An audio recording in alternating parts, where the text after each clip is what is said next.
you did a couple of good, like quick little computer researches, and then into the. I've been impressed. I wanted to make sure it was tier. Yeah. Because like you can see, but like I was like, fuck, imagine that I like corrected it, it's wrong. Oh, I know, that would be the ultimate, like, hey, that isn't, this is who it actually is, and then.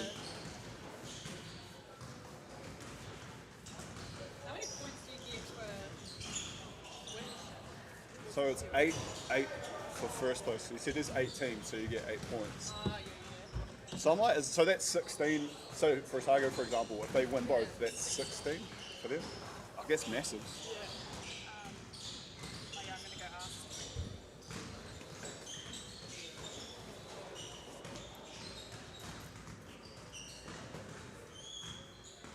Oh, Dan, are you sure you want to go to Japan with? Are you sure you want to go to Japan with East Hope?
came up with that idea, but it was you. Well done.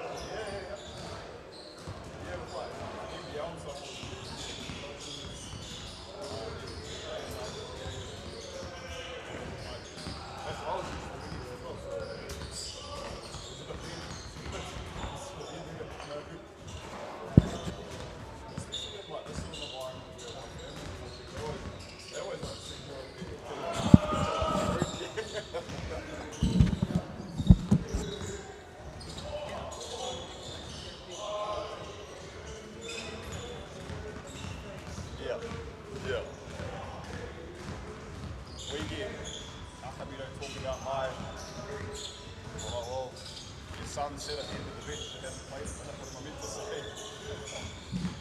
If he doesn't play in the game, it's hard to talk about someone. Talk to the coach if you want to talk about him.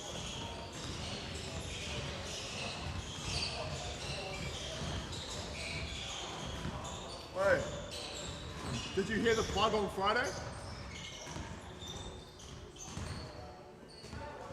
Did you by chance listen back to the game on Friday? Bro, we hyped the Philly training program up with the bunnies and everything. No, I didn't expect anything at 8 AM on a Sunday. But Friday, hey? You were in Ponsonby last night. Oh, is that a quote?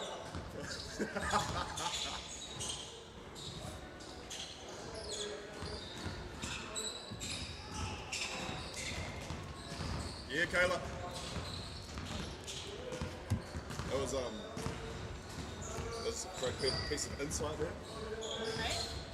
Philly just said Ponsonby was great, so we know what Waikato got up to last night. Tired out here. Ponsonby's a spot to go for Yeah. a pulverise, yeah, 1-0. So I'm hoping Otago wins today. Yeah.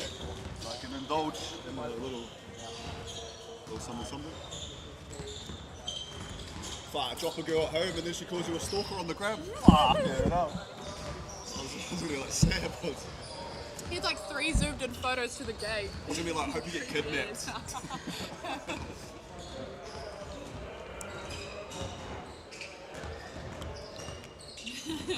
I was trying to get action shots of other people, but then, yeah, it looks kind of intense. It does. You have to go I hate through the this. hole. Like, I understand it so people don't jump off, but at the same time, I'm like,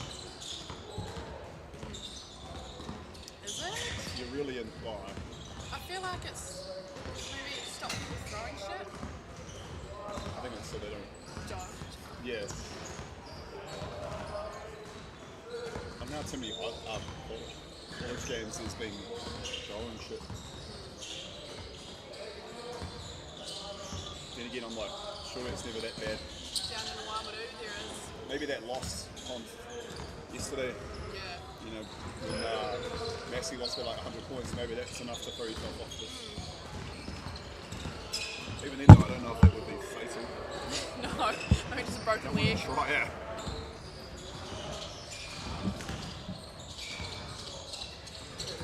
Wilder can say the alphabet backwards in 4 seconds.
Good morning and welcome, folks.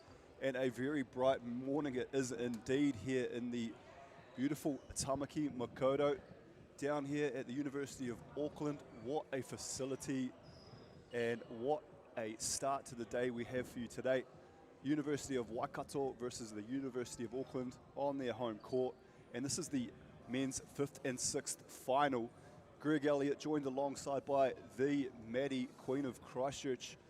Maddie, straight out of Aranui, how are you, my friend, this morning? Morena, Greg. It's a great day to watch some basketball. I tell you what, I'm excited for the day that we have ahead. First and foremost, though, Waikato taking on Auckland. Who should we keep an eye on? Oh, I tell you what, we got Daniel Dobson for Waikato and we got Jet Thompson at the other end for the University of Auckland. That would be my pick to keep an eye on, but if you run through the team list for Waikato, we might pick up another couple of names, Maddie. For sure. We've got Israel Vaifale, Hirini Edwards, Ruben Brooker, Matthew Clouston, Mauro Greensill, Liam Kidd, Daniel Dobson, Brodie Perry, Philip Barotta, Mana Tawhara Crown and Zeke Whitfield. And for the University of Auckland, we've got Finlay Martin, we've got the cousin of Stephen Adams, Sione Fonokalafi, Jet Thompson, Terrence Abdon, Joel Sungala, Maui Jones, Charlie Cox, Bart Jakowski, Theo Brothers, Cody Brown, Christian Rodley, and Ezra Bond. As we see the teams come out on court. Bart Jakowski, an interesting one, was born in Poland, moved to New Zealand when he was 12 years old. Rosmini product. Signed by the Tuatara this year. Pretty exciting stuff. Yeah, they signed a few of the young boys coming through. Matt Dalton, younger brother of Charlie Dalton. A few others picked up there too, but we're about to get a jump ball. Maddie, 8 a.m. start, bright and early on this Sunday morning, finals basketball day. There's Auckland with the first possession of the game, straight out the gates. Nothing but air on that one, unfortunately. It was Jakowski himself. Down the other end now. Look for Mauro Greensill in this Waikato team. He's been influential over this tournament. With the results, the way they went, Maddie, we didn't get a lot of him yesterday, but I got a great sort of look at him on Friday, and what a fine young talent he looks to be. And as I think you alluded to earlier, it was picked up by the Fry at some stage, and I can see why. Yeah, for sure. Great for these young boys to get picked up in the NBL league. Another one there, the no-look pass was Jet Thompson. Off to Jakowski. We got some good comms from Jet Thompson last night from the owner's box at the Wars game. Sadly, we did go down. Pretty emotional, and the All Blacks. It's been a long day, long night. However, you made me a bit happy this morning, Maddie, when you said the Black Ferns won. Yeah, thank God for the girls doing us Kiwis proud. They had a great win over South Africa in the quarter-final last night. It was nice to see Scott Telfer here come pick up Jet Thompson, and off they went to the Wars. And we continue to commentate long into the evening, Maddie. And we're back here first thing this morning. No beauty sleep needed. Both teams just taking their time. Nice shot there, getting a feel for the rims early in this game. That was Terrence Abdon. Final year, mechanical engineering out of Rosmini College. Now you might think just this is a bit of a seeding game because we see a great intercept there, but points on the line for the Shield, Maddie. Yeah, it's huge. We are in our 7th event of the UTSNZ Championship, and there's 4 teams in the running to take that shield after the netball in a couple weeks. Auckland currently at the top of the ladder with Waikato sitting in 3rd, so a win here for either team would help them immensely in that race. Now it is Otago, the University of Otago, in the driving seat today, having both the Wahine and the Tane in the final. What an absolutely action-packed day we have for you viewers. Sunday Fun Day. put the kettle on, get the blanket out, get cozy on the couch, and we'll bring you the action live right into wherever you are at home watching.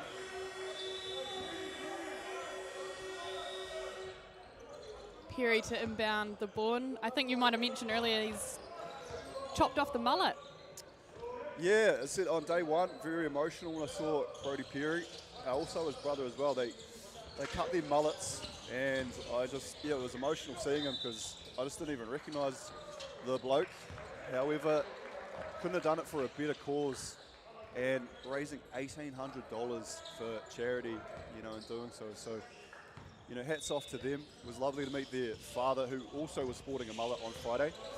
It was lovely to see my good mate Dobbo Dobson as well, Daniel's father. Always an absolute pleasure to see that man. He always gasses me up too. He's one of his favourite commentators. So people like that are always welcome in my life. Here he is, Perry for 3 early. Right on cue. Nice shot there from Perry. It was 5 apiece.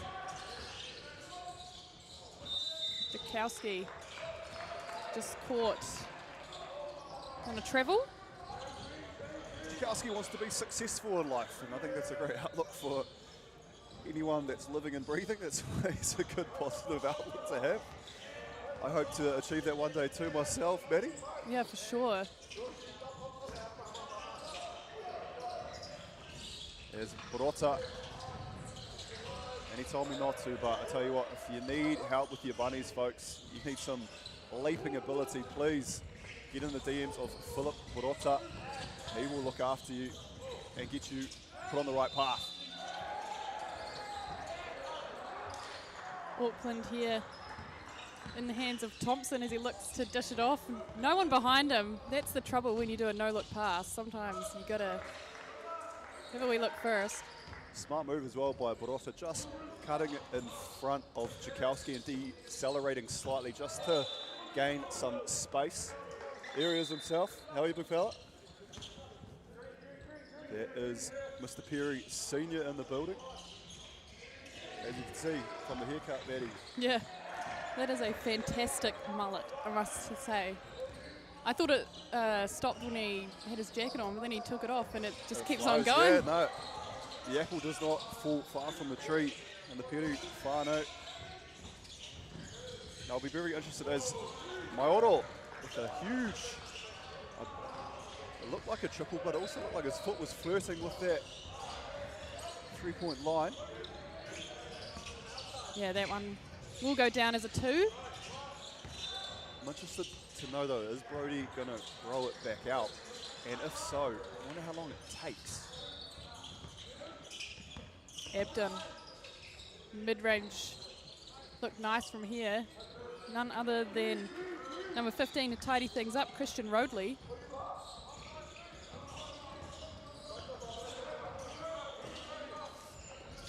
Here he is again, oh, sorry, that wasn't Rodley. Charlie Cox just disrupting play down this other end. I'm sure both of these sides, when things got underway on Friday, had sort of big aspirations to be maybe playing later on in the day, Maddie. However, the old 8 a.m. start on a Sunday is always a tough one for the lads. Yeah, it's nice to get up early and get the legs moving and play some ball. Yeah, I know when my alarm went off at 6:30. I don't know if I was Arthur or Martha. 6:30? Yeah. You're up and at 'em. Thought about the old 4:30 and then heading to the gym, but, something about a rest day, I don't know. Auckland on the baseline. Thompson quick to inbound the ball and a big 3 in the corner there. Charlie Cox.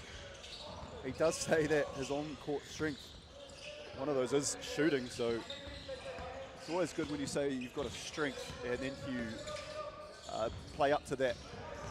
Yeah, it makes our job easy. Ooh. Back down the other end. Zeke Whitfield. Second year criminology student out of Wellington College. He's got down here that his on-court strength is Kuru Fifi Torus and 2 right. Out the gate. They 3 early on. 4 minutes to play in the first quarter. He must have a beautiful voice because his goal is to sing the national anthem before an All Blacks game. So, you know, they don't just get any Joe Bloggs to do that. The shot clock will expire. Waikato have a chance to extend their 4-point lead. Subs coming into the game. Interesting, we've got a 4 singlet there for the University of Waikato.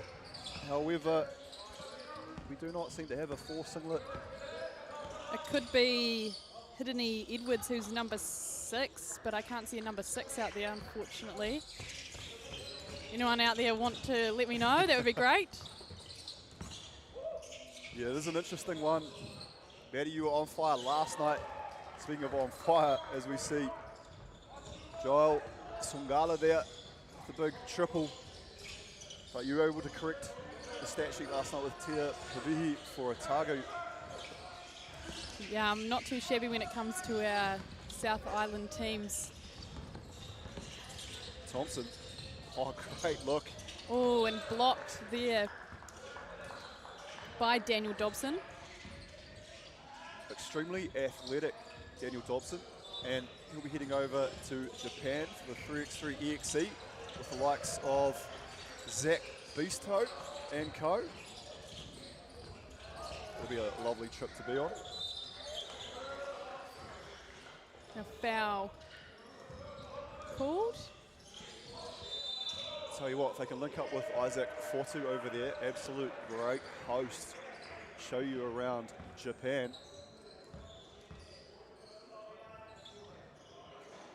Even Danny Boy's over there now too, so. It's a cool place to be. Have you ever been? No, I'd love to. It's definitely on my bucket list. Yeah, I keep getting the invite. Isaac's like, you coming over, you coming over. And I've always just postponed, so. Hate when that maybe. happens. Roadley. I am due for a Powerball win, Maddie. Aren't we all, mate? Subs checking in for both sides now. Maui Jones for Auckland on the court. Day 3, the bodies will be feeling it. I know you and I don't have the most posturpedic arrangement up here with this wooden bench. How are you feeling, Maddie? How's the body? Oh, not too bad.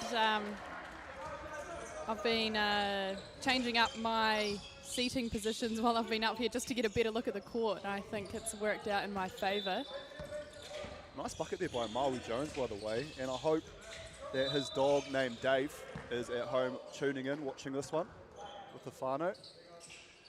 Yeah, good to have our families at home being able to keep up with the action on this live stream, thanks to Shuriken, our broadcast partner this weekend, as well as the Instagram and Facebook pages UTSNZ, which you can stay up to date with all of today's finals results. More than a Dave if you are watching. Woof. A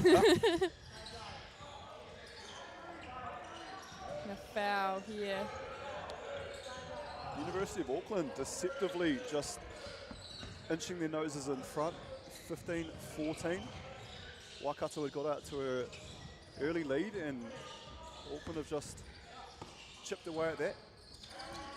Charlie Cox has a rest and we've got Joel Sungala taking the court in the number 7 jersey for the boys in blue. It's Thompson, however, down out the front. Yeah, I'd like to see a big game from Jet today. He's always looking to make the pass. Oh, tough finish from Maui Jones. Getting in and amongst. On-court strength is high 5, so get around the boys after that one.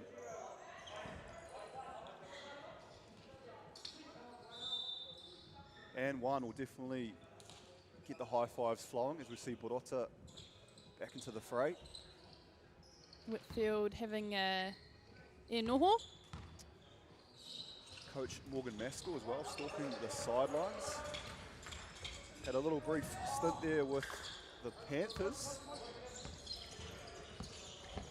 Before we all know what happened there, sadly, Maddie.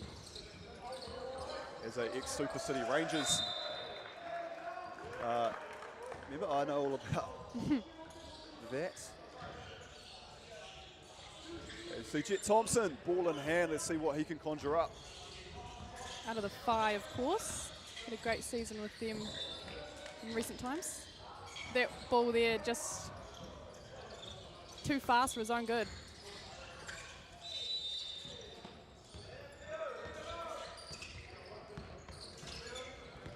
In the hands of number 4, I believe, is Edwards.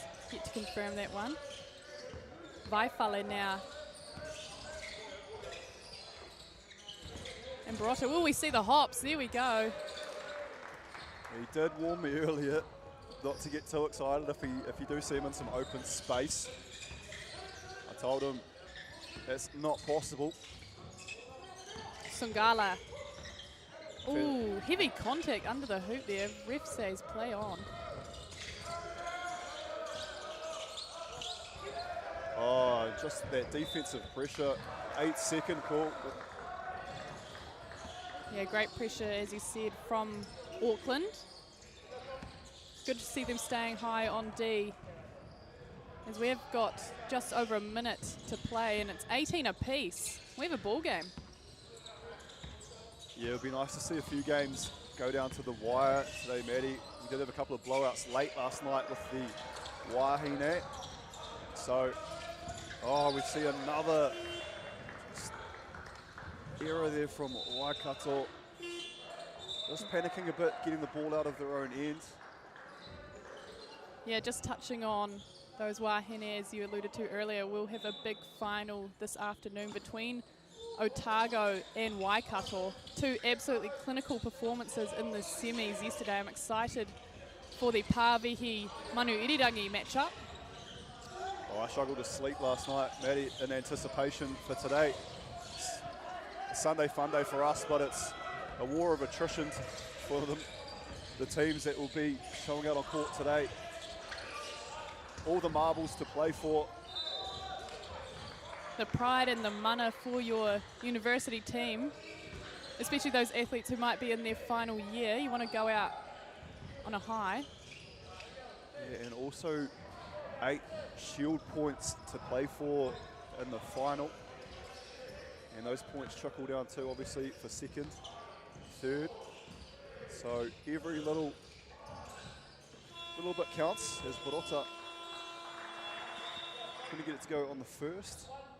Still, we update there on court 2 as well, end of the 1st quarter. AUT up 24-15 over Wellington. It'll be a good game to keep an eye on as well. Yeah, Wellington without their good luck charm, Jake Carr, by the looks of things. So happy for AUT though. A few of those boys, Riley Bonar, Connor Mills. Will Ledger. Yeah, Will Legend. Absolute gentleman. Hoping we might get them on court 1 at some stage. That just hasn't fallen that way, Maddie. I'm quite happy though we get to see Auckland though. It was another team we haven't got to see yet, as Jet Thompson. It's the floor. Trips over his own feet in that one. His handle's too quick for him to keep up as we round out this 1st quarter. It is Waikato just ever so slightly ahead, 19 points to Auckland's 18.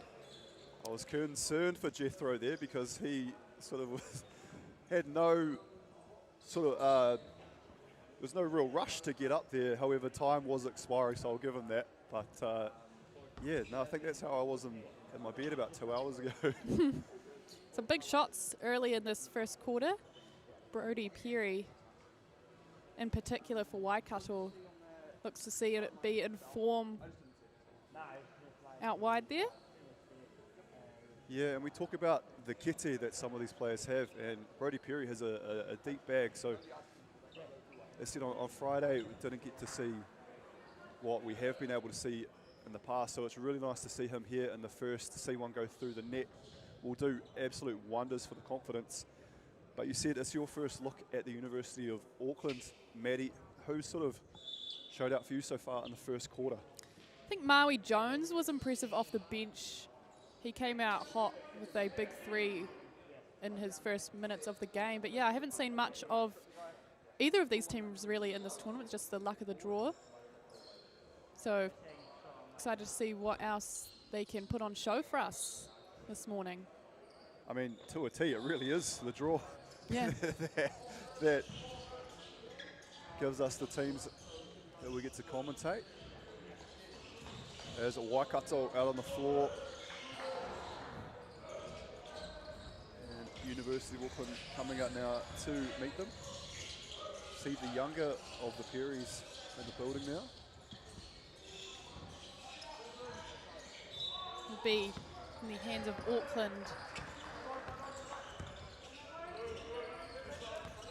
The mixed coloured shoes, Maddie, is something you've ever...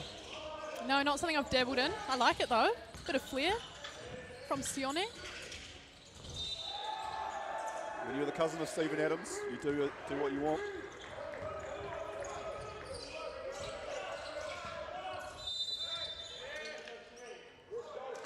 Oh, we have an offensive foul there Hip check. on Liam Kidd. He's got his on-court strength as screening, not to be on that occasion. I'll tell you what, he definitely looks like that it would be the case. Yeah, some strong bodies out there in this league. Definitely doing their time, doing their mahi in the gym. There's a steal there from Maioro. Probably not the right execution of the pass there. Bit disappointed as well. Ooh. Sungala getting up high. Impressive hops there from Sungala. Things you love to see. There's a bit of Sunday taking flight. We enjoyed that one too. Big momentum play, the old dunk, Maddie. Yeah, it can really bring up the energy and the hype of the boys around you. See what they can cook up down this end. The man again. Why wouldn't you? He's definitely going to be one to watch, I think. Confidence is such an important part of the game, and he's definitely playing with confidence. Same as Maioro. There's the big fella. Nice finish there. Good, strong under the hoop from Liam Kidd. Third year chemical and process engineering student Liam Kidd. See the man Sungala taking on Barotta, who will have the hops to match. It is Waikato coming out on top in that game within a game, you'd say. Yeah, Philly has got some deceptive hops. Agile. Need to get some on his training as Greensill.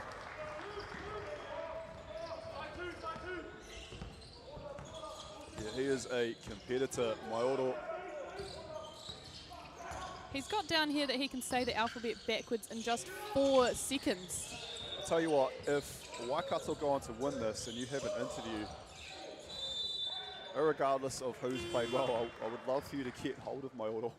I mean, he's doing a lot so far to warrant being the player to speak to at the end of the game. If Waikato do go on to win this, I would just love to hear that, that chat be backed up. Yeah, clearly a man of many talents. Maioro Greensill. Out of the 5. Man of many talents. I thought you were talking about Andrew Horrocks there for a second. Maddie, who will be joining us very soon. The rotating commentary trio. Shout out to Jackson Fisher, who stepped in on Friday, did a stellar job. Sungala adds 1 to his tally. Sungala really been a bright spot here for University of Auckland, especially here in this second quarter. Had a dunk, taking it to the hoop a couple of times.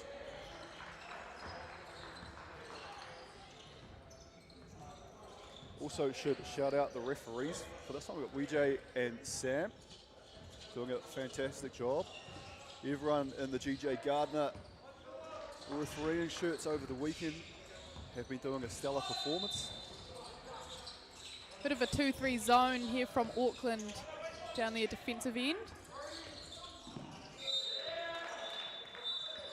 Jakowski just getting his hand in there, disrupting the passing lane. Yeah, looks like Jet Thompson's playing at the, the bottom of the zone as well. That's Big man. Yeah, I would have thought Jakowski. So that's interesting. Just trying something new, I guess. Putting a stop. Thompson said he's been in that Logan Boddicker weight room program, so I'll play as a big. He's putting his hand up. Oh, Dobson there. More often than not finds a way for that to drop. Not on this occasion. Thompson denies the screen. Martin for 3. A wee bit off to the left on that one as Perry is down the other end. Can't quite get control. A few smiles out here. Oh, what a dime by Thompson. Just unlucky not to be able to hold on to it. There's nothing worse than when you get such a dime like that and you're thinking about your next move. You forget to do the first job, which is catch it. What I'd love to hear from you, though, Maddie, is it was Finlay Martin that just lost the ball there out of bounds, but you mentioned something really about a fun fact about that, man. What was it? Yeah, he's got down here that LeBron James saved him from drowning. I don't know if I believe that one. We did have one of the ladies yesterday who said she's met LeBron, which I did believe that one. So I don't know. We'd need to know more from Finlay Martin. Just whilst we were hearing that fun fact, we saw Barota attack the hoop down there for Waikato, being rewarded. Nice tough bucket as we see Mauro in the corner. Woo! Slick finish. Gets the treats from his team on the bench. It's heating up here Sunday morning. Thompson has a go. Nice response there from Jet Thompson. 6-point game. Yeah, I'd really like to see him just take more shot attempts. He's a very unselfish player, always looking to get his teammates involved. Jones dishes it off to Martin. Auckland with the pace to burn. Got Waikato on the back foot here, just slowing down now as we speak. In the hands of Thompson and Jakowski with a deep 3.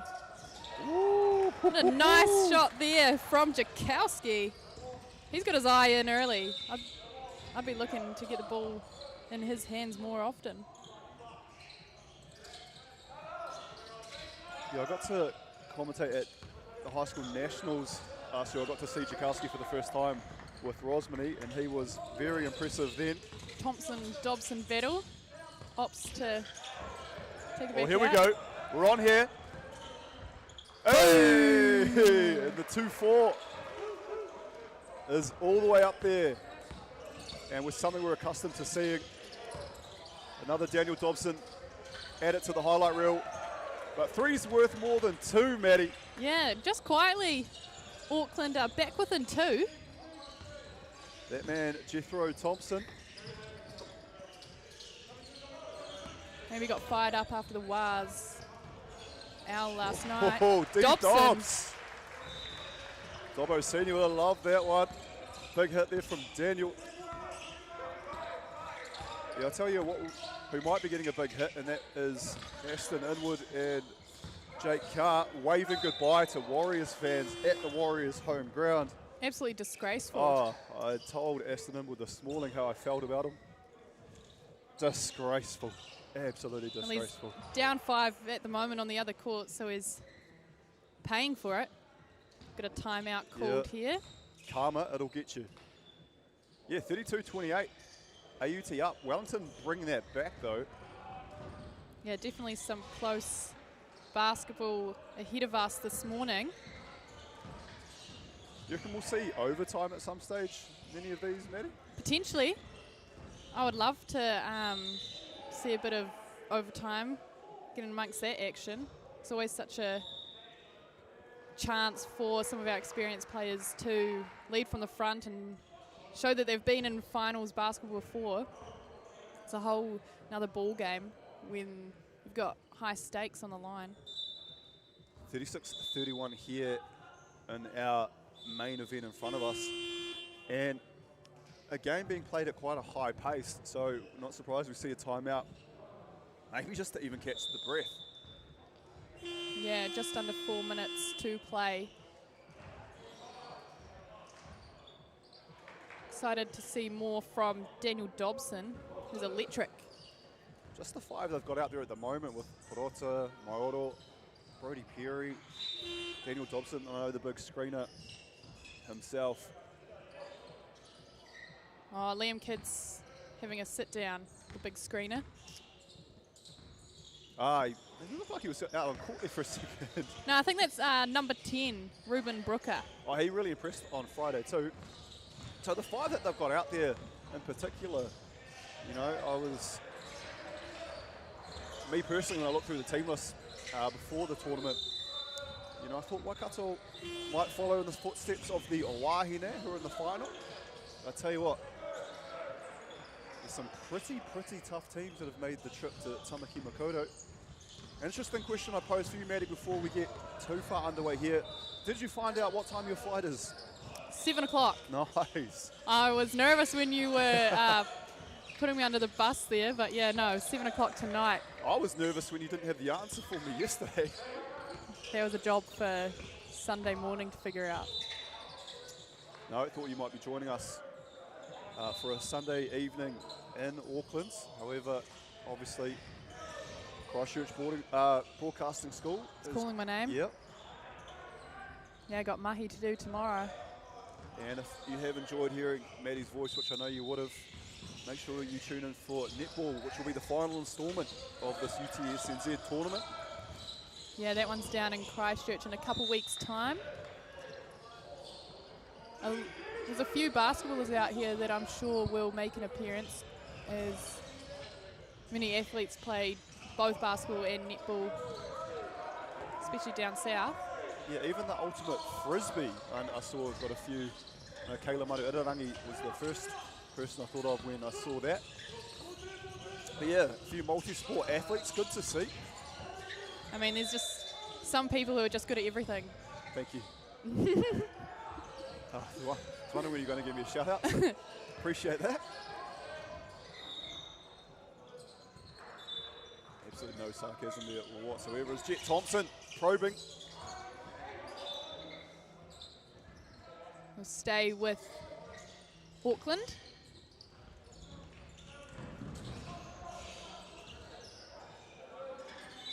Coming up next after this one, we've got Canterbury versus Lincoln in the women's 3rd and 4th playoff. Yeah, Battle of Canterbury. I was going to say Battle of the Motorway, maybe. Not too much separating them. Jakowski just disrupting things. Sangala on the fly. And one.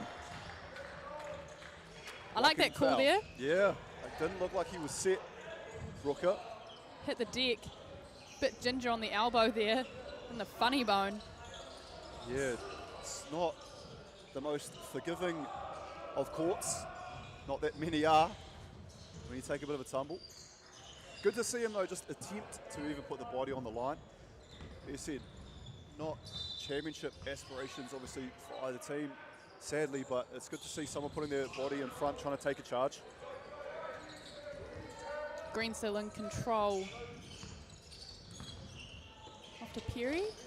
Finds Dobson in the corner. Double teamed. They know he's dangerous. He's open now too. Maybe he's in the weight room before he came in today. Don't see too much of that from Dobson. Perry doing that dirty work under the hoop too.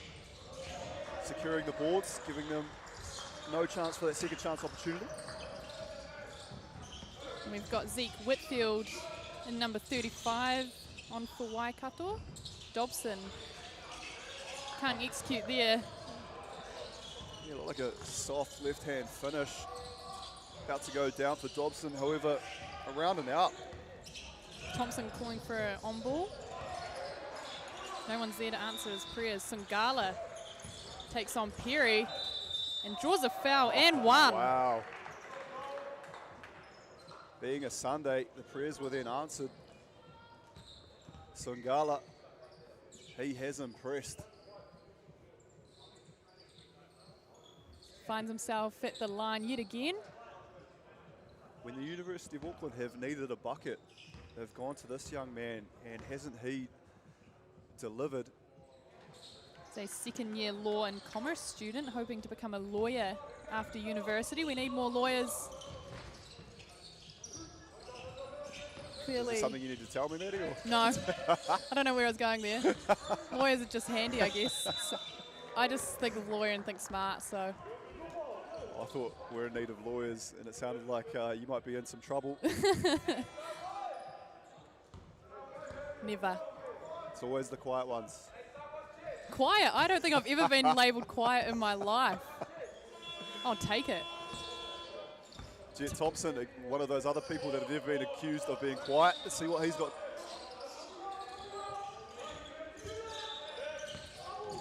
Coming off that screen, nice find. Good movement there from Auckland, and it is Cox with the big three. Love to see ball movement like that be rewarded. Kukowski unselfish, finding Cox in the corner.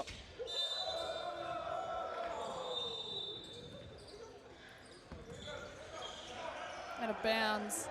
Waikato with a chance to draw something up. I've always said anyone rocking a shooting sleeve, Maddie, I hope they're able to shoot the ball. So Cox training that three, warrants every part of that shooting sleeve. Kukowski reeling that one in. Thompson pushing the pace behind the back, and some Gala. Just Cox with a scratch of his head after getting denied under the hoop. Just losing the handles there was Dobson. Thompson survey. You can see Sangala down there on the low block. Auckland just quietly out to a 6-point lead. Waikato an answer down here is Greensill. That would have been handy for Waikato if that one could drop. Nice handles on display there from Sangala. Dribbling out of trouble. He's a shifty wee player. Just under 10 seconds to play. Thompson will run down the clock and go himself. No, dishes it out to Dukowski. Big three finish to round out this first half. He was impressive in this first quarter. I don't know about you, Greg, but we have 45 points for Auckland to Waikato's 36. Stay with us, Whānau. We'll back with you shortly for the second half.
No mai hoki mai. Welcome back to the second half. We have the men's 5th and 6th playoff between University of Auckland and University of Waikato.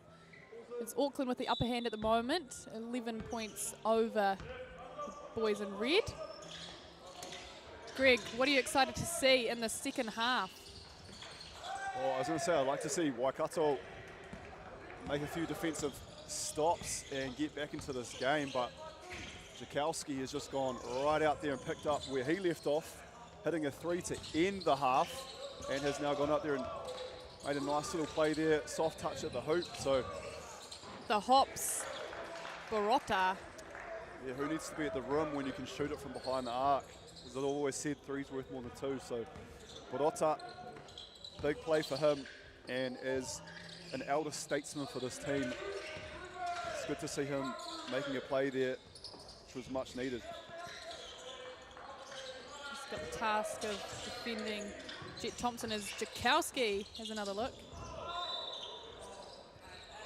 That Cox there with the athletic play, was skied up for that rebound, agile. offensive tip.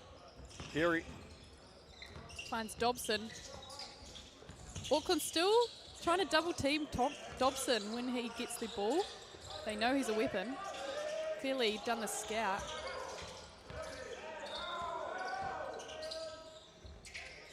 as Maioro has to get that ball up. Bit of a Hail Mary. Not really much set up for Waikato on that position. Coach Maale pleading for a foul. That prayer not answered though. And a stop for University of Auckland. And a chance here to put it into double digits is Jet Thompson. Nice shot from Jet Thompson. All the way from the owner's box at Mount Smart Stadium there. Or Go Media Stadium, I should say.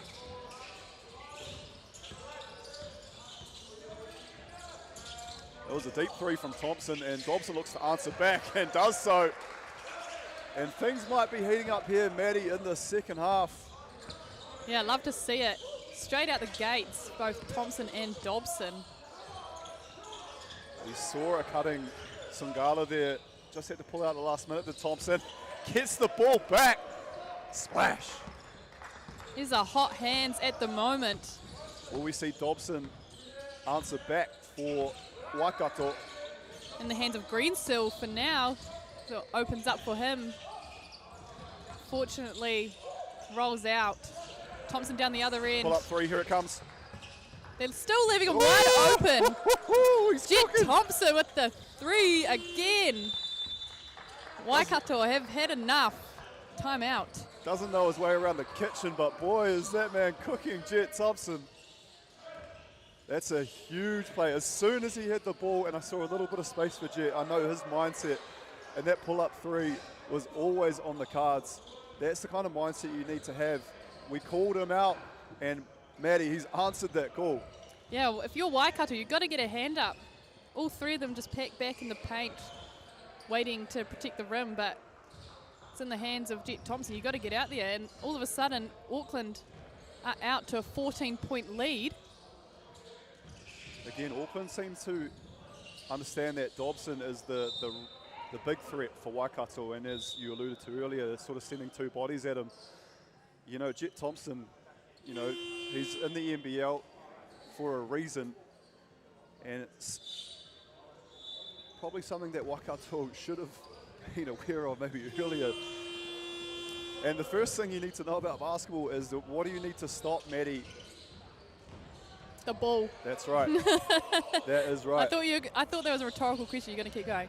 But I mean, it is hard, these decisions you have to make when you also have the likes of Jakowski and Sugala out there who have also been electric. And the athleticism we've seen from Cox, we know he can get up. And he's got the shooting sleeve on, like you said. Anyone that's got shooting sleeves got to be able to shoot. So Look at this defensive pressure being dialed up here from University of Auckland. Once they get over half court, no trap being sent. clearly wanting to put their pedal to the metal after this run they've had thanks to Thompson. They can smell blood in the water, can't they? The Sharks are circling. Little just hands foul there. Quite lucky for Waikato, the whistle was blown as they were looking to leak out for what potentially could have been an easy 2 at the other end. Some fresh legs on for Waikato as well, just trying out something new. We've got Vaifale in at number 3 and Clouston with the ball in hand and number 13. And like I said, the big screener, Liam Kidd. Oh, Sangala. Big shot there. But we've got some action down the other end. I'm not sure what the call was. Maybe a travel. So they're saying that Waikato took the ball back over half. Waikato are arguing though that Sangala touched the ball, which then negated that, however not the case. Auckland up with it now in the hands of Jakowski. Oh. Absolute show on display from Bart Jakowski. So that's just a bit of salt in the wound. They're calling for the ball should have been for Waikato from what they're saying. And there's Sangala, big steal, finds Jet Thompson. Easy finish, easy bucket for Jet Thompson. The easiest one he'll get all night, I'd say. Yeah, living up to his name, Jet Thompson. Flew on that one and is flying again here. Oh, as we see the pick. Heavy contact. Thompson will head to the line. Yeah, Lumberjack would have been pretty proud of that chop. That was impressive. We heard that all the way up here. I'll tell you what, a foul like that is what you need to do to stop the play.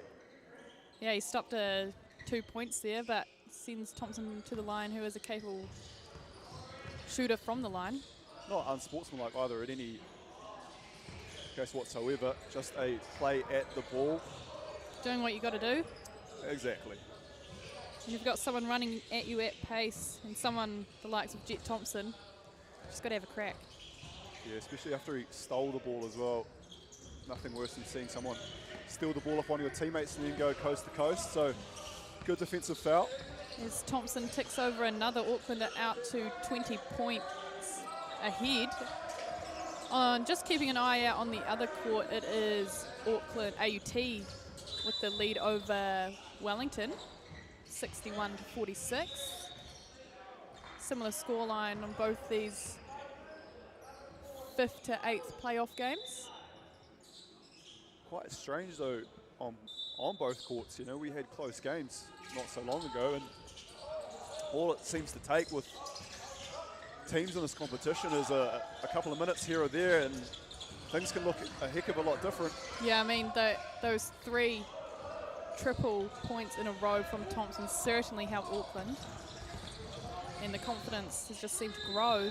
Looking to add to his total here, Jet. Oh, taking on Greensill with the no-look out to Jakowski.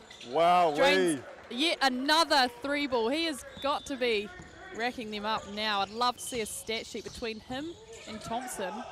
I'd love to see the University of Auckland media manager hopefully caught all of that play on camera, and that would be a fantastic highlight. Jet Thompson with the little shifty move up top, finding Jakowski in the corner, and that was pretty. Put that on a cover of a magazine. It was beautiful. And Porota. Thought we were off flying then. Thought Porota was about to do his best quarterback impression and biff that one against the wall. Thought better of it. Thompson on Greensill now. Short on the jumper, it is in the hands of Barotta and Dobson. Hasn't missed much today, Jet Thompson. Dobson, short. Finding Jakowski again. They've got eyes for each other, does Thompson and Jakowski. Oh, the footwork there from Thompson. Perry up to the task, however.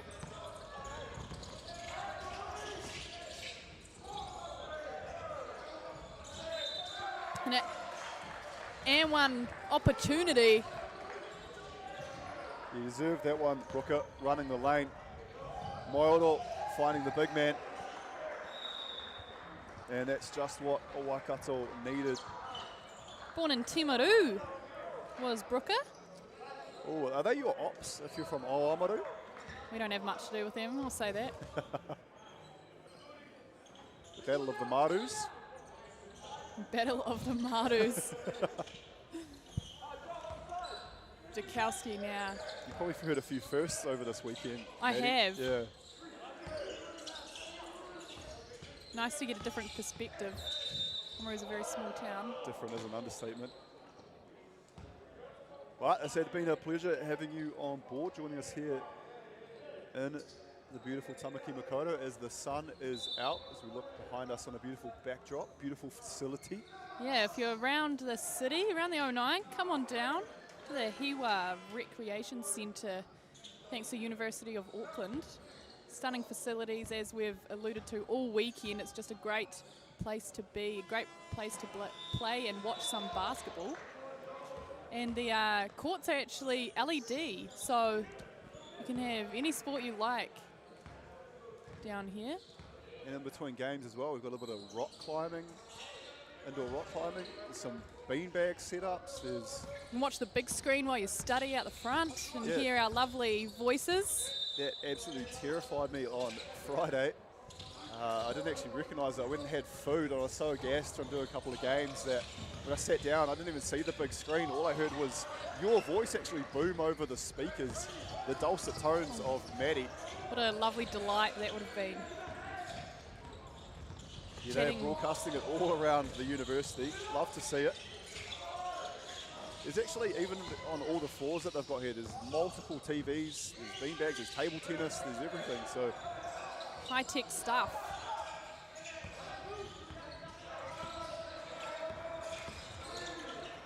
Thompson.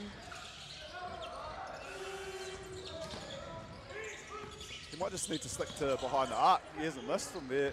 Yeah. Dobson finding Greensill on the outside. Lovely find by Maildor to Dobson. Drawing a foul. As ambidextrous as Dobson, can finish with either the right or the left.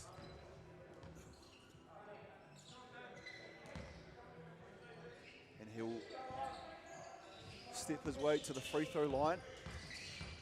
66-44. What was an extremely close game in the first and the majority of the second quarter has blown out a little bit here in favour of the University of Auckland. As you said, protecting home court. Got a point to prove.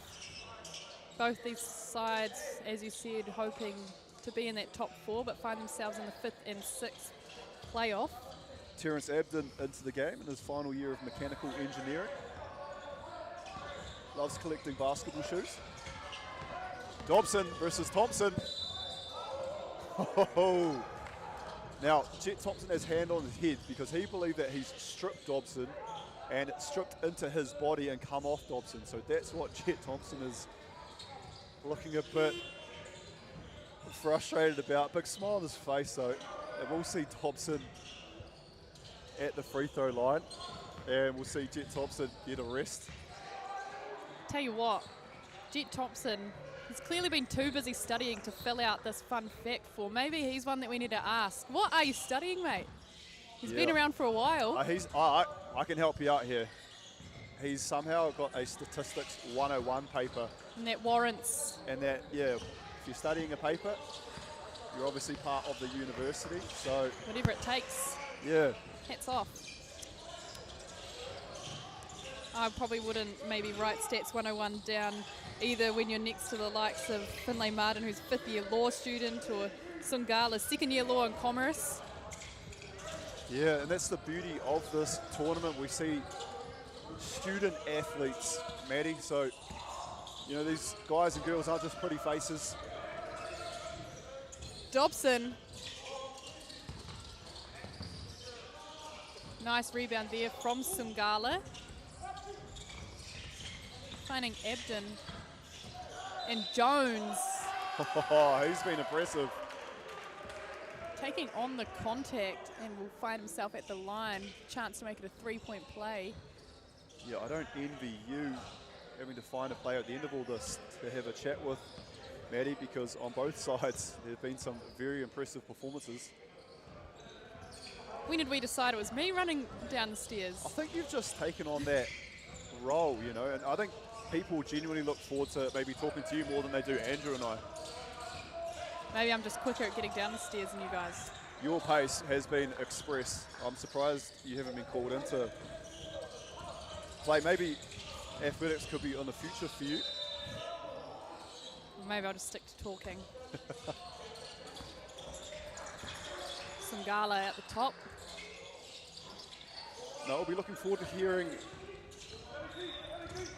in the near future, Maddie, on your reportings as I believe that's what you're looking to accomplish once you're finished, as we see a huge three from Waioro. Good shot there from Greensill. Still just ticking along his job and keeping his team in it. 53 plays 71. Jakowski's been impressive too. Yeah, Chet big Thompson's scorer. found him on a couple of options and even just creating for himself. Speaking of, Zeke Whitfield out of Wellington College. As you said, the Kuru Fifi Toru, self-proclaimed exponent of that, and he hits another one. And for the viewers at home, are a bit unsure what we're talking about there. That is a three-pointer. Hebden.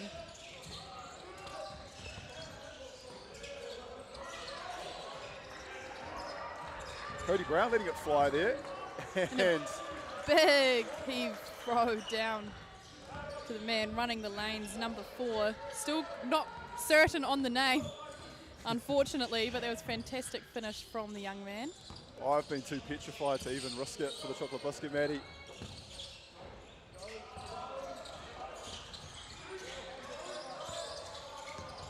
Oh, Pick nice and roll. line.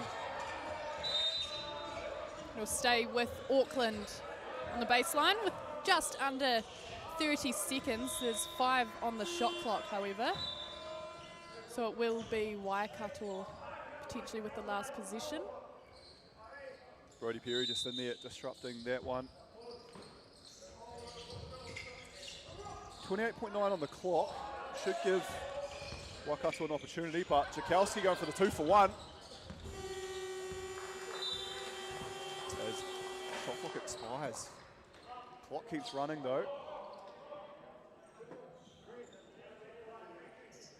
We've got 16 on the clock. I believe should be a bit more time than that. However, we're down the other end now. Yeah, it's interesting if it was the championship game. Oh no, there we go. They are going to add 21.2. We'll put the clock at 21, I should say. Waikato, the chance to eat away at that lead that Auckland have maintained. Bucket here, and we will have a huge fourth quarter ahead of us. Sneakily creeping back into this one, Waikato. Yeah, look for Dobson or Greensill in this last play. It will, unfortunate there for Greensill, in the hands of Sangala, who's been fantastic. And it will be Auckland ahead of Waikato as we get ready for the fourth quarter, 71 points to 58. Man, Jakowski and Thompson absolutely shooting the lights out for Auckland in that quarter, Greg. Yeah, and the way Sangala's been playing as well, I just saw that little heave there from half court. That potentially might go in, and that would have really broken, you know, the hearts of Waikato, who've done a fantastic job of just quietly eating away at this lead. What was 20 plus, you know, is now 13, and that is something that's easily, you can run that down in a couple of positions. As we saw University of Auckland, you know, when they extended that lead, they did it in a really, really blitz-style pace. So if Waikato can get on the same run, we could be in for an absolute treat here, Maddie, in the fourth. And I mean, they've got the shooting powers to do that. The likes of Perry, Dobson, and We've got my auto as well. Yeah, sorry, I'm losing my thought. Yeah, my auto and Barotta. Yep. They've got the tools, what it takes to bring back this deficit. I'm sure Coach Maskell there in that University of Auckland huddle is making these guys only too aware of that as well. You know, it's really important to see here who hits first. The University of Auckland have the lead, so if they hit first and go out to a bigger advantage, it's going to be tough to close that for Waikato. But if Waikato here, especially here on the first play, what has Coach Maali drawn up here for Waikato?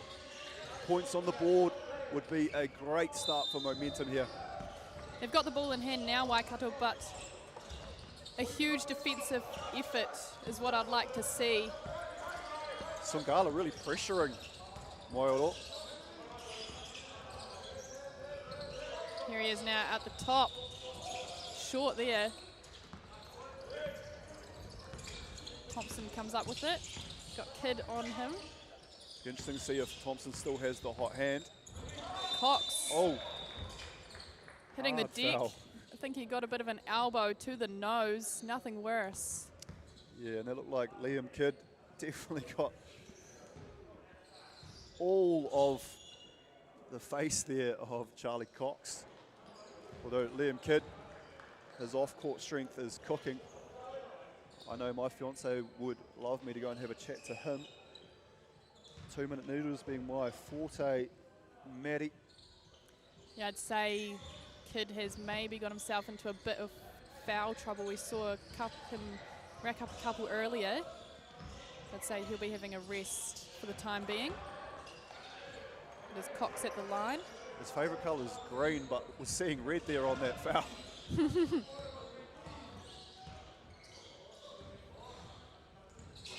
Cox.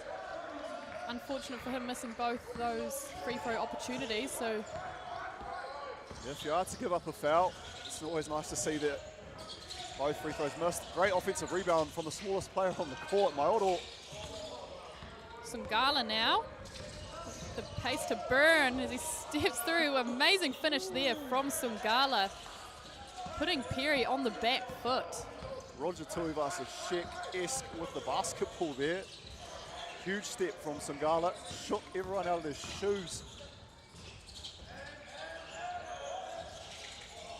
Just can't get the luck of the rim, can Waikato. Having a few looks at three here. Perry, a couple of good looks at the basket too. Catch and shoot again, reloads.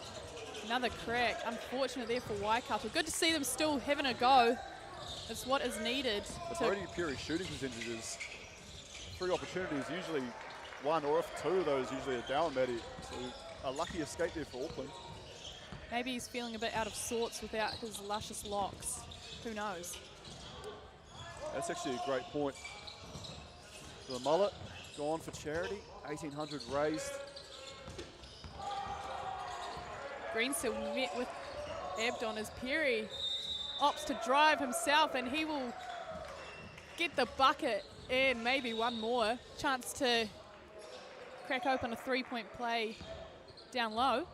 Yeah, we'll go for 3 the old-fashioned way here.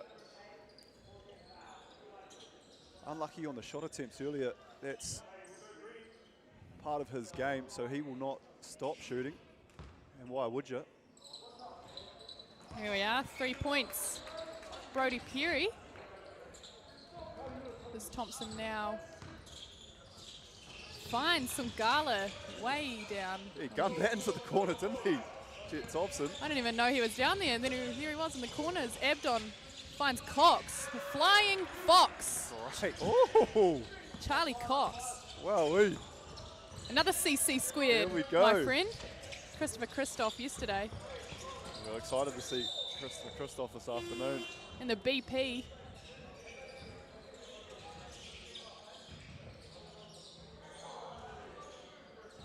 As 77 plays 61.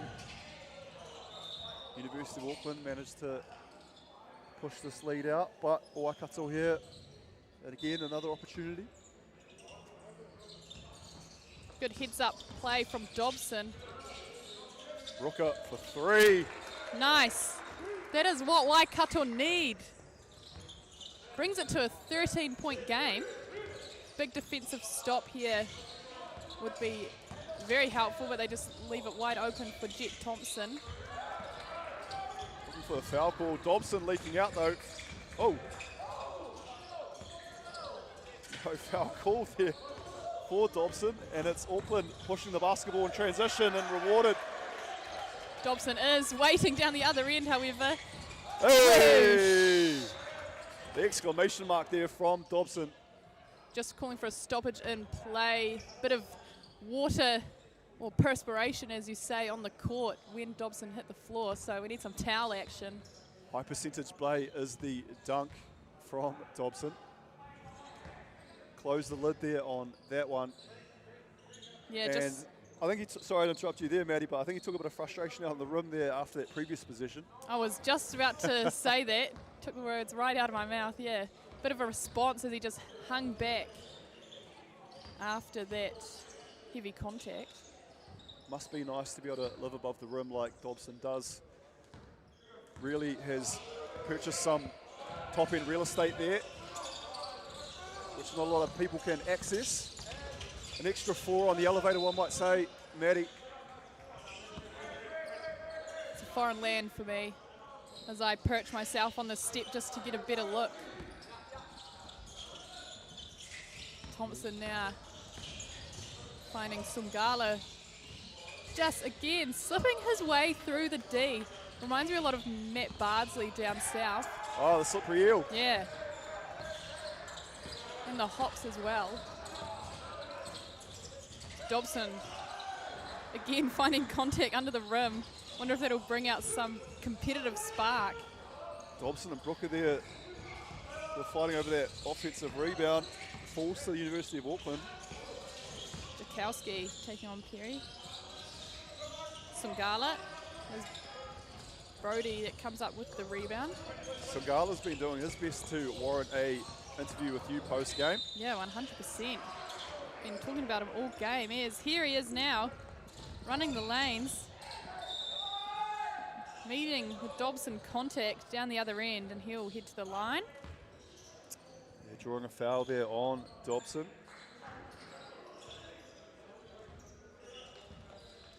Not the easiest thing to do as well.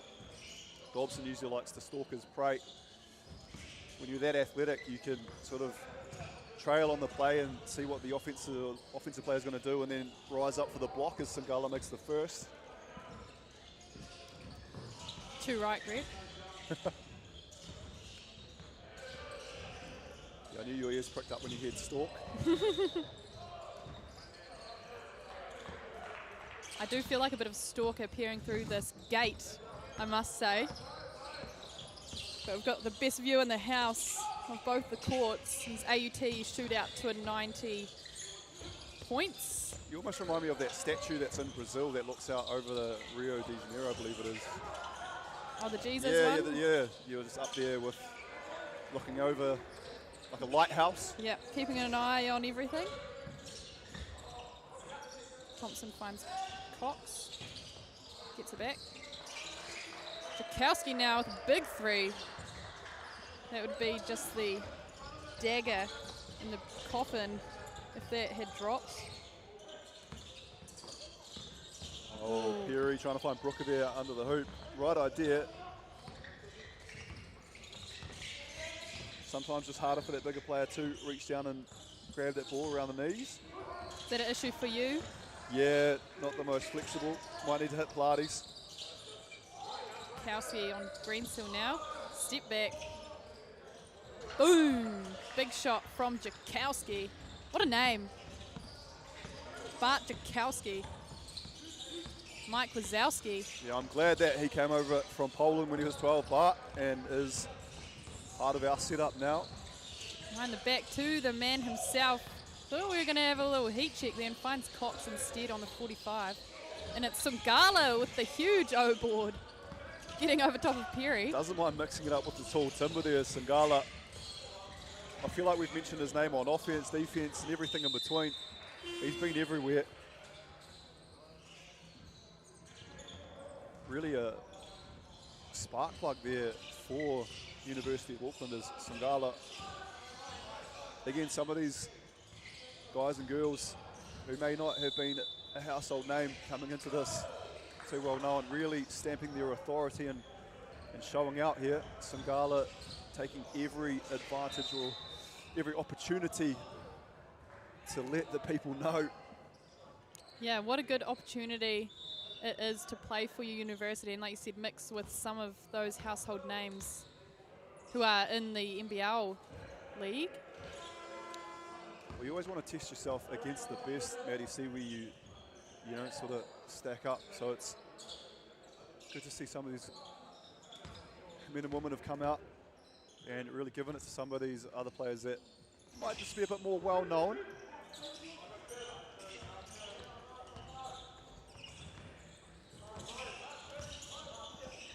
Ooh, way too much Wheat Bix this morning. Jet Thompson heaves it to the corner. Couldn't find Cox. As we see the big dog, Andrew Horrocks, briefcase in hand. He is ready. Come prepared. Look at that, he's got the polo under the jersey. He's got the snacks as Wow, well. he's got the mana.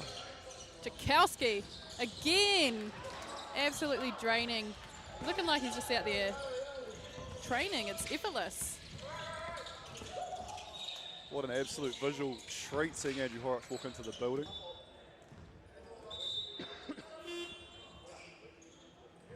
Subs in for Auckland. And visual treat has been the University of Auckland putting on an absolute spectacle for us. Got Vaifale checking in for Cox. He's got the mismatched shoes. Thompson back out to Jakowski, waiting for the on ball. The hard show is Waikato, knowing that Jakowski's a threat, and Singala goes himself short on that one. Yeah, Singala, Jakowski, Jet Thompson, take your pick. Big performances all around the board, Cox as well. It's been a huge performance here for the University of Auckland. They'll be happy to get this one. Can almost feel Auckland again as we speak. Jakowski draining yet another one. You can just feel the confidence. They know they've got this one in the bag with just 3 minutes to play.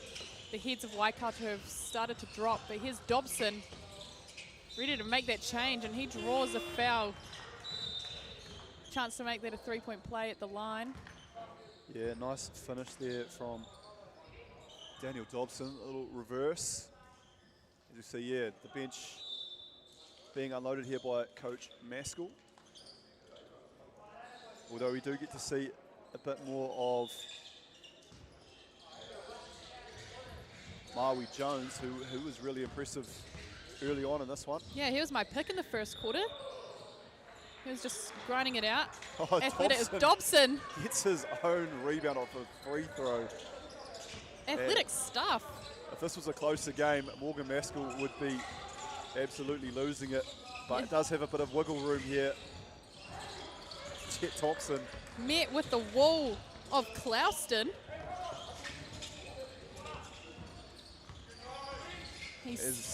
Oh, you carry on. No, I was going to say, as we approach the 2-minute mark here left in this one, 20-point advantage to the University of Auckland. I was just going to say, Clouston's highlight of his basketball career is that in year 5, he wasn't the shortest player on his team. But hey, you don't have to be tall to know how to ball. That's right. It helps, but I mean, some of the shortest players are out there. No one personifies that more than the third member of our tripod, Andrew Horrocks. Size does not matter. He will be the first advocate of that. Bit of a side eye there from Horrocks. I think it's too early. Throwing him under the bus You already. do not want to poke the bear in the first game on day one of, or not day one, but day 3. Finals day is what I was looking for there. Majestic day ahead of us here. Hiwa, Auckland Central. The 20-point game, just under 2 minutes to play. I'd say it will be Auckland who will see this through and take out that 5th position. Of course, the women's 3rd and 4th playoff coming up next. We've got Lincoln and UC. Exciting matchup to follow. It is a mouth-watering matchup. Just informing everyone too on the other court, AUT pulling away against Wellington, 94-70, a minute left in that one. And it's been a tough tournament for Wellington.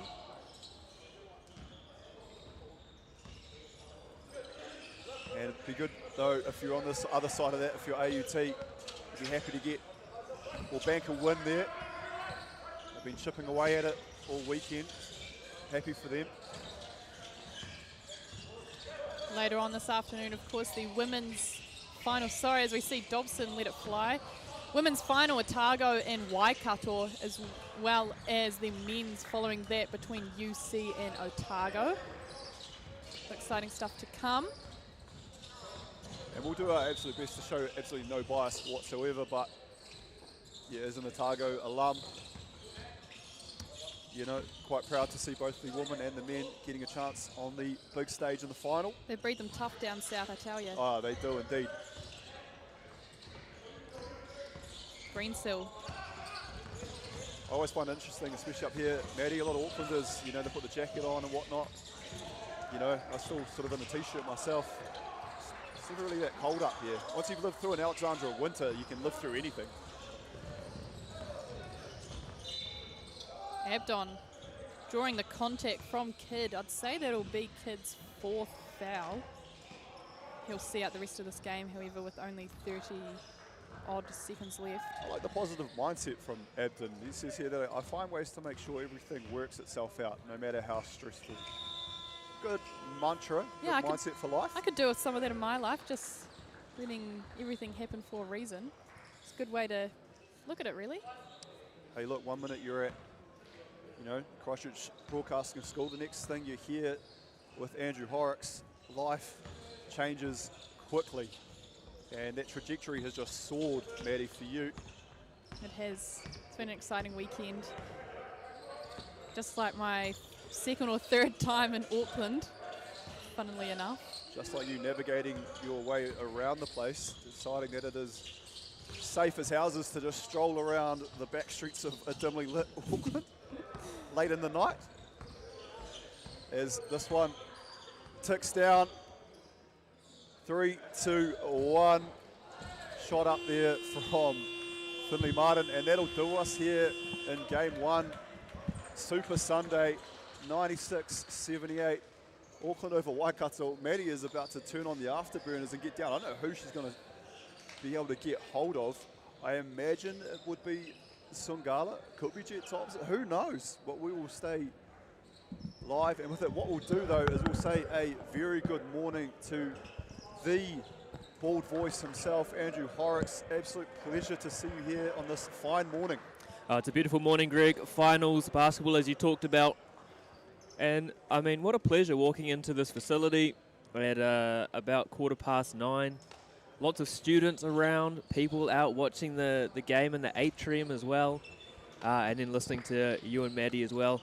Unfiltered is just a perfect start to a Sunday. Now, obviously you are on the next game. Got a bit more beauty sleep than Maddie and myself. You must be well rested and looking forward to a big Super Sunday. Yeah, very excited. I believe we've got the women's bronze medal match coming up next. Yeah, that is going to be an exciting matchup. We've been talking between Maddie and myself, just hoping for a potential at some stage today, potentially Hoz, an overtime game would be nice. That it would. I mean, if you're going to get an overtime game, you've got to think a medal match is when that's going to come. Yes. We're going to go down to Maddie.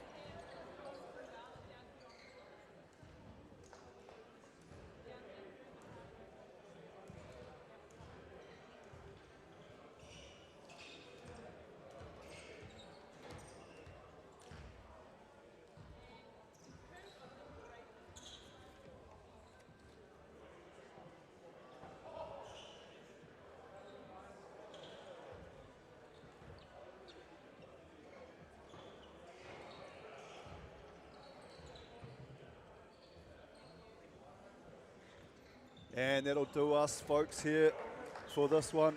University of Auckland winning that men's 5th and 6th final. Join us shortly. UC versus Lincoln for that women's 3rd and 4th playoff. We'll see you here at 9:45.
Kia ora koutou, welcome back to the UTSNZ National Basketball Champs.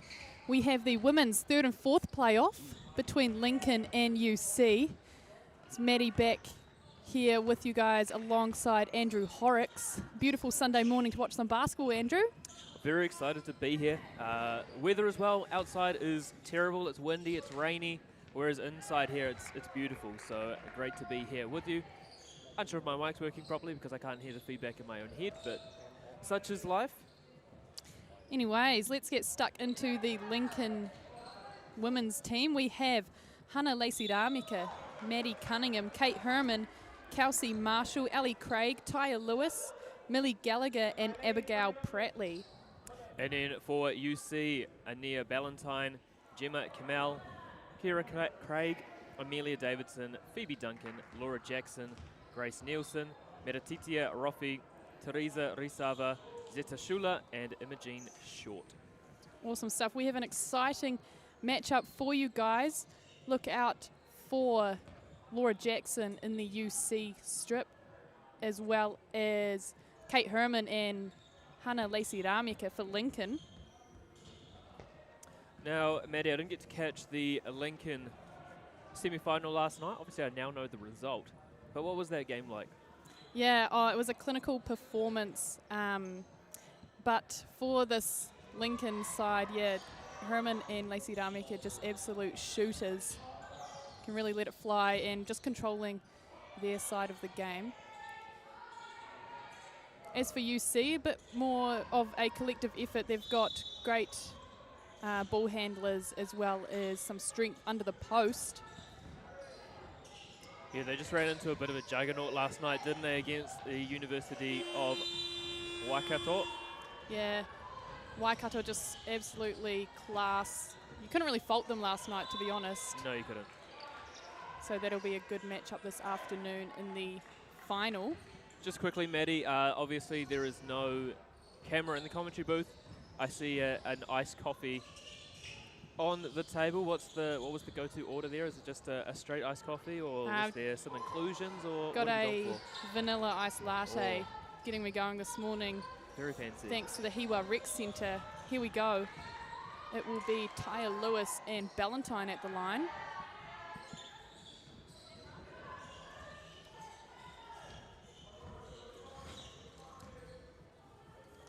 And looks like an incorrect jersey was put on. No, can't have the undershirt. Quick wardrobe change before we get underway.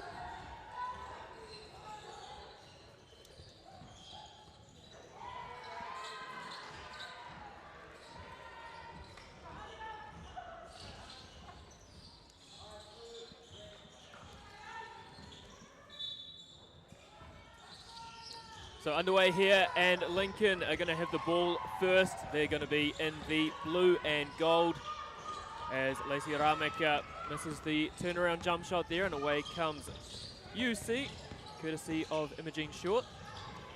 Nice little pass into an on-ball, and first points courtesy of Ania Ballantyne. Confident start there, Maddie, for UC. Yeah, for sure. It's always good to get the first points on the board. Set your mark early, as we have Ellie Craig from Waimate letting it fly from three. And Laura Jackson, the one I mentioned to watch from earlier, has played a bit of ball down south for the Southern Storm and a talented 3x3 player. Phoebe Duncan couldn't quite reel that one in. It was a bit of a speculative entry pass there into the low post. If it had come off, it would have been fantastic. Not to be. And away come Lincoln. Got Herman and Cunningham out the front here. Herman lets it fly over Jackson. She's a sharp shooter, is Kate Herman, another talented 3x3 player. Ania Ballantyne making her mark early. Great take there from Ballantyne, going at Taya Lewis. Draws the foul and will go to the line. UC must be loving this start compared to what they had yesterday against Waikato. Just really couldn't get anything going at all. Yeah, for sure, and they have the tools. They clearly had a regroup and a chat last night and a chance to really come out firing this morning for that bronze medal. Tell you what, someone with competitive spirit is Lacey Rameka. Never give up attitude. Here she is with the ball now on the 45, lets it fly, and it's good for Hana Lacey Rameka. Would have loved to know, of course, those information sheets that some of the players have filled out. Don't have one for Hana Lacey Rameka. No, her ball speaks for itself. Played a bit over in Australia in the NBL 1, I believe. I'll take your word for it. Here she is again from deep. Short on that one, a bit of a heat check.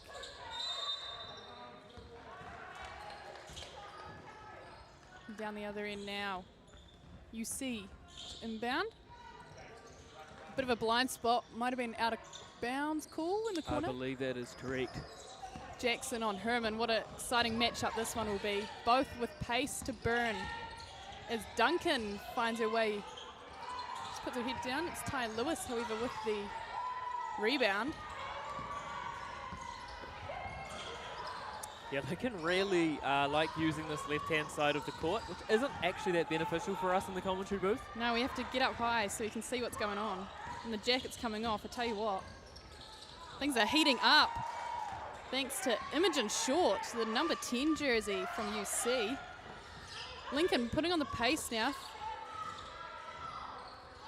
Loving a deep three at Lincoln. Miles away from the line was Madison Cunningham, and then the kick ball. Deemed to be off short there from referee Terry. And it'll be Lincoln ball. Should be 14 on the shot clock. And correction is made by the school bench. Thanks to the Waikato boys on the bench. Always one of the downsides of losing your last game. Yeah. Cunningham. Great O-board there from Taya Lewis. Second year BCom Ag major. And she has got here, her strength is rebounding, and that is true from what I've seen this tournament. What a self-aware young lady she is. Valentine finding Duncan from the mid-range jumper. Lacey Rameka just controlling things down this end. Very tight contest out the top. Herman finds her way in. Lets it fly. Well, you highlighted her as a one to watch, and you've absolutely nailed the scout, Maddie. It's hard not to keep an eye on her from the performance she put out yesterday. She's been on my radar, that's for sure. Lacey Rameka with pick and roll to Craig. Bit of contact, however, the out of bounds is the call. Maybe we should have had better control of the ball. Potentially a chance to draw a foul, but could never corral it. Easy decision for the referee.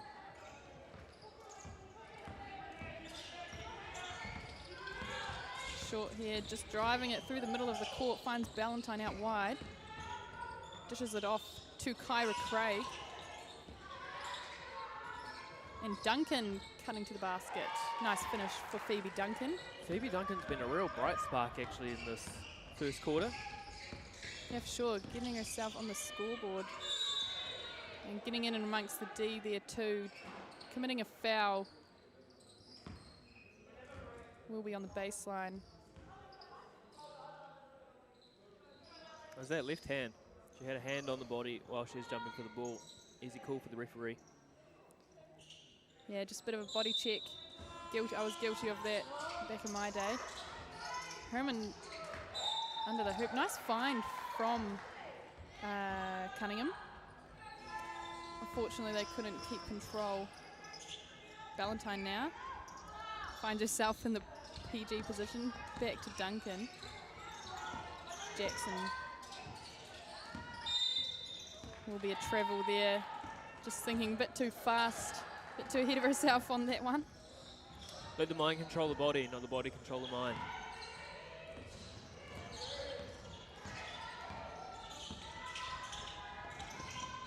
Again, looking for Lacey Rameka in that low post. She was going to go to work then. It is Cunningham instead from afar. Good unselfish play. Recognise that UC are going to double her on a post, on the dribble in the post catch. Lacey Rameka with the steal. Ops, pull up. That would have been outrageous if that had gone down.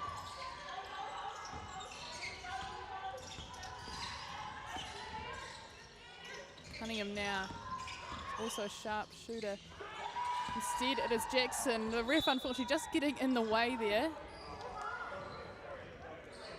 It'll be frustrating for Jackson.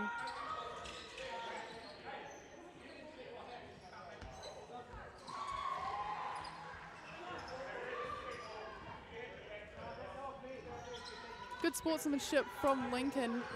Lincoln's even saying we'll give them the ball, and the ref's still saying it is Lincoln ball. Whatever the ref says goes, mate. We needed more, we needed Vic playing. We needed more law students in this game to debate it. Harmon loses the handle on away come UC. The ball don't lie, it's with UC. Dishes it off to Duncan, cutting the baseline. What a nice find there between Ballantyne and Duncan. Fantastic off-ball movement there from Phoebe Duncan. Making it easy for her teammates. Cunningham. Speaking of making it easy. Absolutely effortless. She's been doing it all weekend, and a bit of a wayward pass. Miscommunication there for UC. We need to tidy up a bit more as we do have a close game ahead of us. It's what we needed. It's what we needed. It is. I'm hoping to see some overtime action, I must say. Yeah, you and Greg were talking about that a little bit in the last game or between games. It all blends into one, but I do remember that conversation. I mean, it's finals basketball. What can you say? Sure, we'll see some close ones. Herman. Big three there. Even though they didn't drop, it's still a very, very good look for Lincoln. Wide open three.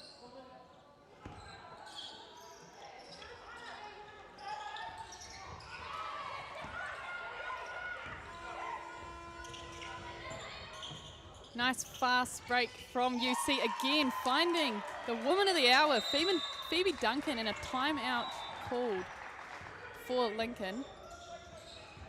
I thought for a second that we actually had the wrong lines on the court. That looked like a prime netball move, but Phoebe Duncan started extremely well in this game. Over on the other court, we've got the Wellington Wahine taking on Massey. Wellington with the upper hand for now. It is 12-9. 2 minutes to play in that game.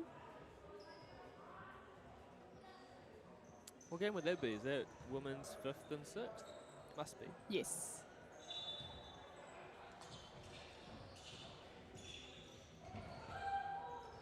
Being distracted watching them over the court. What are you saying if you are Team Lincoln? Only down by 1. What do you want to see from the girls in blue? I think offensively they're settling a little bit. They're just taking the open threes rather than can they push for a better shot.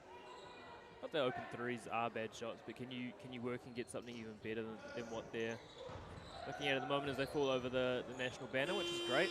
And then defensively, I think it's just making sure that they are understanding where the cutters are coming from and just highlighting how good Phoebe Duncan's been early. Yeah, for sure. For UC, just keep on that fast break, keep that ticking along nicely. They caught Lincoln on the back foot quite often with their pace, so seeing more from that will be awesome. As we see Herman now, big three from her, drains it. Executed. Nothing but net, baby. Nice high arcing shot too. Brilliant mechanics of the game. Fundamentally sound is short there. Almost got her own rebound. Still scrambling for it. And it's going to end up Lincoln ball.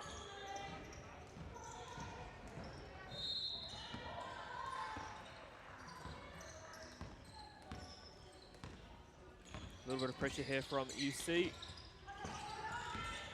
If you are down in Tamaki Makaurau, come and check out the Hiwa Rec Centre. We've got a multitude of games for you this afternoon between the women's and men's finals and the third and fourth playoffs.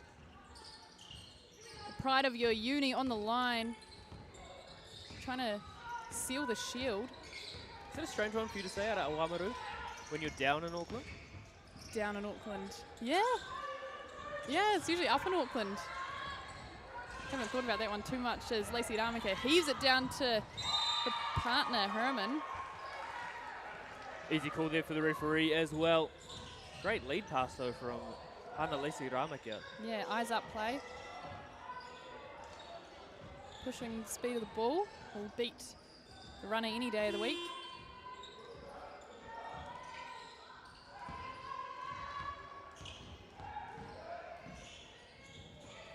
Lincoln coached by Dave Harrison, former Rams head coach from back in the day, I believe.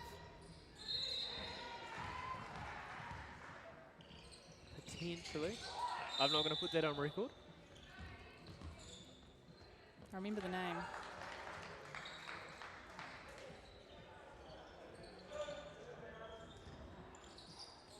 Yeah, way back in 2013. Good to see the experienced heads of the game giving back to the sport they love. They do a very good job down in Canterbury and Lincoln with the coaches, calibre of coaches that they're able to get. I mean, it's a great opportunity for coaches' development as well, these tournaments. Not that these ones here need any development, but a lot of young up-and-coming coaches down there finding their way through the ranks, and at the Mainland Eagles Academy especially is a good opportunity for them to learn their pathway. Herman looking for Lewis. Battle. The tall timber that is Kyra Craig and Tyre Lewis. Big three again. They're making such good work out of that just high post catch. Lincoln just quietly out to 19 points. Can Canterbury respond? And they do. Through the hands of Risava, the Czech Republic exchange student. Having a blast. But the response from Herman is unreal. That's what I enjoyed actually in this game. It almost takes away from the tenseness of after semi-finals. It's a chance for everyone to get out. It's their last game together. Yeah, just play some good quality ball as we see Ellie Craig driving down the right-hand lane, drawing a foul. The N1. We have a timeout called for UC, and coach is not happy. Can sense a bit of frustration out there. Probably expecting a bit more from his team at this point in the game is Thomas Hamilton. Just letting it get away on them a wee bit. Lincoln with some sharp shooters from three. Really want, again, to see them push the pace on fast break and on transition. Because that was where they've been strong all tournament. Laura Jackson's got some pace to burn, as does Phoebe Duncan. Who's having a rest at the moment, well deserved. Legs will be burning, day 3. Fatigue starting to come into play, and see how the recovery has worked. Maybe a bit of hot and colds. Always preferred the hot aspect of that compared to the colds. Shout out to Joshua Thompson as well, who's tuning in on this Sunday morning. Been doing a bit of commentary as well this year across various tournaments. There's another fantastic finish there for Taya Lewis.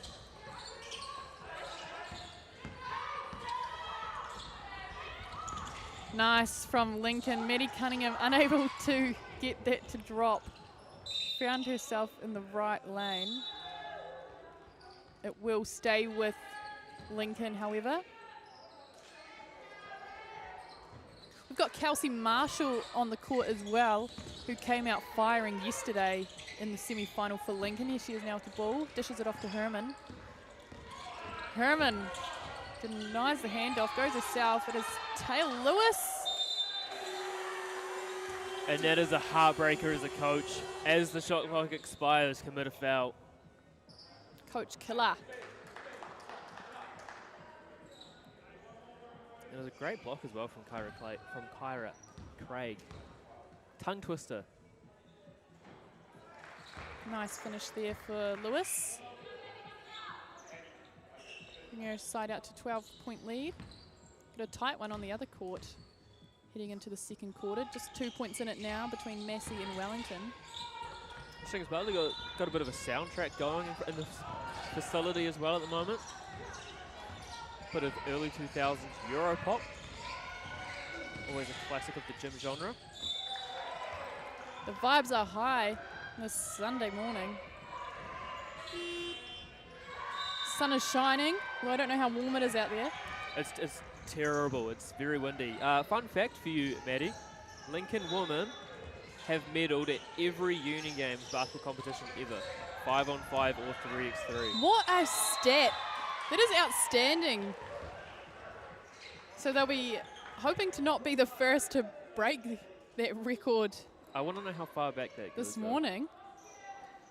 I want to know Yeah, how these far back champs date back to about 2015. 2016, actually. Harbour Basketball were asked to run the very first one, Ah, which I interesting. stupidly agreed to. My boss was like, "Can you do it?" I was like, "Oh yeah, we can do it."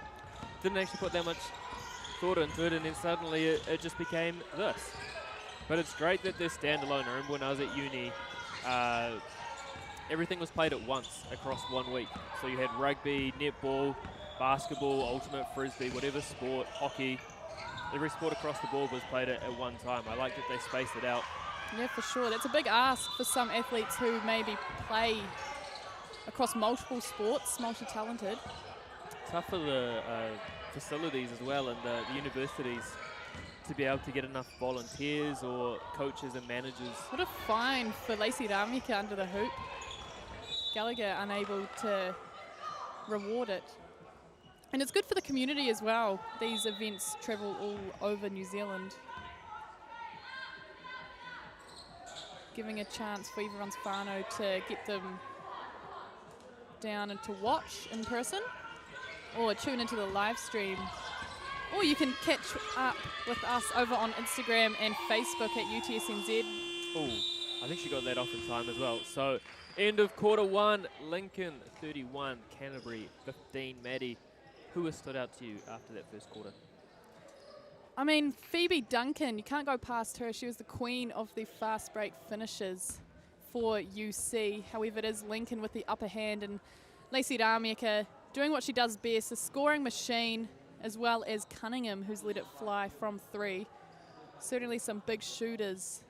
I'd like to see, again, just a bit more pace from Canterbury where they are strong and doing the work down low. They were really aggressive in the post yesterday, the likes of Roffey and Ballantyne doing the work. We haven't seen much of that this morning.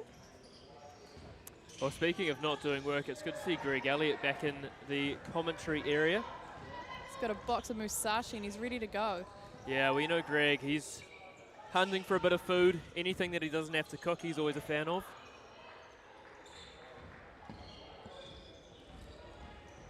As we have a look, I'm actually a big fan. I was talking yesterday, I thought Lincoln versus Otago was the best uniform matchup. The white uniforms of Massey, very clean. Quite like it. Yeah, for sure. There's a point of difference as well. They were in the blue yesterday, but yeah, we've got a few teams repping the blue and gold. Lincoln, Otago, Massey at times. It can get a bit confusing, but good to see that reversible strip. You get to a point as well, secondary schools, a lot of them love to wear blue. Oh, it's a great colour. It is a great colour. Not so great when you're trying to organise kit clashes all the time. Lucky for us, Canterbury in the maroon and gold. A staple. So we're about to get the second quarter underway. Will be UC with the ball.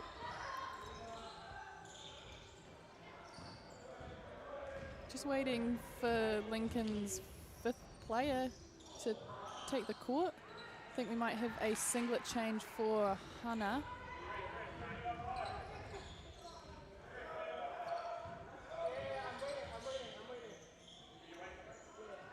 I think the reason for the delay, I think her jersey got ripped in a previous game. Good to see the refs just waiting for them to Common sort that sense out. prevails. Wardrobe malfunction. Good old Kiwi innovation come to play with the strapping tape. It's a physical game. Jerseys getting ripped out here. Bodies on the line. Jackson. It's Ballantyne with the big three. Big ask to get that one over Taya Lewis. There's a nice offensive set there though for UC. Good D from the number 9 for Canterbury. Amelia Davidson taking on Madison Cunningham.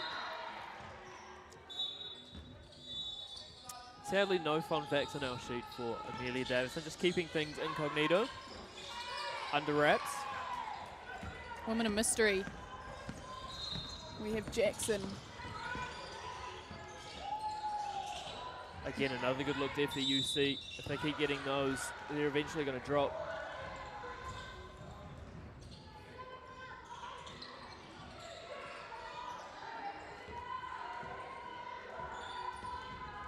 In the hands of Cunningham and Herman, they'll look to set up here. Lots of off-the-ball movement is what we like to see. Making defenders make decisions as Cunningham finds herself open. Great rebound. Laura Jackson able to just snap that one up. Got 2-on-1. Not sure if she knows Davidson is there. That's such a good fake though. Almost got the defender off her feet. Good spin, just no conversion. Do you live with that? Out of bounds, down low. UC will have another crack.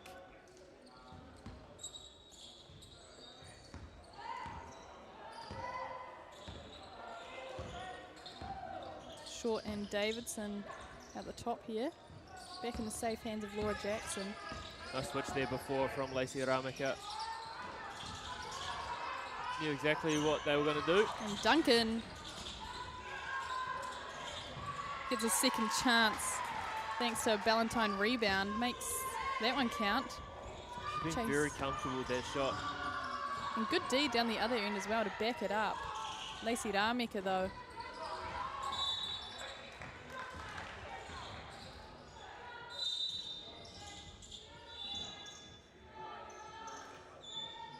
Got a great basketball program down in Lincoln. Training week in, week out, and great facilities as well. Both the men's and women's teams at the forefront of plenty of these national tournaments. See Ballantyne just losing the handles a bit.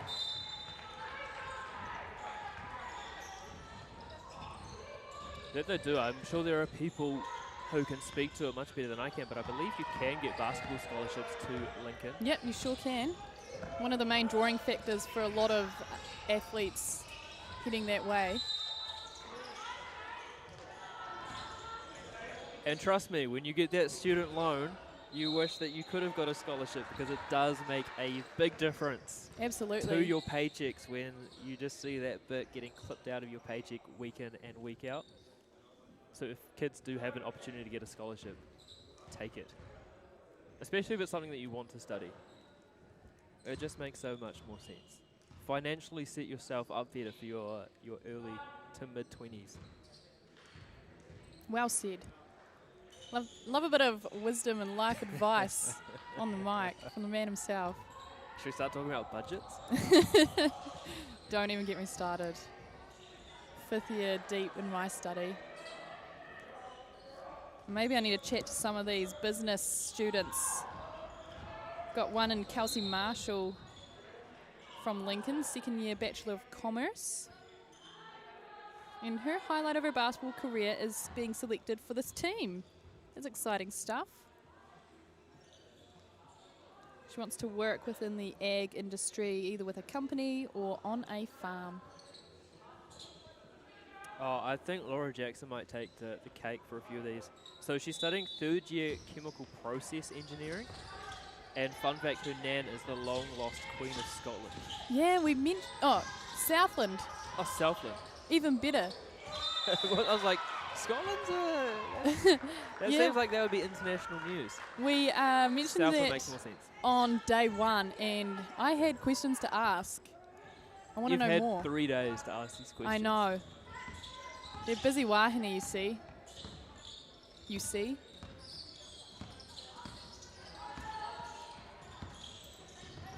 Jackson finds Duncan on the wing.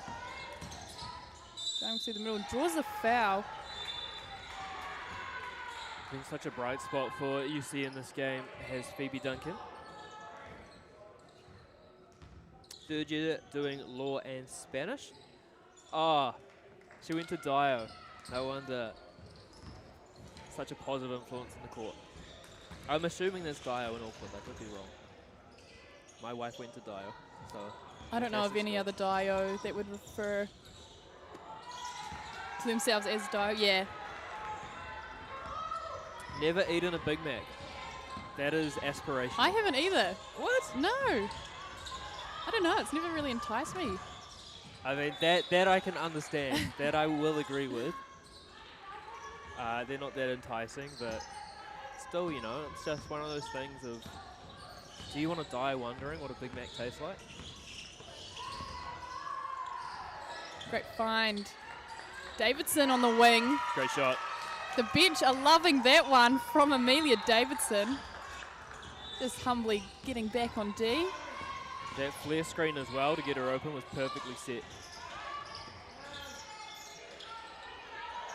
You see us scrambling on D now.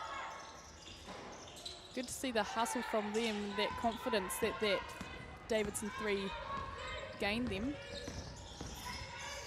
As Duncan meets the wall of Herman. I'm interested to see who this foul is called on. Me too. Yeah, 45. Ellie Craig. So it wasn't a player standing still, it was the one trying to swat the ball. Didn't get the ball, and foul is called.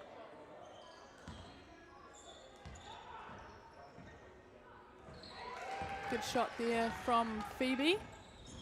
It's been all Canterbury as well this last couple of minutes ever since that timeout. Yeah, just quietly creeping back into this game. 8 points in it. Zita Schul has been quiet in this game. She was a big name yesterday. No doubt we'll see her as we get into the clutch moments later on. An insane baker, according to her friends, who gets to try all her creations. What a good teammate to have, especially on tournaments. You always Absolutely. like to have someone who's good at baking. She once handstand walked the entire length of the basketball court. I can't even do a handstand, so being able to do that, I'm very impressed. The core strength is insane to do that as well. There she is, Zita Schuler right on cue. Ball will stay with UC and 10 seconds on the clock. Plenty of time. Roffey dishes it back to Short. Nice find there. Is Imogen Short, the mid-range. Perfect execution. Imogen Short, a second-year psychological science from St. Peter's, Cambridge. Herman. Throwing a foul.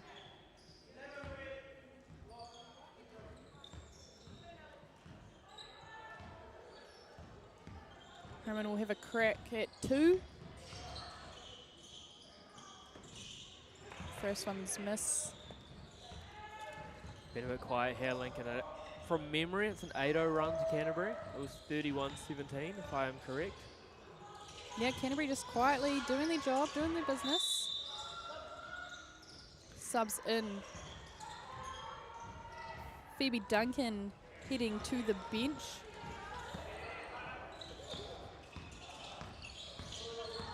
We have number 12 checking into the game, Gemma Kamal.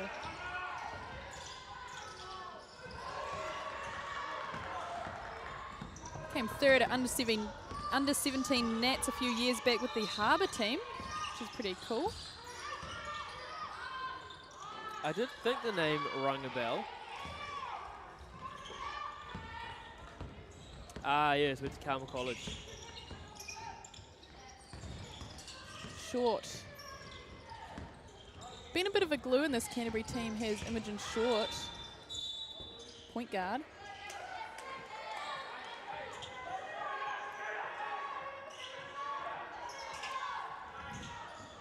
UC coach wanting to draw something up for her on the wing, I'd say.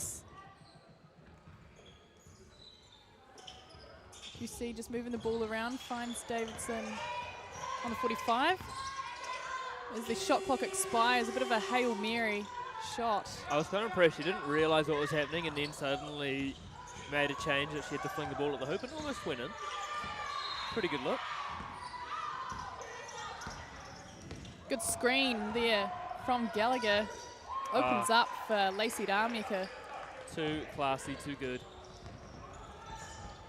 But UC put it on the pace. Nice fake. Imogen Short. Can get the finish. It is Cunningham who comes up with it.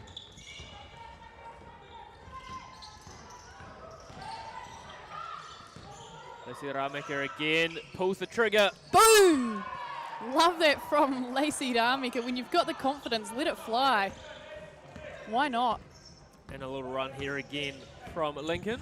Back up to 37-25.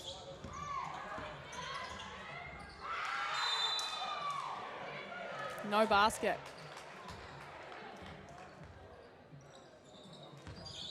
Shoot for two instead. We have a timeout for UC. Bit of an exciting run from both sides in that passage, Andrew.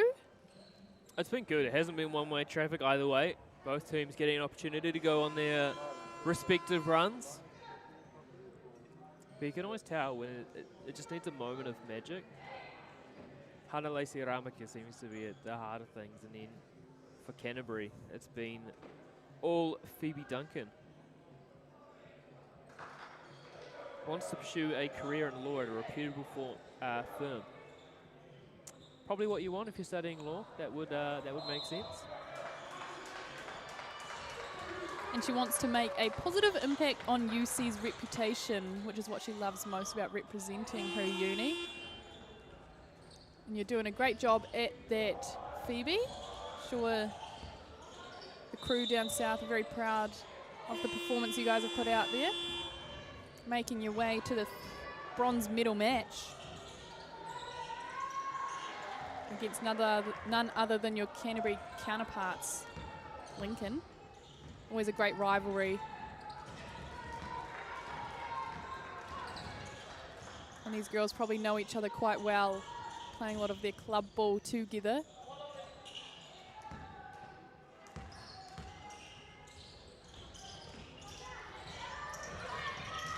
No good on either, but gets the rebound. Lacey Darmy getting up over Roffey for that one. Got hops as well. There's Cunningham. We did say she'd played NBL 1. You got to be pretty careful to play at that level. It is tough comp.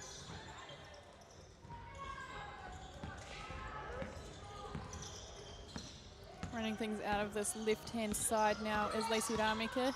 Again, Gallagher with that nice screen. Opens Lacey Darmica right up. Out the top for another 3 ball to her name. Lincoln out now to 40 points. So tough to stop an athlete who can make that shot. I think we have an injury here. Cunningham just going down their left hammy. Quite heavily strapped as well.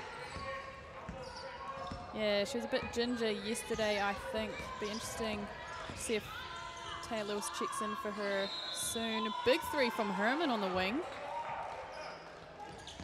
Just reminding us, she's still here as well. This game's come alive. Back-to-back-to-back triples. Canterbury, can they keep the streak going? It'll be out of bounds. Not to be. Good D from Cunningham, even with that injury.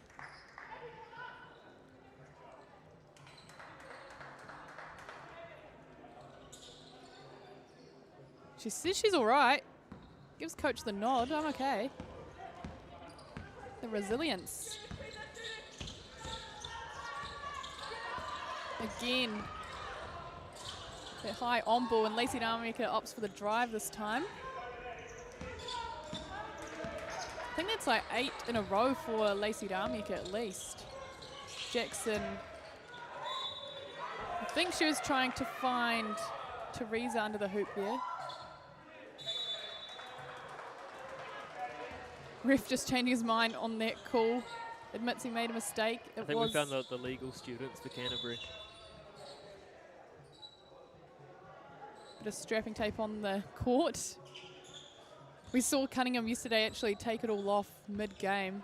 Sometimes it can be a bit annoying. There she is again. She's ripping it off. She's had enough. Not a good advertisement for the strapping tape company. Sometimes when you're working so hard and you get a bit of a sweat on, it can become a bit of a pain. The old K-tape. Just a bit of a break in play here. Sorting out the clock, I believe. And we are back underway. Jackson. I thought that was such a good hard show as well there from Madison Cunningham. Not to be. Finds herself being called for the foul. Good to see the UC men's team up here supporting their wahine. Of course, they're up later on this afternoon in the final against Otago. Another big match to come.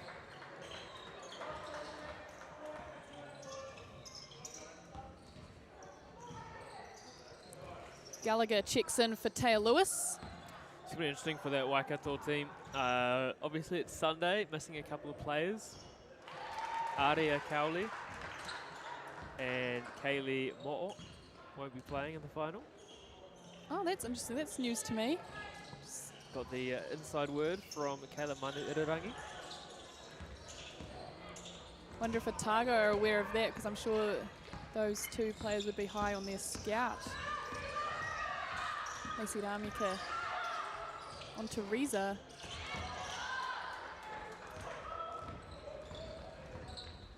Nielsen. Nice find under the hoop. Grace Nielsen, and Roffey is there to clean it up. Nielsen was impressive as well in the previous games. Just another one of those players that just does the dirty work. Believe it or not, has played for the Cook Islands. Wow, that's fantastic. Second year psychology student. Out of Middleton Grange School. Maya will be happy with that one. If you're listening, Maya Williamson. Middleton Grange hard.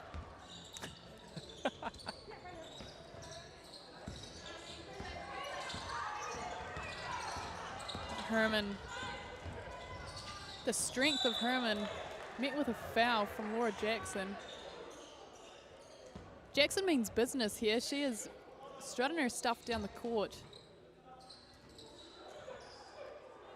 Wanting to really pull back this deficit, I'd say.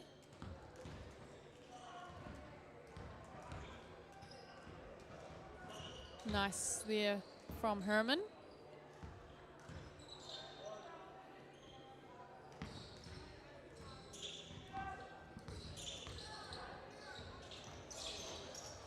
Unfortunate on the second attempt. Will be out of bounds. And it will be Lincoln again. The second chance. UC won't be happy with that one.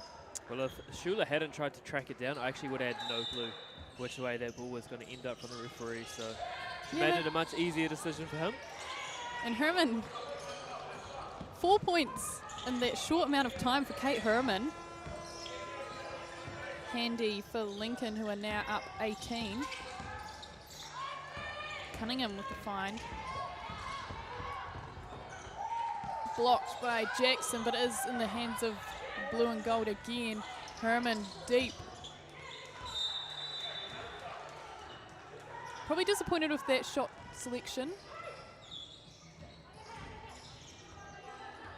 With just under a minute to play.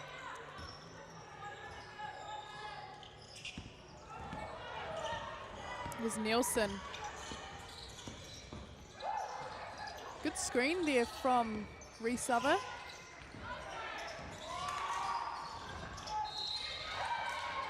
Again, just those late offensive rebounding efforts for Canterbury coming up strong, but as always, Hana Lacey Ramaka finds a way to find the ball. What And a that is, pass from Lacey Darmick out to Herman.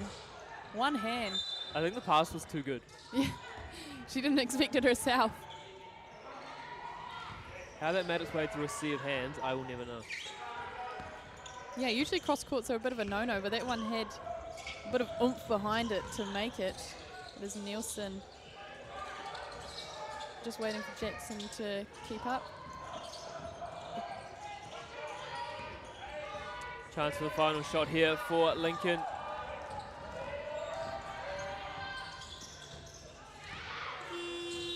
And time will run out.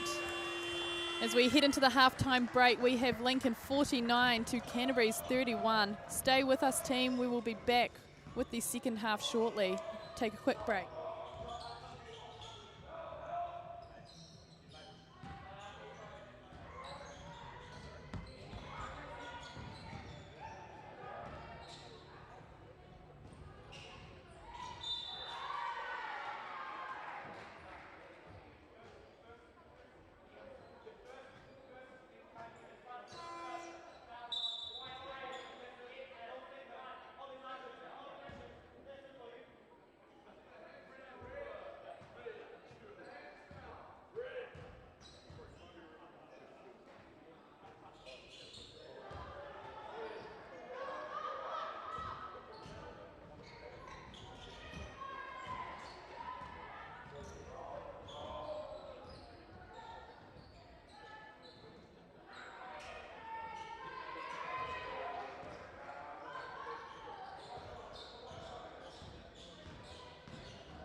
the upper hand over Canterbury at the moment. 49 points to 31 with Canterbury, their first possession of the second half, through the hands of Schuler, who drives hard to the basket, taking out Ali Craig on her way. Great take from Schuler there. Saw a gap, decided to go after it, and is rewarded from the referees. Schuler snatching herself a point early in the second half. Only 7 seconds gone.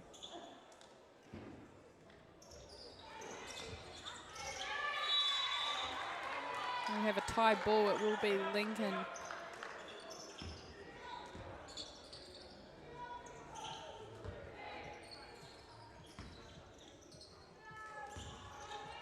Lacey Darmika in control. I do like how the big, beautiful scoreboard makes it so easy to know straight away who's getting the ball. Dishes it off to Cunningham, who couldn't quite reel it in. There was a great find. Unfortunate. I'm sure she would have been in had she caught that one. Nielsen finds Schuler on the outside. A big three for Zita Schuler. Love to see it. That'll spark some energy in this Canterbury women's side. 14 points in it. Going back to back with fruitful possessions. Zita Schuler. She must have heard me in the first half saying that she's quiet by her standards. She's come out with a point to prove. Oh, I thought she was going to go back to back to back. Jackson. And UC will get possession back again with a tie ball. Awesome hustle from the UC girls out of that halftime break. I don't know what was said by coach, but it must have been inspirational. We have Davidson. That up. Oh, if that had gone down, I think the roof would have been blown off this place. Herman down the other end, just doing what she does best. Pace to burn. Like to see Canterbury stop the ball early. Always a tough thing when you don't score and you see Kate Herman with the ball. Resubber at the top. And Schuler.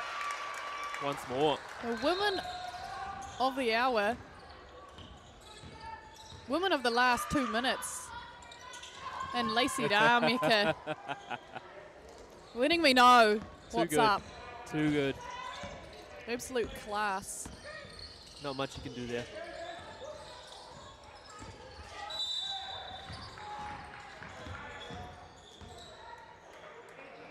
A foul there on Kate Herman.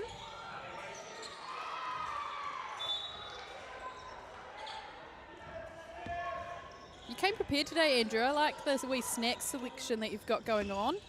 Oh, look, it's not me. My wife said, do you want a lunchbox prepared? I said, absolutely. That's always nice. Very, very lucky, Maddie. Shout out to all the better halves that are letting us take part in this weekend. Holding down the fort at home with the Sunday reset. No doubt we'll have to make it up to them at some point. Schuler, I'd be looking for her as well if I was Team UC. If the shot clock expires, I think the girls were just unaware just how little time they had to play with. As subs check in, Resubber hits the bench and Ballantyne is back out there on court. A talented touch player is Ania Ballantyne. And the New Zealand under-18 mixed not too long ago. Herman. Boom! And it feels bad for UC. Every time they try and make a run, Lacey Ramika or Kate Herman just make an absolute bucket.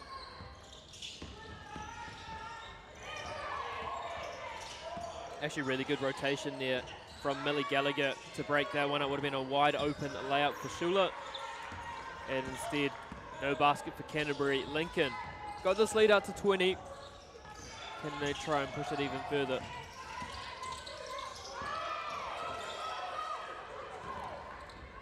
Jackson and Davidson down this end.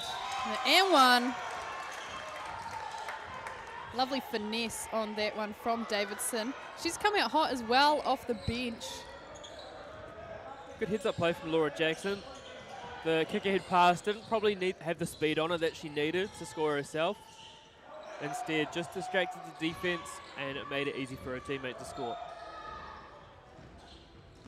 Love to see the IQ come into play, especially on those mismatch opportunities, 2v1, 3v2.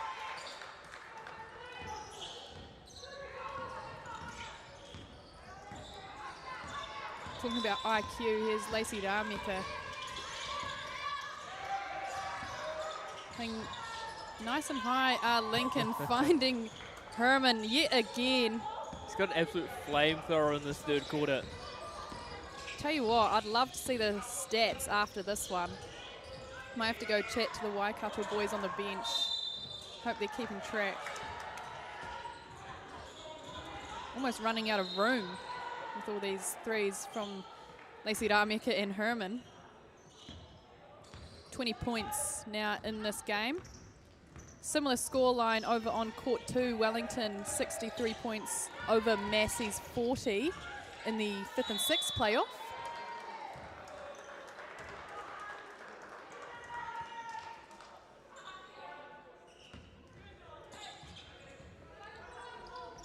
Canterbury here, a lot of time in this game, but gotta start really chipping away at this lead if they want to make a run for the bronze medal. Oh, Lincoln, are they going to keep the streak alive of medaling in every basketball competition that they've played in this country? Surprised they haven't got Duncan out there. She was electric in the first half, especially on the fast break for Canterbury where they are so strong. Ania and Schuler off the pick and roll. Nice wee play between the two posts girls. Positive start. Back to 18 points. But this is where it gets tough. Trying to stop Hana Lacey Rameka out of the pick and roll. And good job there from Canterbury. There's Ballantyne down the other end. Going down the middle. Bit of missed decision maybe from Ballantyne. Found herself in a 3v2, wasn't quite sure. A good job there from the defense, not overcommitting either way. Meant that they could stop that in their tracks, and we're going to see a timeout taken on the court. Still plenty of games to go this weekend. After this, we've got the men's 3rd and 4th playoff. Then we're going to have the women's grand final, and it all culminating in the men's grand final as well. Yeah, both Otago women and men in the finals, doing the region down south very proud, I must say, as an Otago alumni. Sometimes I don't know who to support because I spent most of my life down south but have since moved up to Christchurch, and I just love the environment in Christchurch, and the basketball is unreal. Managed to get down to plenty of Rams games earlier in the year, and looking forward to the Polokai kicking off their season soon. Did you frequent the Ramble podcast as well? Yes, I did actually. The Ramble is the go-to. I love the media that they've got going on at the Rams, just such a good environment. Lockie Cameron down there, young student who is working hard behind the scenes, cool graphics and things like that. As we get back underway through the hands of Lacey Rameka.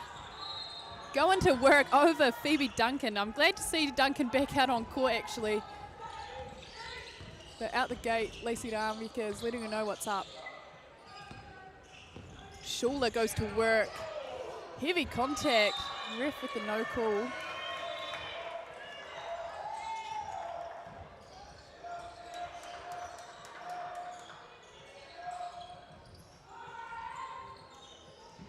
What are your thoughts on that one, Andrew? Was she set or no?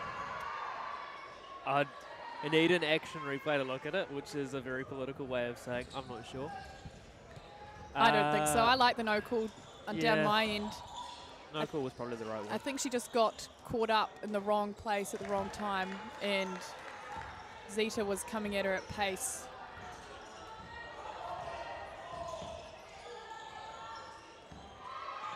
Schuler, part of this team last year. She's out of Waihi College. Great part of the world. Always enjoy my time down in Waihi. Yeah, it's a beautiful spot. I've spent a New Year's there. And then the beach got shut. Oh, for the see, sharks. Waihi or Waihi Beach? Oh. They're two different places. Oh, I was at Waihi Beach. Very, very close though. It's only about 15 minutes down the road. Again, geography not my strong point, especially when it comes to North Island. Lacey Darmekas travel call. Right decision.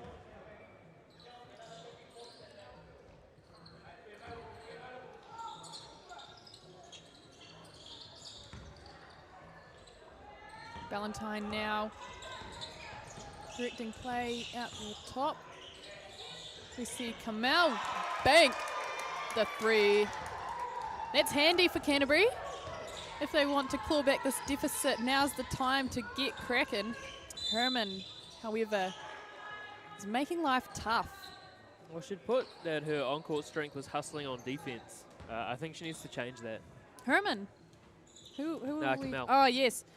Yeah, no, she's been great down both ends of the court, I'd say.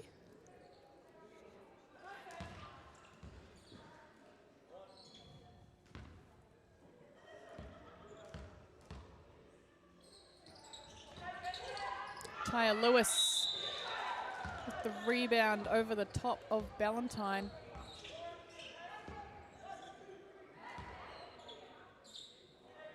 It's always tough when you are the athlete in front and someone comes over top of you but just happens to have 2 hands on the ball as well. You get kind of caught up in it. But it is Taya that comes up with it. Look, I'm going to be honest here that it's happened to me many times. Well used to it. Not anything that phases me anymore. Kamel. Just weighing up her options. Short now. Pulls up. It is Cunningham with the rebound. Looking forward to Herman. Bit of a match-up between Herman and Jackson. We love to see it. Herman nearly snatches up her own rebound. It will stay with the girls in blue. It did make me laugh in the first quarter. Lincoln ran everything down the left-hand side that we couldn't see. Now they're running everything down the right-hand side that we can't see either. So just changing it up, keeping us on their toes. best of both worlds.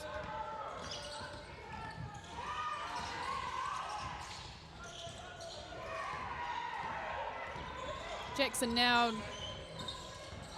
taking on 4 Lincoln players. It's a tough ask for anyone. Pulls up, does Lacey Darmeka. Oh, if that had dropped, that would have been ridiculous.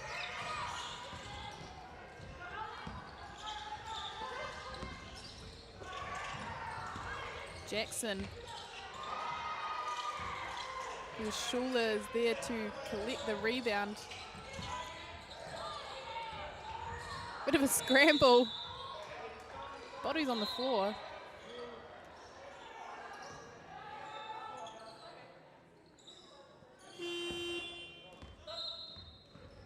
Got Davidson checking in for Shula now. Another player who's just quietly impressed off the bench for Canterbury. Been such balanced teams across the board. Doesn't really, like, yes, teams have had players that are far and away above, like Hana Lacey Rameka, but there's been good depth. What a pass, speaking Dime, absolute of her. dime. And Ty Lewis, great positioning there just to find herself an easy bucket.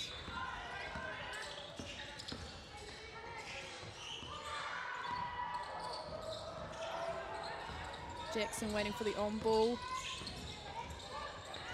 Off the foot there. And we have a travel. Oh no. Charge is the call.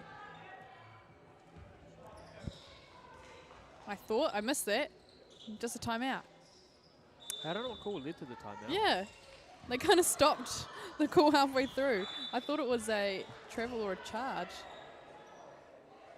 I guess we'll never know. We'll never know. One of life's great mysteries. We have a timeout, nevertheless. 22 points in it. 15 points over on the other court. Wellington still in the lead. Another impressive team that we had the pleasure of commentating on yesterday. We did, actually, showing how tough it is to make the top 4. I thought they were unlucky not to make it. And that is the beauty. Such a clean draw is the UTSNZ Nats with 8 teams in it. So you have 2 pools of 4 crossing over straight away into semi-finals, so there's not really an opportunity. If you can't execute on day 1 and 2, you will find yourself in the 5th to 8th spot.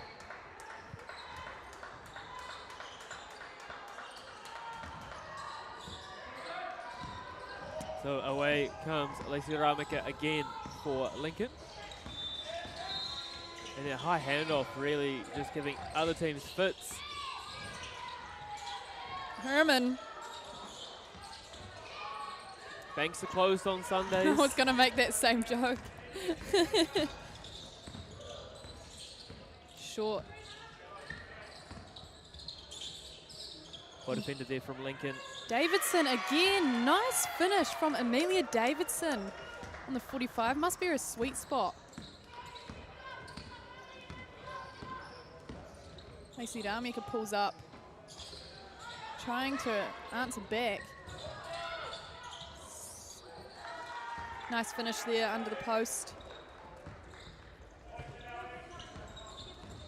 Kamel.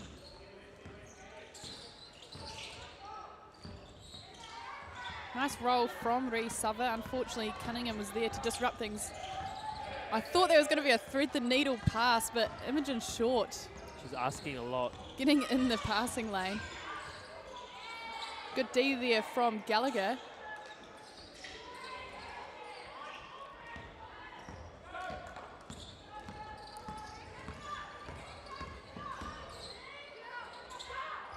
Lacey Ramika unfortunately does not find the glass on that one. Will be UC. As Gallagher and Lewis hit the bench for Lincoln, getting some fresh legs on in the likes of Kelsey Marshall.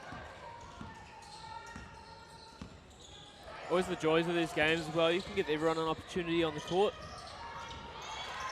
And both teams have depth within their bench. Quite happy to roll players on and off, depending on what the situation is calling for.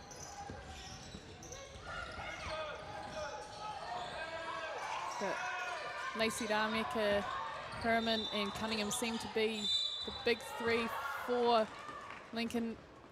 Unfortunate, Gallagher has just hit the deck. Looks to be a bit of a knee injury, unfortunately. You hate to see that on day 3. Aroha nui to her. As Canterbury just regroup here, we have 69 to 50. Andrew, while we have a break, what's going through your head about the past few passages of play?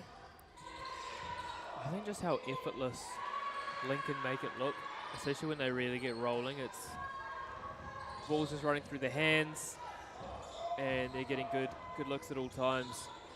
Yeah, you can certainly feel the confidence in behind them. They've been getting good looks all night, which just gives you the go-ahead to keep letting it fly.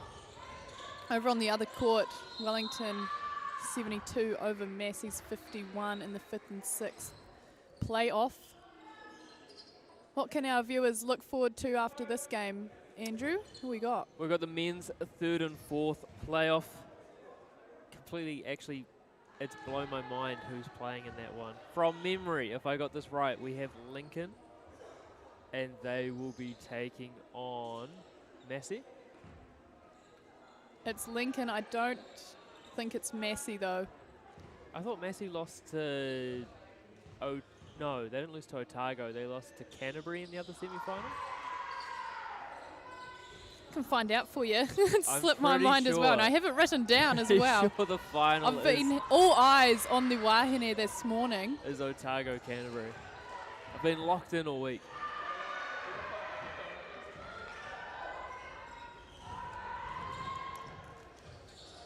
Always hate to see a player go down. They're just taking their time on the baseline. With 41 seconds to play in this third quarter, it's definitely unfortunate for anyone to go down at this point in the tournament. Actually stuff you hate to see. Yeah.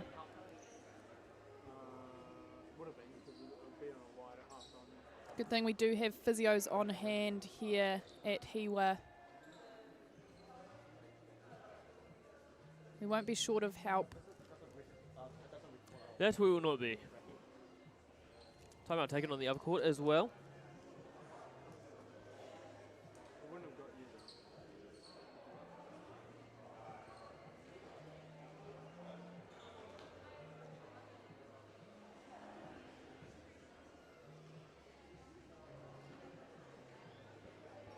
I'm just finding out, doing some research now so that we can actually confirm.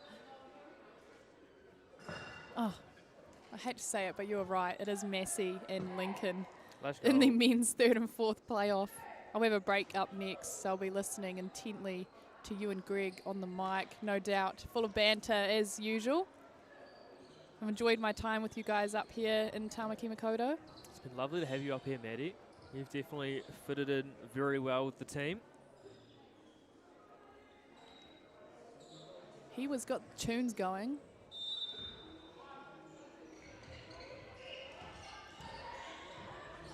Be a chance for the Wahine out there just to catch their breath.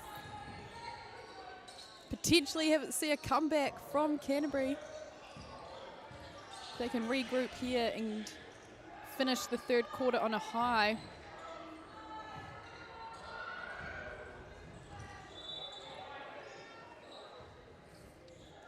Let's have a look at some of our fun facts while we have a moment. Try spot one that we haven't maybe talked about. What's caught your eye? There must be something. I like this one here, Zita Schuler. She is hoping to work in sport performance for elite teams in the sports science or strength and conditioning realm, which is always handy. That's a pretty good one. What did you want to be when you were younger? Oh, at what age?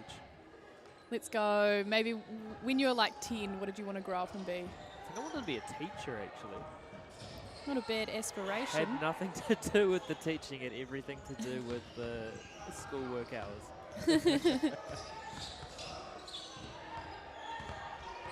I wanted to be an interior designer That's a good until one. I grew up and realized I'm not like artistic at all. And then into high school, realized I just love chatting about sport and watching sport and finding out more about the players involved.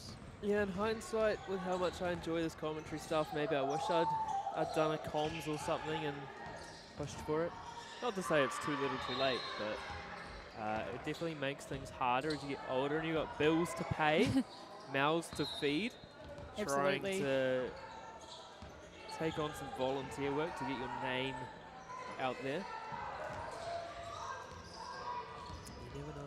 If you're just joining us, team, we are just having a wee injury break in this women's third and fourth playoff, unfortunately. I'm sure we will be back underway shortly, but just letting the team take their time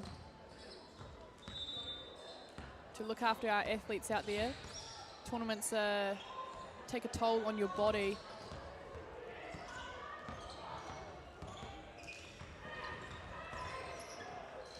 That they do. Good to see the girls just having a wee catch up out there. All love out there on court, being from the same region. They don't want to see anyone go down. Not. In positive news, I understood a little bit more about how to get around this great facility this morning. Felt a bit more familiar. Still haven't tried the rock. Did you find where the rock climbing wall was? No, I was chatting to Greg earlier. He said that when he was in there was a couple on the rock climbing wall with their camera and tripod out, so he was too embarrassed to get caught in action. I said, I'm sure they've got CCTV somewhere as well.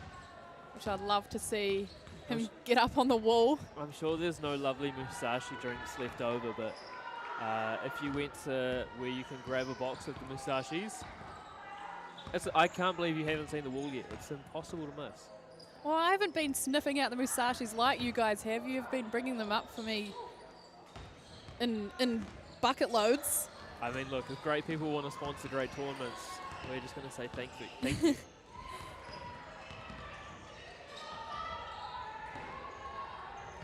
You've actually got time now, if you wanted, Maddie, just to run down, have a quick look at it, and then report back. I wouldn't leave you hanging. You never know when we're going to get underway. I think you might have time. Maybe in the break. I'll report back when we have the women's final later on.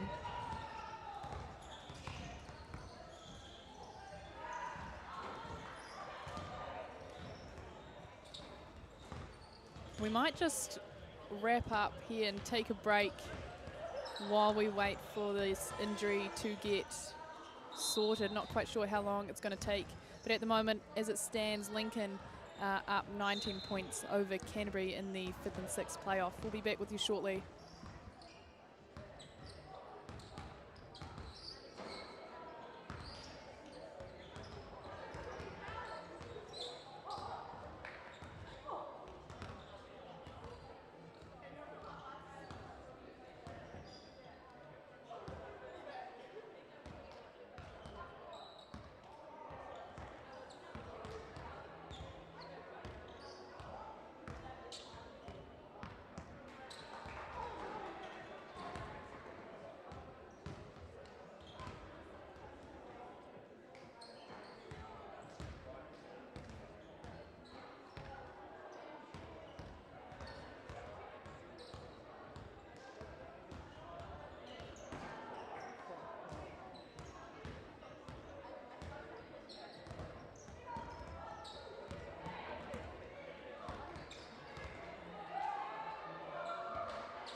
All right, welcome back, whānau. We are still in the women's 5th and 6th playoff. If you're just joining us, we have... Bronze medal 3rd match. and 4th, sorry. It's been a bit of a stoppage. Thanks, Andrew. If you're just joining us, we have had a bit of a stoppage. Unfortunately, Millie Gallagher going down with an injury to her left knee. So thoughts and prayers are with her. It is still Lincoln with the upper hand. It's a tough ask to come back out and play after quite a considerable break, Andrew. Yeah, not easy at all, but commending both teams that they're able to refocus. And good sportsmanship on display. A lot of the Canterbury team cheering on Millie as she will go get that knee checked out. Hopefully nothing too serious. But stay with us. Of course, the match is still going to be very exciting. We've had some hot shooters from the Lincoln side especially. Herman, Cunningham, Lacey Darmaker getting amongst it, which has saw them out to a 19-point lead. You see, on the other hand, Duncan was key for them in the start, just finishing off a lot of their transition plays. And Schuler coming alive in the 3rd quarter. Hope to see her get going again. And I'd like to see a comeback game, just to bring up the morale a bit around the stadium. Everyone's sort of crossing their fingers and their toes. No one likes to see an injury at all. No, that is very well put, but got to tick off a few things in our break. Greg wanted a new photo shoot, got that sorted. Thank you to our sponsors at Musashi for making that all possible.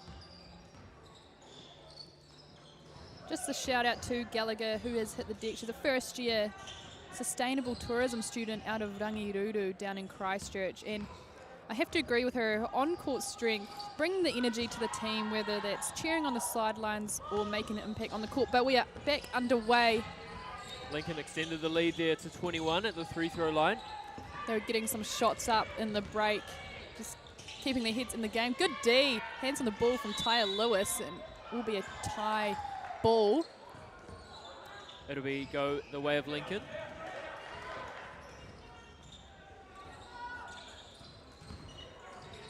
Marshall and Lacey Lacey Darmaker, out the front.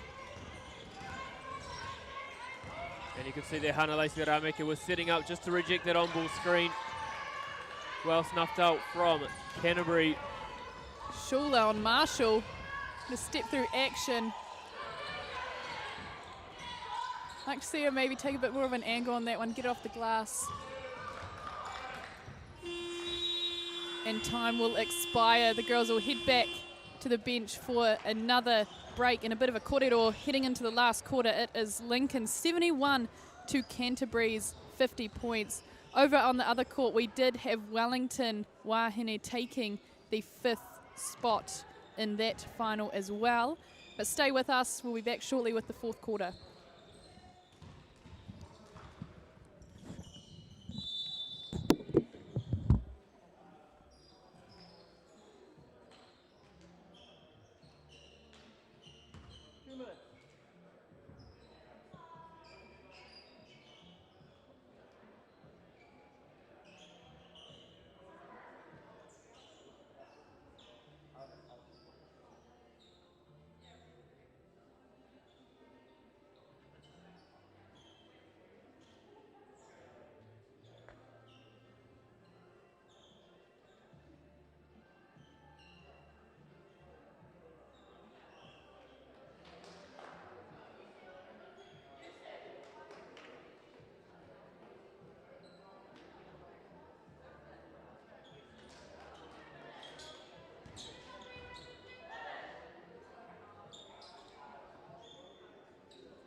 Quarter time break.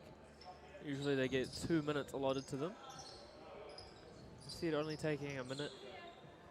They're fresh, they're feeling ready to tackle this final quarter. In the hands of Jackson now. Jackson v. Herman's a nice matchup.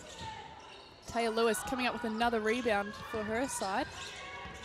Good to see as well. It looks like Greg's opening a new thing of Mentos, so the one that I saw sitting there might be mine, but it looks like it's gone, so I will say thank you, Greg. Supplying the goods, as is Kate Herman yet again. Picking up where she left off before our little break. Just scorers everywhere, Lincoln. And Lacey Ramika still hustling on defense as well, not giving away anything easy. Nielsen grabs her own rebound, opts for Jackson out wide. Instead it is Cunningham who comes up with the rebound and is fouled in doing so.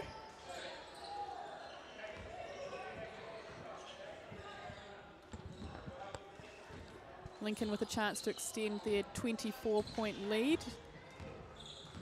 Haven't been out this far in a wee while. Canterbury just seem to be finding their way back in as Cunningham has a look.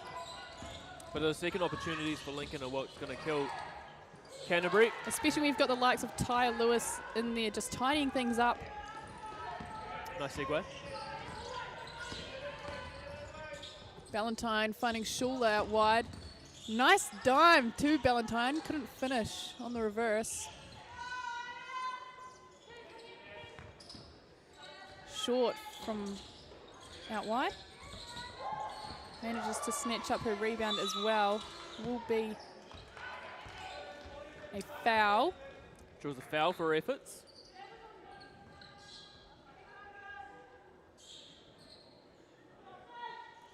That one's on Schuler. Chance to draw up a play here. That one a little bit overcooked. Ballantyne manages to keep it in the half. Schuler and Davidson out the front here. The hard show shutting down Jackson was Herman and Lacey Ramika. They've done their homework as Herman. Not too sure why she hesitated there before shooting it. It was wide open. Boom! Kate Herman. And makes no mistakes with the second opportunity.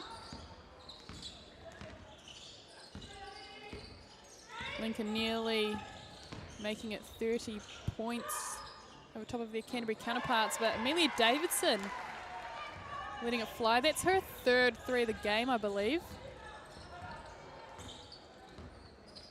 Just quietly achieving. Cunningham takes her on. Calling for the and one. Almost a Judd Flavel call back, actually, the old M1 call. Was a staple of his playing career. Schuler going to work on Ellie Craig. Great D from the young girl from Waimate. Herman. Lacey Ramika wide open. Got to get a hand up. She'll probably shoot over you anyways, but at least have a crack. It doesn't matter what you do against Hana Lacey Ramika. She's going to put the ball in the hoop.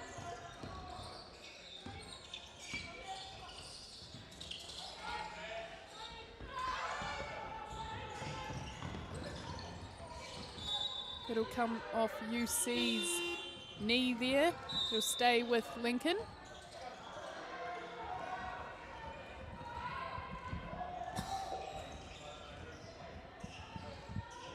Timeout is the call. Just a chance to regroup and refocus ahead of the next 6.5 minutes, Andrew. Absolutely. Looks like Lincoln are just having a little, taking the chance, having a little sit down, waiting for Coach Dave to get. Down to 2 subs now. Yeah, it's a tough ask, but luckily for them, the score is in their favour. Don't know if I'm ready to call it yet, though. 31 points, still very much insurmountable. Absolutely. No, insurmountable would mean it can't be done. Whatever the opposite of that is. It's possible. Very much so. Maybe I need to go back to university myself. Maybe this tournament will inspire me. I think that break sort of put us out of sorts as well. We're just sitting back watching it unfold. Speaking of out of sorts, I know Greg Elliott's very much looking forward to getting back on the commentary mic. Yeah, for sure. An exciting afternoon coming up. The men's third and fourth up next, courtesy of Andrew and Greg. All thanks to Shuriken, our live streaming provider, bringing you the goods at home.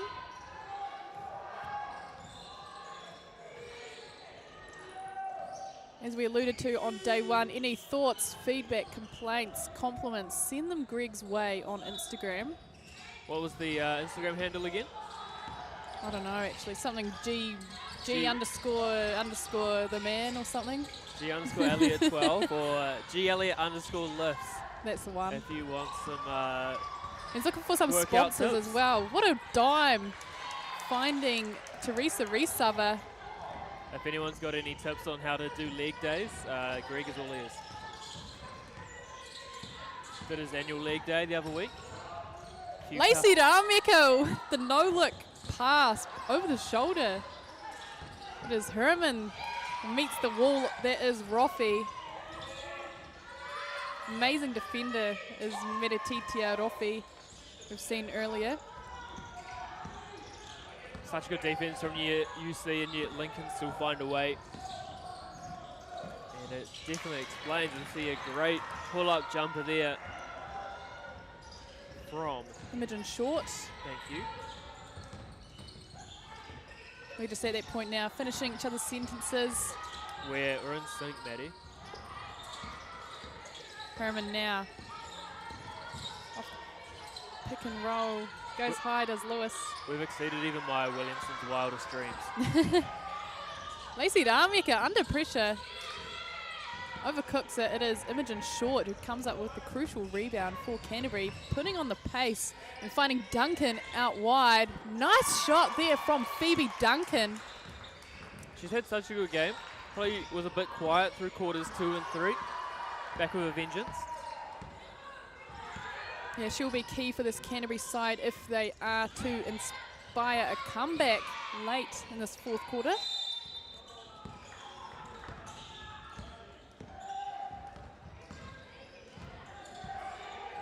And that's the way to go if you are Canterbury. Ball in hand.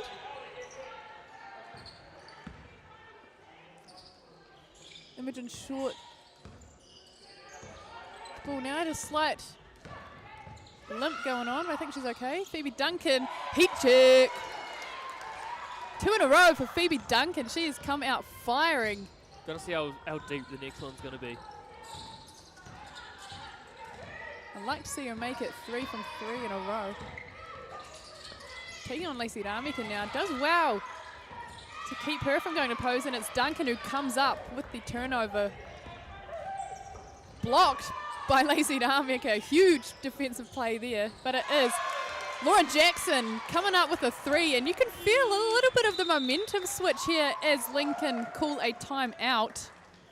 Canterbury sneaking in 9 points, making it the deficit 20 now. 86 points to Lincoln, 66 to Canterbury. Closing in very quickly, and it's great to see. I mean, you know, anytime you can hit 3 straight threes, it's going to do good things for you on the scoreboard. And a pretty smart timeout taken from Lincoln, just trying to cool everyone back down. Yeah, go back to what they were doing well earlier in the game, and perhaps putting a bit more pressure on the ball as Canterbury seem to have their eye in.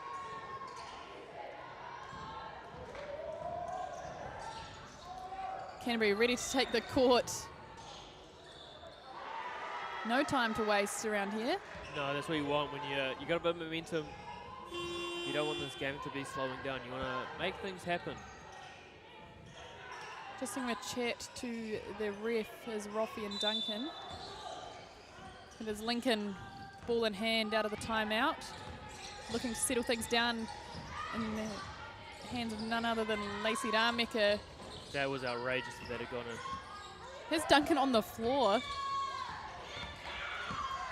Teresa now looks for Duncan. Nice right hand finish. Good things have been happening with Phoebe Duncan on the court.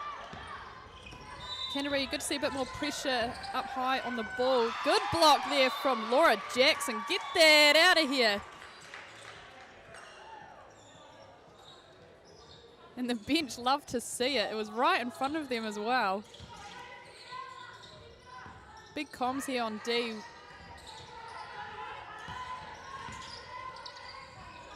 Lacey D'Amica with the one hand. And it is a foul on Metatitia Rofi, I believe.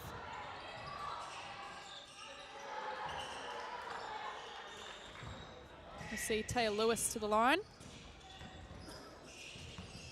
Tough for Rofi, I mean, did such a good job getting the offensive player into taking a tough shot. And just got a little bit too aggressive.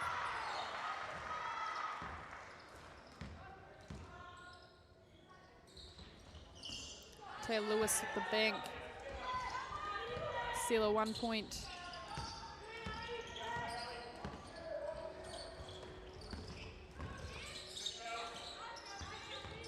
There's Duncan with the mid-range jumper again over Ellie Craig. Nice finish there. Duncan is all over the scoreboard for this UC team. As Hannah Lacey D'Amica dishes it off. Great ball movement from Lincoln. Going so fast, I'm getting twisted on my words. Doing a superb job. Herman gets stripped. And it's going to say Lincoln ball, 7 seconds on the shot clock. Yeah, look. The tip from Duncan. She is relentless in and amongst everything, both offensively and on D. The UC men calling down to the Waikato boys on the bench, yelling out the clock. I think they forgot to maybe stop it earlier, so we are at 2 minutes and 50 seconds. So the shot clock is at 5. For a quick shot here from Herman. Has to get it out quickly. What a pass and a find. Amazing stuff between Herman and Lacey D'Amica. Nearly a perfect defensive possession. All comes undone. Kamel. And you're going to shoot early and often here if you're UC. Duncan. So that one was good. The way she'd been shooting it all the morning. Nearly afternoon. Lincoln will probably just play out their positions. They have there a bit of a mishand, unfortunately, for Lacey D'Amica. And Rofi comes up with the steal, waits for Phoebe Duncan to catch up, and she draws the foul. Nice teamwork there from UC. Good spatial awareness to wait for your teammates to catch up, give you a better shot. Nice decision making there from Rofi.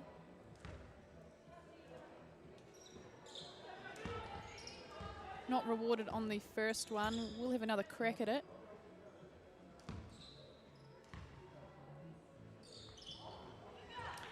Converts the second.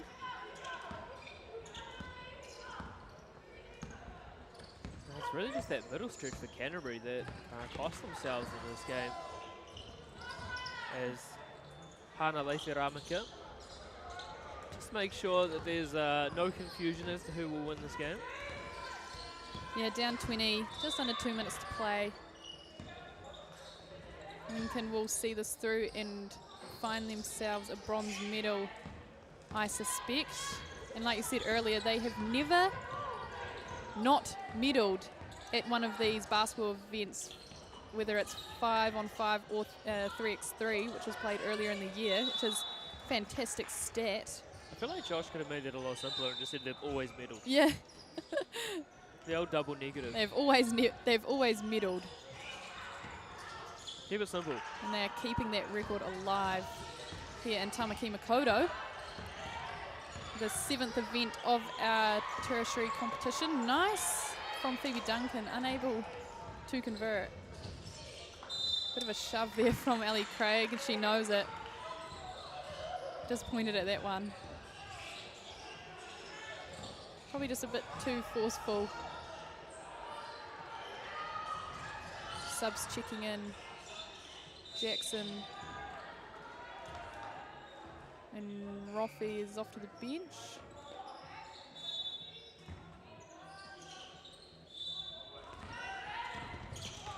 tough ask for Shula to pick that one, but she does well to keep it alive. Finds Davidson, who's hot from the corner. Looking to finish out this game strong for both these girls.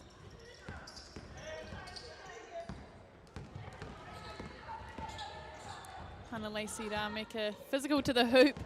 His little rest on the pad down there, as you see. Andrew, you've gone quiet, my friend. I was just distracted by Greg, aka Matua Tuhoi.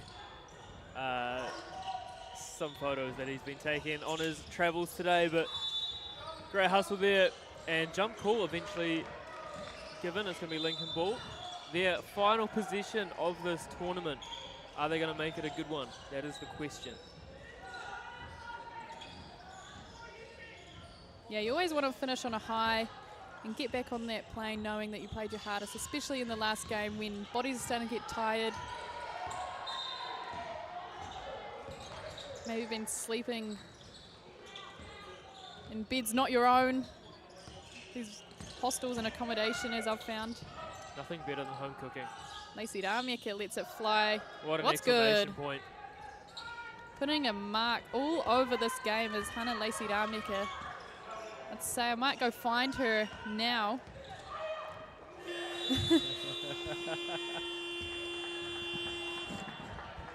So that's going to do it here in the women's bronze medal match. Lincoln taking down Canterbury 96-71. We're going to take a mandatory 10-minute break for the warm-up for the men's third and fourth playoff. That'll be between Massey and Lincoln. See you shortly.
Welcome back here to the Tertiary men's basketball. Massey taking on Lincoln in the men's third and fourth playoff. Andrew Horrocks alongside Big G, Greg Elliott. Greg, how excited are you for this one? I see you've had a couple of Musashi shreds to get yourself ready. I tell you what, the bald voice, you might need to keep an eye on me and a defibrillator nearby because my heart is beating out of my chest. Excited for this one. The palpitations are immense. We've got a little bit of time here before tip-off. The Lincoln team list, Greg. The good old Lincoln team list, yeah. We've got Jack Churcher, Brodie Cooper, Mitchell Corkery, Jack Henderson, the Simon Lafayette, Joshua Muggleston, Cody Stevens, Zach Summerfield, Seb Wilson, and Tony Worthington. Lincoln get us underway as Lafayette, it wasn't a shot that he was willing to take yesterday.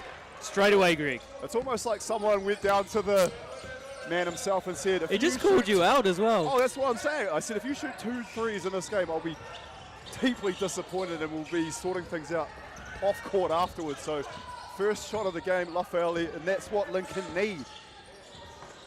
I thought he was about to pull it again as he goes to the hoop. Oh, this is personal. I may have lit the fire, and he's looking up at me again. If looks good, kill. Oh my gosh. I might sub Maddie back in. I feel threatened for my life. And the steal as well. You Oh poke my the God. bear, and look what happens. He realized that there's potentially a tournament team spot on the line. You think you were dealing with a Snorlax, all of a sudden it's a Charizard. What the? Outrageous. I don't think you've got the Blaine gym badge yet either, so you can't actually control him. Oh, I thought he was going to meet him in the summit. But Harlan Rowden to the hoop. these messy singlets or uniforms are Bro, crazy. these white ones are tough. Now, I know as soon as we get a sort of a break in play, you'll run us through that team list of Lincoln, but it's been ferocious to get started here. That's what you want. I mean, we saw it in the women's third and fourth playoff as well. Both teams just playing free. Final time to give it. Oh, and Rowden gets that one packed. KCL walled up, but just an even better finish there from Mitch Corkery. If anyone who wondering is KCL, Kale Compain Lawson. I tell a lie, there was Cody Stevens as well. My apologies. Zion Anderson, he has had himself a tournament. I tell you that much for free. As KCL with the big. I tell you what though, the Warriors could have used his dad in the centres last night. Yeah, I tell you what, Lika Halasima. I tell you what, we're saying I tell you what a lot. I'll tell you something for free, and that's Lika Halasima. I don't know if we'll see him at centre again. He's got a good try though. Touche, touche. Still waiting on the Jet Thompson invite to the owner's box. I did raise that point with him this morning. What did he say to you? Because I would have thought you'd be quite down the pecking order. Oh, no, I am, but I spoke on your behalf after the information Oh no, that's that even you worse. gave me. Oh, hey, sometimes you've got to go into bat for your teammates. What did he say? Um, Not a lot? yeah, I think him and Scott Telfrey said have been in the trenches a bit, so. Well, I mentioned the couch, don't get me wrong. KCL, big rebound. Man Mountain.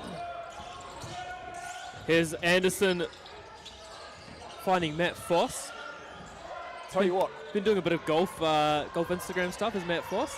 KCL. We've got to find some new adjectives to use here, buddy. You can't say. I'll tell you what. For 4 quarters of basketball. How's this? KCL puts There the we go. mass into Massey. He is a unit. I'll give you that one. As away comes at Rowden. 3-on-1 finds Foss to the hoop, and Cooper just kind of pulled out of that one. Rightly so. They have been an elite 1-2 combo. Rowden and wow. Okay. Is If Rowden that's on how we're cue. going to play it. Hand down, literal man down. Gave me PTSD, Andrew, from the Wednesday Night League, that video that you love to share so frequently. I really should save that one to favourites.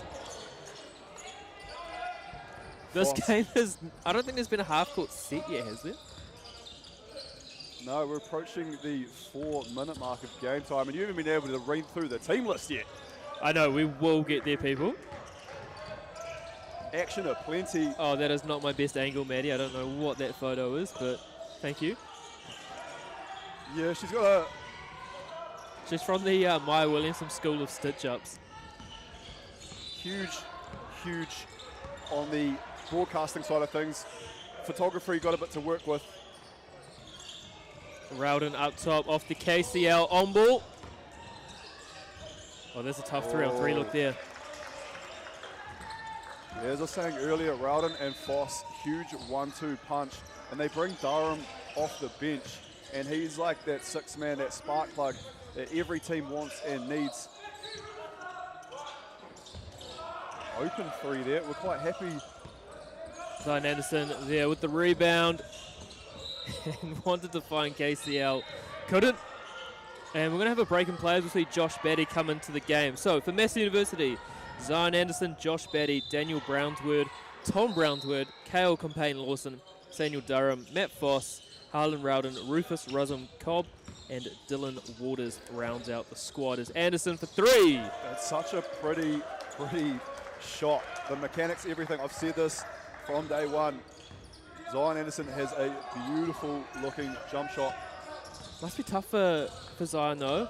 Such a good player, not even the best player in his family. Yeah, it is a tough one. It was lovely to have the Anderson whānau here for the majority of Zion's games. And I did see them actually before a second ago. They're here somewhere. They're to our right. Interesting fact as well, and if you've tuned into every Massey game, you would have heard this from me, but I just love saying it. Zion Anderson, national chess champion at 12 years old. Sorry, can you repeat that? National chess champion when he was 12 years old. What? And he can speak French. That I knew because obviously with Vinny playing over in France for many years after leaving the Warriors, sadly, it doesn't shock me that he can speak multiple languages. Yeah, so I thought with my German, his French, just a couple of bilingual fellows. How much German do you still speak, Greg?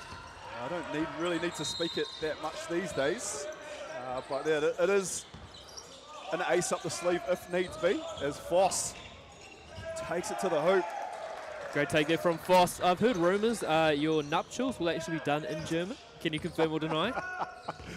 I can deny, but Guten Tag. if I'm going to look to anyone for some advice on the nuptials, I heard there was not a dry eye in the area when you delivered your nuptials on your big day, Andrew.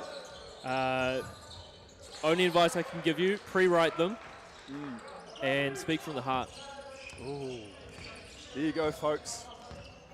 That's just not advice for me, that's advice to all males out there. As we see Rufus, he has been so impressive. You could say that he's Rufus, the soul of the team. Oh, he's raised the roof on multiple occasions. Couple of dunks, couple of stops. He's been on both ends of the court. Very active. Luffy alley there with just some tired legs on that three-point attempt. Yeah, he really gassed himself out after maybe expending the tank on the first 2 minutes of play, Andrew. Maybe he heard those wedding nuptial conversations. Oh, just on cue there. I swear there's something where he picks up on the sixth sense of us. Might be bad-mouthing him, and he just takes it upon himself there. Maybe an earpiece in there somewhere. Anderson, little shimmy, gets the first step. Step through. Off the rim. Anything that does transpire today, though, Andrew, we'll be able to have a chat to him at the wedding. Yes. No doubt you'll be the one who we're wanting to have that conversation with, not me. I'm just an innocent bystander in all of this. No better wedding chat than bringing up the tertiary performance. What some people might call an icebreaker. I do find it impressive though, Greg. You spend about 7 minutes a year with these people and you're all best friends. No, I tell you what, when we go down to Christchurch, the Tyler Herbert, myself, Simon Lafayette, Tane Lavery? Tane Lavery. Is that down at, what's the Little Haidori? Oh, I tell you what. Little Haidori is such a spot in Mate. Canterbury. What is the place called? Which one? There's a lot of food spots in one area, and you can... Oh, Riverside Market? Riverside. Little High is like the smaller version of Riverside. The Oh. Mexican place is the spot. When you're a skinny fat man like myself, you go around Riverside buying food everywhere. It is the spot to be. The 2 levels. Oh, What's your go-to spot in Riverside? there's a bacon and egg butty spot. Oh, it just Top slaps. floor or bottom floor? And then you, bottom floor, and then you go upstairs for a cocktail to wash it down with. An adult beverage. Huge hit there from Durham in the corner. And that's the one thing you can't do if you're Massey is not get back on defense. Cannot believe it, Greg. 19 apiece. Yeah, transition defense there. Just lacking a bit. Sometimes you enjoy the spectacle of your own teammate getting a bucket. Don't necessarily get back. Lincoln leaking out though. Easy two. Here's Josh Batty with the pull-up. And that's a bucket. He learned all of that at Rosmini College. Fantastic young man to coach. Some elite coaches as well in that Rosmini setup. Speaking of buckets, Greg, I'm surprised you didn't find the local KFC. As Zion Anderson with the takeaway. Batty goes to the corner. Anderson opts not to use him. Goes for the tough layup, and away come Lincoln.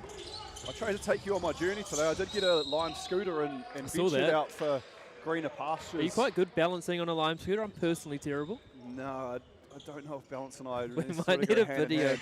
If anyone's got some security footage of Greg on the Lime scooter, need to see it. I tell you what, I also weigh it down a bit as well, so it doesn't have the necessarily the top speed that I see other people enjoying.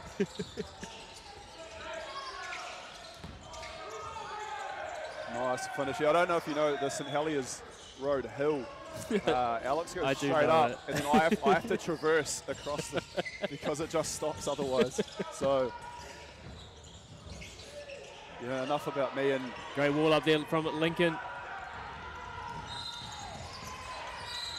And a blocking foul is going to be called there on Josh Batty. Good take from Joshua Muggleston. yeah, you have hyped up Muggleston. He was one of your players to watch. He is such a nice player to watch. Both teams at the moment on 9+10. Yeah, nothing separating these teams at 21 apiece. As you said earlier, it was 19 apiece, and they're just going tit for tat. So I expect Massey to answer on this play as Lincoln going ahead. Nothing worse in life, Greg, than having expectations. Touche, but you've got a big dog like KCL under there just hovering, waiting. Anderson, tough look.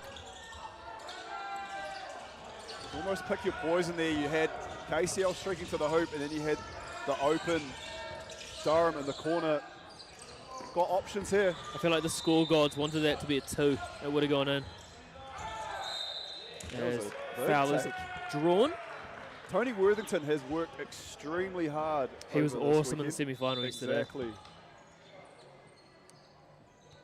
It's always tough, obviously, in sports. Someone has to win and someone has to lose, but they were huge in a losing Not effort. necessarily. You- You saw some of the football results this morning. I know my beloved United is going up against City tomorrow morning. Early start Yikes. for me. Actually, I need Man United to win, so then Oh. City stay below Leeds on the Premier League table. I'm probably already banking the 2 points. Don't you worry, my friend. 2 points. I was thinking of league for a second. Great turnover here from Lincoln.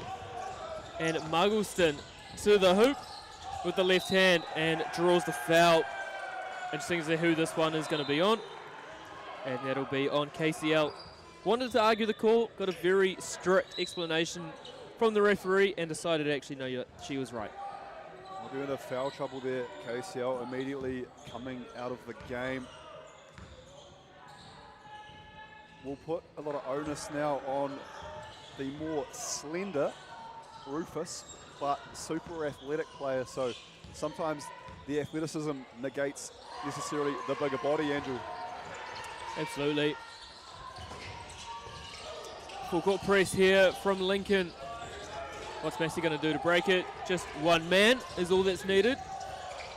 And Zion just picked his dribble up there a little bit early. And just like that, we're down the other end of the court, Andrew, and Seb Wilson. Oh, and they're putting some pressure on, and don't they love it there on the Lincoln bench? Turn it up. Well, unlike the fantastic show Home Improvement, he has not been the silent neighbour in this one. That was pretty good. Thank you, thank you. 2-on-1 fast break here. Oh, little back screen in the paint. Foss thought about stepping back there for a three.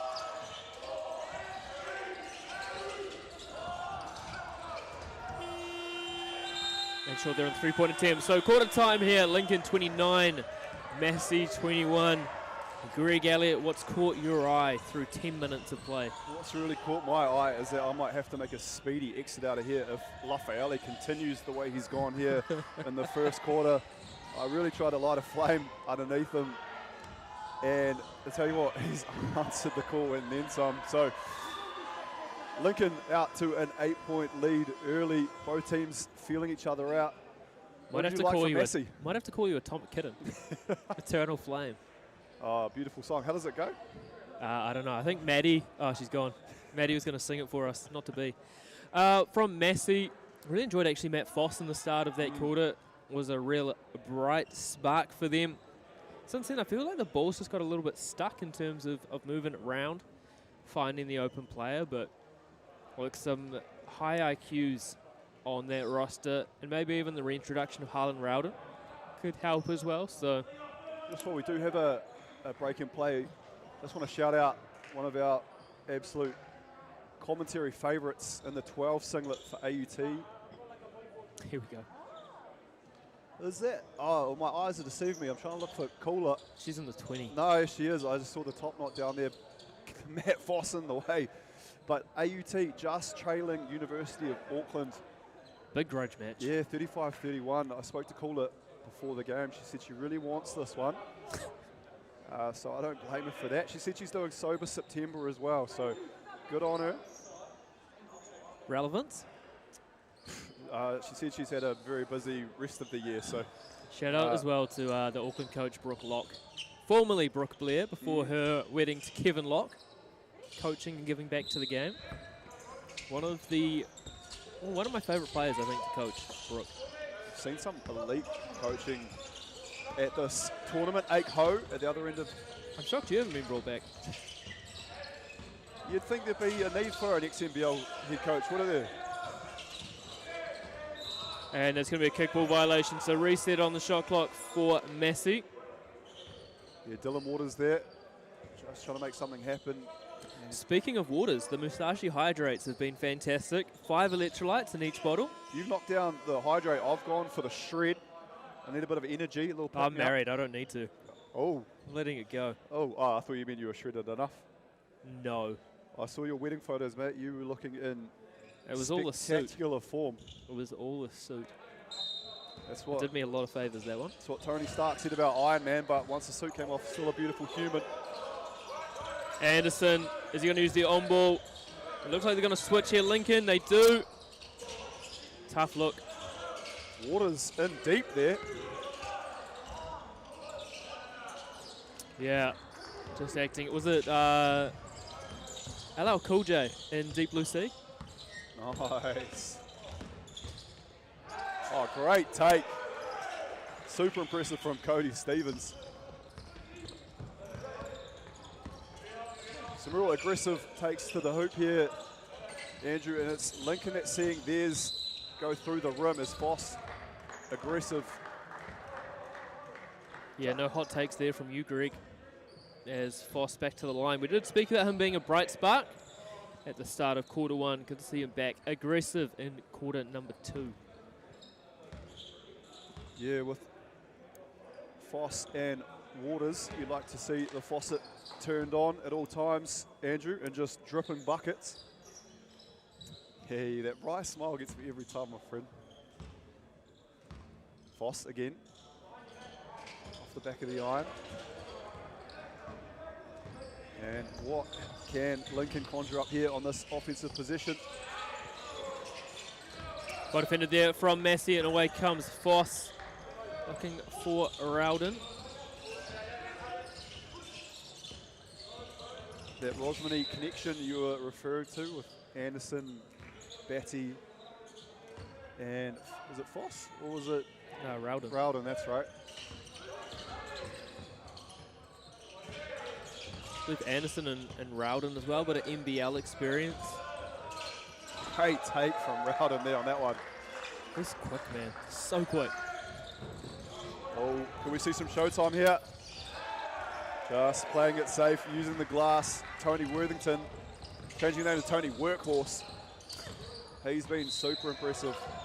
As Foss there again is fouled. Slippery player, tough to stay in front of. Whenever I hear slippery, I think of Matt Bardsley, the slippery eel. See, whenever I think of Matt Bardsley, Justin Nelson's voice just comes flooding into my brain. Oh. One of your favourite humans. Did you see Foss knock that one down? It's pretty good to commentate with, actually, old Justin Nelson. Who have been the top 3 commentators that you've commentated with? Oh. Because you've been in the game for a while now. I think you. At 3. There's no order. Okay, you and me number 1. Okay, there you go. I'm going to go... All I wanted to know was if I was number 1 or not. I'll go Maya Williamson number 2. Yeah, safe. Number 3, there's a lot of contenders. I know there's for this one. I know there's a woman in the University of Waikato women's team that will be. Nah, see, I only did one game with Kayla Manu Irirangi. Actually, as we see, a shot clock violation, did a bit of stuff as well with Crystal Ledger Walker. Was very good to commentate with as well. She was on fire too, coaching that Waikato women's team. Oh man, that team is so fun to watch. Got to be tough though. They're missing a couple of players due to Mormons not playing on Sundays. Whenever I hear that, I always immediately think of the great Polder Winatana. Yep. And the time he scored 100 in a high school game. That's insane. One of the great stories. I think if I put actually, it might not have been. It was over 90. I know it's over 90, but if I put all my high school games together, I don't even know if it would total 100. So in New Zealand or Austria included? Oh no, Austria was a bucket. First professional contract signed for American football as a 4th string wide receiver, Andrew, €100 a game. How many games did you play? Not many. If any? Oh, I caught like 3 or 4 balls. Wasn't really targeted that much, but hey, you know. Well, you're more of a blocking receiver. Is round into the hoop and converts the M1. Yeah, he's been dissecting the defense, Rowden. Really impressive all weekend. What number did you wear? 88? Did you have Austrian playmaker as your license plate? I remember we had like a half American, half German quarterback. That was interesting. You and Michael Irvin could have been great friends. Yeah, I was surprised Jerry Jones didn't call. There's Lafayette playing with a point guard, pick and roll. We're on here. Oh, Lafayette! Oh my God! Oh, that was such an obvious tech too. I don't know how he didn't get one in yesterday's game for doing that. Yeah, he got a bit of a 2-for-1, didn't he? Yesterday got away with it. Probably because he got away with it yesterday, thought he could do it again. He might get away with this not being a tech. Look, do you see the eyes looking back? Do you see the eye contact there? I do. Stop looking at me. I tell you what, folks, again, that's what happens when you poke the bear. This might be a tech warning. I think it was deemed that there was a player underneath, so it was safe for him to do so. He's looking up to us, Andrew, and he's saying, tournament, team me, now. This might just be a warning. Yep, no tech, just a warning. I don't know how he's talked his way out of that. He is very affluent, Simon Lafayette. Maybe that's how he's talked his way into the ship. Yeah, newly in love. As you can see, a timeout taken here from Lincoln. Back to a 7-point game, Greg. Blew out to 10 at one point, then Massey went on a bit of a run. What do you think lit that spark? I'll tell you what, there's nothing more that gives you that added mana boost, that momentum, than a huge dunk there from Lafayette. As soon as I saw the ball being put on the floor and the guard stayed with the guard, that meant when Simon rolled to the hoop, he was going to get a nice dump-off pass, and then I knew he was going to be attacking the rim. And as you saw, look back up at us, Andrew, tongue out. He didn't look at me. Jordan-esque. There was only one person he was making eye contact with.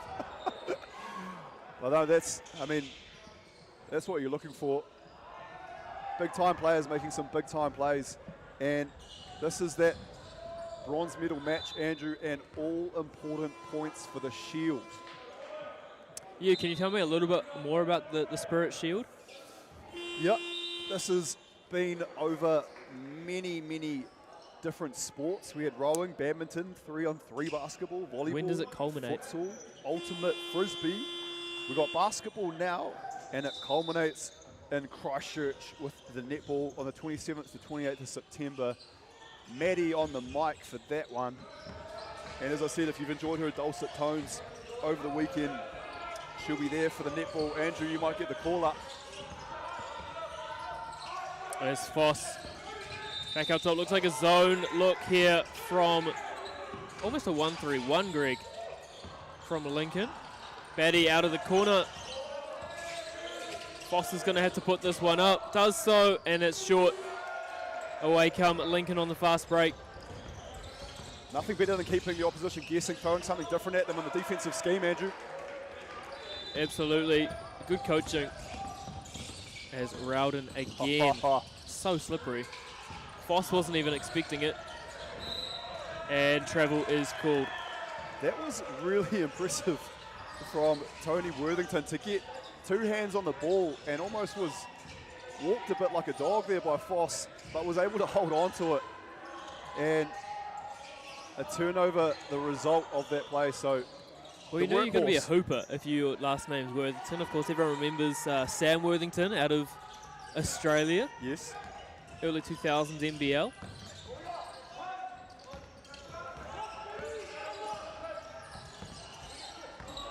Let's see what Lincoln have got on this possession. Oh, lovely kick out. Deserved to basket, not to beat. And messy ball. Brody Cooper in the last matchup, he was electric from behind the arc, lighting things up. Reminded me of a young Thor, God of Thunder. Oh, Batty.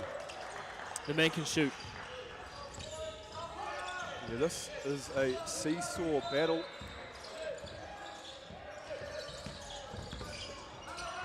Good defense there as well from Massey. Cooper up top. Finds Worthington. What a dime. Oh, and the workhorse just keeps on going. He's fueled the tank up this morning, Andrew, and it's not looking like it's going to be on empty anytime soon. Greg, what's the timeout conversation here for Massey?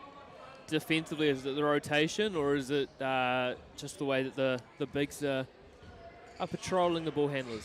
Yeah, I just don't think the coach will be too appreciative of how sort of easy some of these looks are for Lincoln. Now, obviously taking it to the hoop, you want to guard the ball or stop the ball, but just that dump-off pass not being met with much resistance at the rim, and just a smart play, just get a timeout. Let's maybe look at our structures. Might see some different scheme defensively thrown at them by Massey. What would you think? I know I always touch on your elite coaching experience, Andrew. Well, not having coached at the NBL level, personally, I'm interested in what your pick and roll scheme, your favourite pick and roll defences are. Mate, great question. Do you ice? Do you mush? Are you in drops? I like Hard to drop. show? I like to drop. That's probably why. How far are you dropping? That's probably why the phone hasn't been ringing, Andrew. For the. You can't run drop coverage in 2025.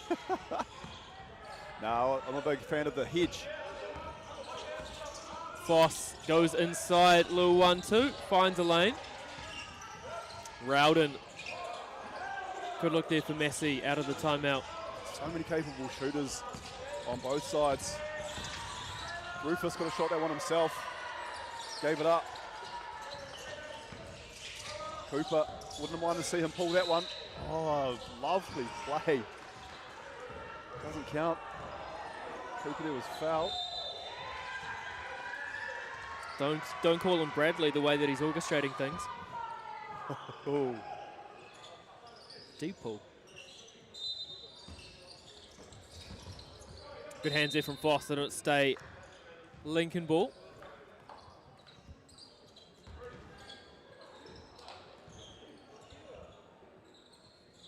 Just seeing a bit of a lull in play, Andrew. It's been pretty frenetic so far in this one.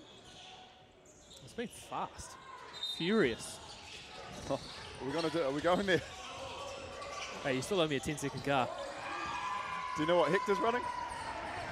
Spoon engines is what I heard. 3 of them. And a Motec system exhaust.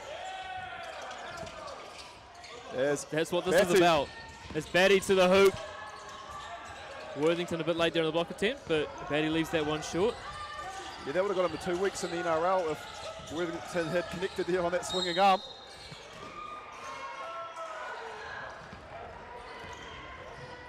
Reg Reagan would have loved it though. Oh, bring back the bluff. And look at him, he's trying to make a defensive stop at one end, and he's hustled down the court and is at the free throw line. What can't he do? Worthington. Good to see KCL back into the game after the early foul trouble. Yeah, some of the bigs for Lincoln just running amok. Coach has rolled the dice and said, we'll get KCL back out there. We're not going to die wondering, Andrew. Still a 2-3, it looks like almost a 2-1-2 there from Lincoln. I know Rowden would like to have that one back. Oh! Sends that one back. He also gave some chatter back as well. Express shipping. Woo! Paid the extra couple of dollars for the courier. Well, big defensive position. If you're going to turn it over at one end, get down the other end, hustle back, make a play for your team, and Rowden doing just that. A nice little 1-2 there from Lafayette. Tell you what, if the Warriors had moved the ball that quickly last night, might have been a different result. Oh, mate. It's been a tough Sunday. I've been in mourning. However, the basketball has got me through it because we've seen some elite hoops, and Zion Anderson lights it up. Oh, we've got a turnover there, Batty. Back to a 5-point game. And another turnover, Greg. Like the McDonald's in Albany. What a swing, Andrew.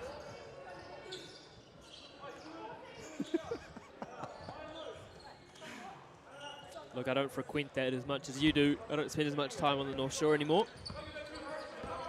No, you are a married man. You've got better things to do. As Lincoln pushing off the rebound. Worthington finds Cooper. Ooh. And if that microwave heats up, it could be a long day. I think Cooper just needed to see one go through this 2-3 zone here from Lincoln. Anderson out of the corner. Good look, but again, away comes Lincoln. Muggleston to the hoop. Great. He's a hooper, man. Such a nice player. KCL, good kick out.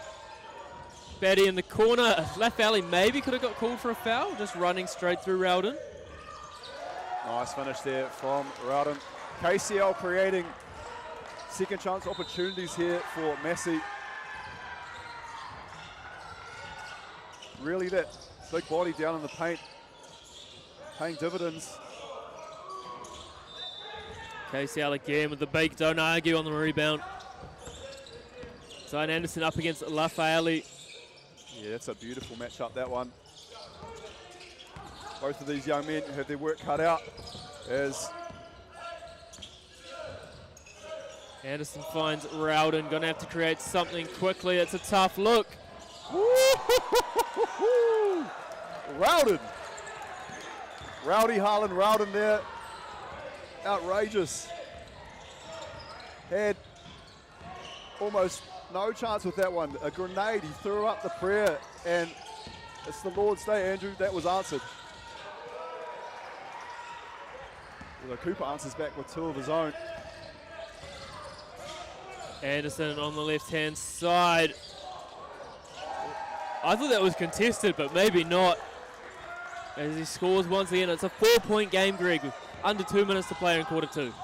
Now, I didn't have the gumption to say things like that to Zion, the same way I did to Lafayette, but something I saw from Zion yesterday was that he was a little bit more placid. I wanted him to shoot the ball more, and he's come out today firing, so I'm really happy to see him just hitting some buckets, making himself felt. As Cooper with another basket. Zion, tough look. Here comes Lafayette, kick ahead. He wants it back. I think he wanted to go straight at Kale. Well, he's looking at the referee there at Lafayette, and that little look at the referee. If he looked to his right, he would have seen the ball would have dropped straight in his lap. But he looked at the referee expecting a call. And just unfortunate there, the peripherals not picking up the ball, dropping in his vicinity. You see him and Zion Anderson, hands on knees. It's been a very busy first half, Andrew. It has. There's another beautiful basket there for Lincoln. And suddenly, Greg, back out to 9 points. Yeah, if they can extend to double digits, obviously Lincoln will be happy with that going into the half. Massey want to nip that in the bud immediately as Anderson kicks it to Durham, and he is a threat behind that arc. Great wall up. Oh, that's a big bucket from the 12 singlet? It is. I wonder if it's Mitchell Corkery, because we haven't seen another 15. Maybe Josh Thompson, if he's listening, can confirm or deny that for us. There's nothing worse than not having the right number or the number at all. And everyone at home probably expects us to know everyone off by heart. As Exactly. Anderson, that's a deep one, KCL. And so halftime here in the men's third and fourth playoff. Lincoln 55, Massey 44 from Greg Elliott and myself, Andrew Horrocks. We're going to take a quick break and we'll be back with the second half.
Welcome back here to Auckland University. Andrew Horrocks alongside Big G Greg Elliott. Of course, any feedback on the commentary, G_Elliott12. And just confirmation from Josh Thompson, number 12 is Jack Henderson. Don't want him feeling left out from this one. So thank you, Josh, for JT. You'll be relying on him a bit down in Palmerston North, I've heard. Oh, I hope he's been in the gym training back because he'll be carrying me, that's for sure. Much like yourself, the bald voice, as we enter the second half here. And now I'm confused because if 12 was Jack Henderson, who was 17, Josh? Because Jack Henderson was put down as 12. Yeah, if the lads have been swapping singlets, it doesn't bode well for us up here in the commentary booth. I'm all for jersey swaps, but usually when it's with the opposition, not your own teammate. Yeah, tough. Tough ask in the commentary booth, and we to do it on the fly too. As Durham, I said the ultimate six-man is Durham, comes off the bench, prolific scorer. And if KCL could have just on cue rolled a little bit quicker, would have been an open lap for him, but instead Durham just says, I've got you. Nice finish with the left hand too. Always appreciate someone that can use their left. Just like yourself.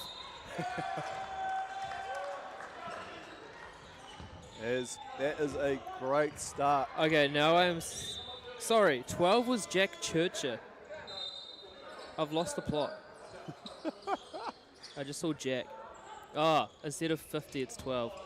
17 stays Jack Henderson. Thank you, Josh Thompson. I'm glad someone involved in this is switched on. I'm not. Maybe I need to go back to uni, Greg. I was saying to Maddie yesterday, maybe this has inspired me to get back into my studies. Well, if there's anyone that's going to inspire you, it would be Jet Thompson. Yep.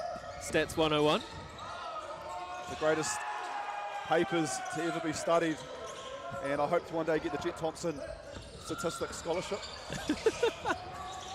Oh, big. Don't argue there from Jack Henderson.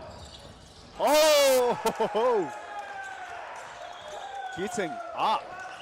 Zach Summerfield. Josh Thompson said, you'll be carrying Josh because of all your gym selfies. Of course, if you want to see some more selfies of Greg, G_Elliott_lifts for all your lifting needs. No vanity lifting at all, as we see a beautiful bucket there from Rufus Razom Cobb. Yeah, there's no ego up in the commentary booth, that is for sure. Especially when you're doing T-bar at 120 for reps. Oh, another big hit there from Zach Summerfield. Well, back-to-back plays there. It's been nice. Man, this Lincoln team just across the board. I know we're in spring, but Summerfield really putting on a clinic here. Well, we're nearly at daylight saving as well, Greg. Oh, he won! Oh my God, that would have been, ugh. That would have been nasty. I would have handed them the microphone to Maddie and run out the gym. That was, whew. I know you're looking forward to a few longer nights down in St. Heliers Bay. A few romantic walks along the waterfront. Always love seeing your posts, yourself and your lovely wife out there mixing things up. It's a good spot. Some good ice creameries as well across the 3 different beaches. As a man on a diet, I don't need to know about ice cream locations. Kapiti, man. Go to Kapiti in Mission Bay. Movenpick also slapped. I'd have that number 3 in my rankings. The one in Koei is so good, but it closes earlier. Tell you what, that was a shifty move there from Zion Anderson. A couple of crossovers, just trying to lull his defender into a false sense of security, and then almost shot out of a cannon, attacking the hoop, and he gets fouled.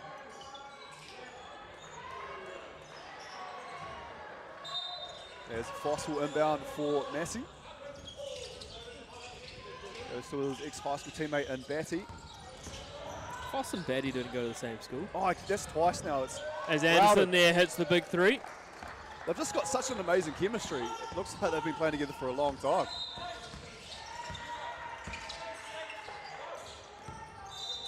Oh, great find by Lafayette.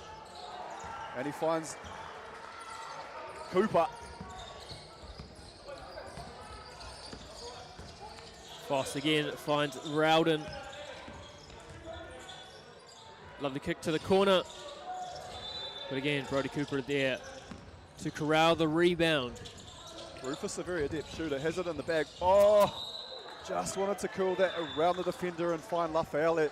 And you know, the rim was petrified there.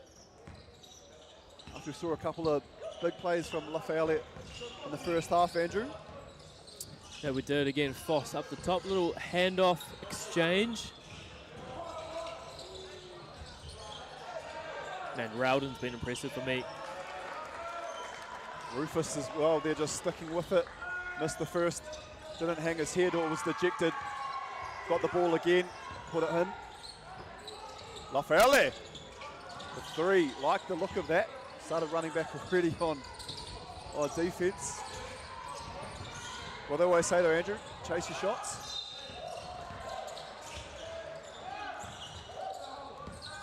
Oh, the seas have just opened up for Rowden, finds Foss. Great scrambling defense here from Lincoln. And Zion Again, gets that one up. it was Summerfield in the action. However, all that hard work to steal and retrieve the ball, it just looks like he's throwing an errant pass there. Speaking of chasing shots, Greg, the Harbour Cavalry can't be too far away from their season kicking back off. Any Summer League? sponsors out there looking for an elite basketball team to sponsor? Look no Someone further else will be looking for one. than the Cavalry. Yeah, I'll never eat McDonald's again now after we've lost that sponsorship. As Lafayette puts the ball on the floor, great footwork. Oh, everything but the bucket. Great Andrew. rebound though from KCL. Foss finds Rowden. Might need to get down the Payless plastic, Simon Lafayette. The bucket seems to be hard to come by. Oh, it's Foss. And one. Turn it up. And a chance to make it a single-digit game once again. Not going away. A bit like last night's pizza. Yeah, they don't quit this Massey outfit. And it's by no means in the bag for Lincoln, so if they're thinking of taking their foot off the accelerator, don't go there, girlfriend. As Foss, in and out, stays a 10-point game. And Lincoln will want to get a bit of a settler here. Go to Lafayette. Find him open. Who was 12 again, Andrew? 12 is Jack Churcher. There we go. Lafayette again with another triple. Didn't look at you this time, Greg. No. I think feel he's made his point. I was looking down, so. Foss, that was deep. Oh! Both Easy of us call went up there. in unison there, There's Seb Andrew. Wilson. Well, I had flashbacks, Greg, to a video I was sent by Scott Campbell of you slamming your back into a basket support. And I didn't want the same thing happening on this beautiful LED floor. I was more concerned for the young lady from the Lincoln women's team who went down in the previous game, Andrew, so we just saw another Lincoln body sort of hit the floor there. And I hope that young lady is okay. And blocking foul called. Let the bodies hit the floor, Greg. How does that go? What I just said. Beautiful, beautiful song. And I've seen you. From the soundtrack to your favourite movie series. I've seen you definitely pumping that as the 130 goes up on the bench press. The 125 on the lat pull down moved smoothly yesterday. Felt very good about myself. How many I'll tell you reps? what, if I get some of these Musashi shreds into me, it could be even a bigger performance. Still a big fight there for the rebound. And again, Cooper, I'm surprised he even hesitated on that one. His jump shot's been so smooth. Great. And the hustle from Jack Church is going to get him a trip to the free throw line. Lincoln relentless there on that one. Ball coming off the rim, multiple bodies being sent. And as you said, Churcher the recipient of the foul there, and just hard work pays off. Leaves it short, of course, on the other court. Auckland up against AUT, 63-53. 2 minutes to go in the fourth quarter in that one.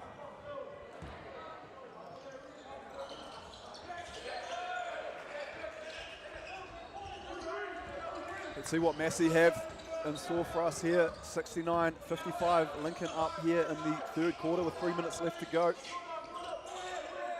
I'm interested as well, Greg. I've only just noticed it. The leg tattoos for Rufus Rushholm Cobb, very reminiscent of the Roman numerals you've got on your bicep. As he hits a three on demand. Well, you did have a bit of chat of that, and that was, yeah, the shin, painful. Oh, and hasn't this young man just come into his own? Churcher. Massey, big hit needed for Massey. And that's one he would have wanted back. There's a wide open look. As Rowden again finds Josh Batty. Good up fake. And short. Is he going to get his own rebound? He will. To the hoop and blocked. Wow. From Churcher. And foul is called. Huge couple of plays being made by Churcher in the recent few minutes we've had in this quarter in particular. And KCL took a bit of a tumble there. And just a bit of perspiration starting to show.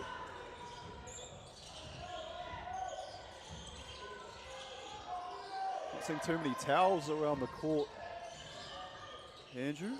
No, they've been hidden away, haven't they? They do come out when required, but just, you know, maybe it's an aesthetic thing, Greg. He must have a huge fuel tank, KCL, a man of that size. He's played this many minutes and he's worked that hard. He's hit the deck and hasn't perspired too much. Worthington. I probably would have needed a towel from the tip-off myself.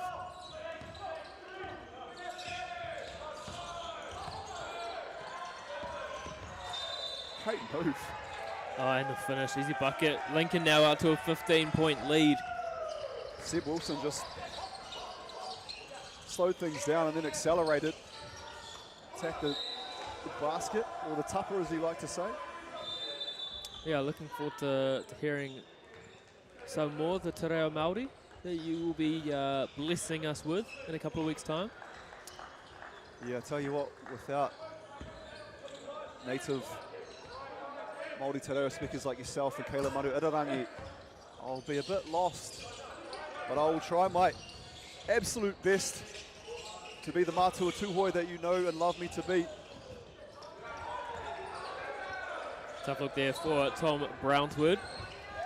His first introduction into this game. I might owe an apology then because I refer to him as Brown Sword. So, the way you said it. Oh, no, you might be right. No, you might be right. I thought that was the most logical way to pronounce it, as Rowden's going to go to the line. It's amazing. See, that's how two different brains operate, you know. And then you hear it from the other person. You go, Does Brown Sword sound? It sounds strong though. Oh, it sounds something out of Braveheart. It does. Mel Yeah. Gibson. Still a movie that I haven't actually personally seen. But the way you said it made me go, oh, hold on. Oh man, how confusing is the English language? In all honesty, I tell you what, folks, it is it's really, the really honest important. false. It's important for us. We take great pride in trying to pronounce people's, obviously, first and last names the best we possibly can. So if you do have feedback on pronunciation, of course, G_Elliot12 on Instagram, or GElliot_list if he doesn't respond to that one. Or if you want an even quicker response, Andrew Horrocks on Facebook Messenger. Oh, there's a few of those about those. He might not get the right one. As away comes on, Williamson. Williamson. I mean, that's a great comparison. Are you going to call me Greg Oden? Very different body types. Well, I mean, you and Greg Oden both flamed out with injuries in recent years. That's true. So, that is very true. big comparison, but actually Zion Anderson. Sorry to the entire Anderson clan. I mean, I don't think it's a disrespectful thing, though. Thankfully, none of them are listening to it because the whole family's here. Well, we'll No, have a just chat slipped off to her Asia tongue. about that one. That is one of, Oh yeah, Asia might be listening, or she could be working. it's one of the greats from you, and I've heard a plenty. Still trying to find the one from a couple of years ago at 19s where you were Blake Hawk down for about 2 minutes after something I'd said. No, sometimes you say the funniest things without even trying. It makes me jealous. It makes me envious. Good rebound there from Rufus. Final shot here for Massey in quarter 3. Chance to make this a 10-point game. KCL the onboard. And Anderson is going to take the final shot. Leave that one short. So 3-quarter time here, 73-61. The Lincoln Lawyers over Massey University. Greg, what has stood out to you through 3 quarters of play? I mean, in particular, the play of Churchill just in the last few minutes, really making some huge plays. I think Summerfield as well. He's been really impressive. You know, it's... How you doing? Oh, there we go. I've been given some magic apparel. Oh, now we know how biased this men's final is going to be. I don't know if I can wear this. I think you have to. No, I don't know if I can wear it with the final up next. Uflex, the peak of urban fashion. I mean, yeah, that really sums me up. Urban fashion. I'm looking forward to that being worn in the gym at some point. When you hear urban fashion, you think Greg Elliott. That's for sure. When I hear urban fashion, I think Daniel Dobson. Oh yeah, there is the big fella. As you said, Pops will definitely be at home. It was lovely to see him. Got to wonder why he's not commentating this tournament, though. Have heard a few games that he's done. He's been pretty good. We have had some amazing visitors come up and see us here in the commentary booth. Andrew didn't get a big chance there to wrap either team, you know, of what just transpired in the last 3 quarters. But I'll tell you what, if Zion Anderson had made that last shot, it would have been huge just for the momentum of Massey going into this 4th. I'm going to say thank you to both these teams who have really just slayed through this game. We were a little bit behind on timings. Yep. We might catch ourselves back up, which I didn't think was possible, but here you go. University of Oh, Auckland. they're bringing the bleachers out on the other court. I was wondering why there was gaps in play.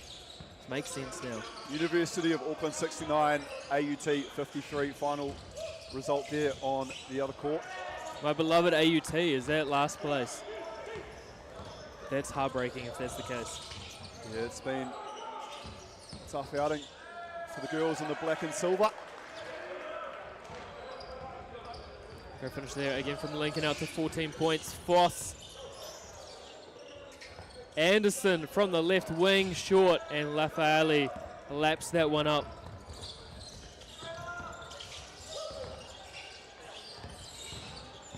Muggleston over everyone. What a finish. Tough flow. He's a nice player. Reminds me of you in your youth, Greg. The floater reminded me of, didn't you go try out a new float device in Auckland? I did actually at O Spa, I believe, in Takapuna. Would recommend if you want to try it, Greg. Is it relaxing? It is actually, yeah. So you sit in like a, can you just run me through it? Okay, so it's almost like a mini pool filled with salt and water. So you just float in it. Tell you what's not a great time if you've got eczema is salt water, that's for sure. Maybe don't do that Yeah, then, no. that would hurt. You know, it did break my heart having to turn you down for that experience, but Pain now that is you told love. me it's salt water. You could have jumped in the sauna and the hot colds afterwards. Oh, that sounds... Saw Jet Thompson at his cousin's house doing those. Didn't get the invite once again. Yeah, you really... I don't know if you've done I don't something know what to I've done. offend. Yeah. I genuinely don't know what I've done. I'm out here getting free hats and you can't even get into the Jethro Spa and Sauna service. You might have to have a word to him, to be fair. No, he's a lovely young man, Jet. I won't be saying anything. Is Cooper to the hoop. And almost a big finish from Jack Henderson to follow that one up. Wouldn't have counted, but it would have counted in our hearts. I'll tell you what, aesthetically pleasing. That little tip dunk there. Just putting the lid back on the ice cream container, Andrew. Yeah, got another tub of the Tip Top chocolate brownie. this morning on the weekly shop. Excited to get into that one for dessert. And we'll be sad. You've got one more game, and then you'll be leaving us on. I will be sprinting out of here. Has your Uber driver, the same Uber driver you've been using this whole time, will she be same picking delivery you up? service, 0 fees. I'll make sure to give that Uber service a call once our game's finished afterwards. I think I blocked your number after what you said yesterday. It wouldn't be an Andrew and Greg combo if I didn't put my foot in it somehow. Great steal there from Lincoln, 2-on-1. The Falcon. The Mario Fennick. Oh, the Rabbitoh's great. Footy show great. If you need a personality for TV, Mario Fennick, right up there. I got to say, with how hard it is to get into TV, I don't know how people like that got a job. Genuinely, it was quite funny though. Especially when you want to compete with people that are at the Christchurch Broadcasting School, for example. Yeah. I'll tell you what, every time Maddie goes through a team list, I feel like I'm listening to a bulletin on the 6 o'clock news. It's outstanding. And that's why she'll be taking care of both finals.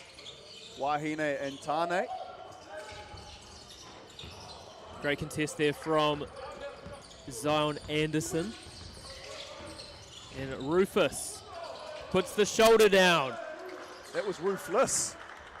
Big shoulder. But 15-point game here, linking up with the ball, Muggleston. And offensive foul called. Just couldn't get the ball, the defender into the Tony Worthington screen. Worthington had to angle himself out. It was an easy call there for the referee. Yeah, just a bit of obvious movement in the hip area there from Worthington, just extending out. As you said, easy call for the referee. When they go over that with Marchie Pang afterwards, they'll get a pat on the back for that one. I'll also be talking about canoe polo, of course, Greg. Oh, multi-sport athlete. Anderson off the side of the iron, and great work there from Henderson to get rid of it before he fell over. Lafali in the corner and draws the foul, which is why he lost the ball. I was wondering if he might have been in two minds there as he attacked the hoop. So, brother, how are you? Hey, Like I said that on mic, well done. all the Otago people coming up to me, they've gone, oh, hey, it's our king. I think maybe they remember the, was it the Nissan Sentra? No, Honda Civic. Yeah, my that Honda you Civic. ran in 2003. Yep, blue flames, the gear stick changed colour, the exhaust also changed colour the hotter it got. Leather seats, VTEC, had a big shift gauge as well. I took the cap off it, so like when I got to, I think it was 8,000 revs, I was blinded by the shift light. Like the cap's on there so you don't get blinded. I took it off just so it lit up the car. What were you doing to 8,000 revs in Dunedin? Everyone knows John Wilson Drive, if you're in the Dunedin area. I think you're taking out Baldwin Street and leaving it in first gear. 20-inch chrome rims as well, lowered. Mate. Were you playing TI 24s at the time? I was actually playing Like a Pimp Remix on repeat. Lafayette to the hoop and wonderful finish. Really the Henry solid Cavill. performance. Sorry to interrupt there with that Your Cavill car or reference. Simon Lafayette? I think he would love to have the output of the VTEC Honda Prelude. There we go. I knew it was something along those lines. As just a little stoppage, there was a bit of sweat from the Lafayette drive that made its way onto the court before, so just making sure that that's cleaned up. Don't want anyone falling over at the end of this game, Greg. No, with a few more minutes left in this one. Although it is only an 11-point game, and there's a lot of clock. There is a lot of clock, you're correct. Interesting here to see if Massey can conjure up a stop. Maybe an easy basket, quick basket at the other end. As the brains trust here of Massey University Wahine. Handshakes all around, Andrew. You are a celebrity at these tournaments. There's a great steal there for Lincoln. And Summerfield to the hoop. Just left it there for his teammate, Cody Stevens, to put in. Rufus at the other end. Oh, Lifts that one short. probably the most open he's been all weekend, to be fair, and he's made some tough shots. Nice find there. Jump ball. It's going to stay Lincoln's ball. 12 on the shot clock. And a timeout taken, I believe, from Massey. Greg, plenty of time though. Yeah, and that could be just what the coach wants to have a chat about. They're saying no heads are to be hung. We've got a lot of time to work with, but we've got to make sure every possession counts. We've got to somehow get this ball out of Lincoln's hands. Maybe, Andrew, are we looking to see maybe some full court defense, some traps being set? What would you be saying if you were that Massey coach? Yeah, you've got to junk it up a little bit. Maybe throw something at Lincoln that they haven't seen from this tournament or in the scout. But I mean, 4 minutes, 38 seconds, you can kind of get away with whatever you want to try, because ultimately, if you don't come back, it's a tough ask from 15. If you do come back, well, it's a story that you can talk about for years to come. What I've been wanting to try are these shapes that you brought in this morning. I thought they might have been just for yourself, but they've still been out here. Are those to be shared? Potentially. I haven't opened them yet. I know my wife would be very happy if the lid stays on them and they make their way home with me in the Uber. There's one thing you know with me, I do not want to get on the bad side of your wife, so if Shape's coming home with you, my friend, is what takes, so be it. I'll just go hungry.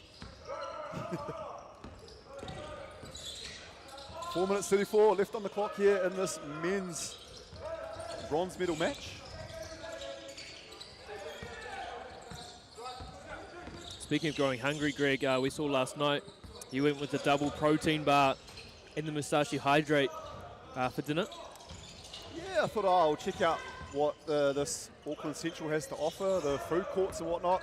I went out there and just tumbleweed, to be fair. It was cricket. You didn't go very far, did you? No, but I thought with the food court stuff, I know they were all closed up. And yeah, 2 protein bars and a Musashi Hydrate. Oh, as we see a big hit from Anderson. Well, that's 1 point off the lead that they've chipped back. I hit some macros, Andrew, but I also hit a sort of a mild depression because I was starving. Yeah, a pretty late shift last night, and in the early start as well this morning, as we see a big basket from Mitchell Corkery. Yeah, really the love of the game. You're getting home late, early start. Thank you, Tori, for the very kind commentator's draw. You did get a nice little sleep in this morning. 6:30 finish, 9:45 start. 6:30, that was when my alarm went off this morning. Had to get the hair and makeup done. Yeah, you're very silver fox at the moment, Greg, as Rufus to the hoop and uncontested in the end from Seb Wilson. Looking for a trap. We talked this before about junking it up. Set shot there, and all the time in the world. Not often you see long twos these days, Greg. Yeah, Cody Stevens just putting the plug in the sink there. Easy bucket.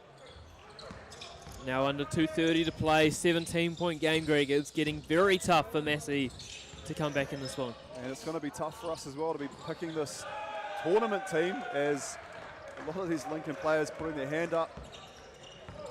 I've really been impressed with Lafayette. I know you have. There's a lot of bias in that decision. Felt like I challenged him and he answered the horn. When Gondor asked for aid, he's answered the call.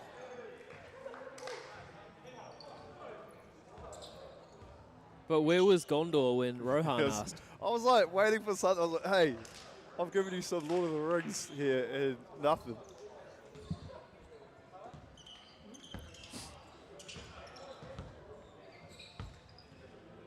2-minute warning, as they say in NFL. Anderson up top, dancing a little bit. Got to make a quick decision here. They need a lot of baskets. Foss. Oh, nice. And there was no Foss at all on that shot. Gets it up and in. He's a no-Foss sort of player. Had a really, really impressive tournament, along with another few of his teammates here. Oh, we've got a big block from Zion Anderson. And straight away, the member of the crowd that was baseline there, was that Legend Walker? I couldn't tell if that was Crystal or not, but Yeah, as soon as the ball went, smart decision to get out of there. business decision was made. That ball would have destroyed the moneymaker. As we see University of Waikato women warming up.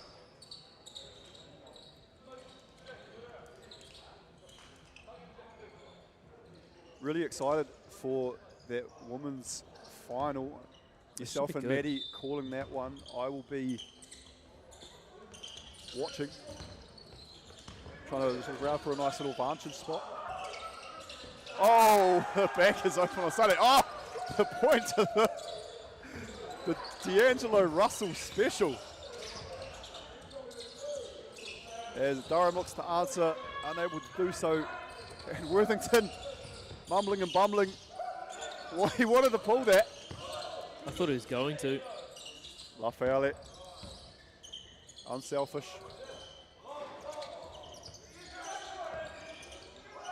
Simon Lafayette.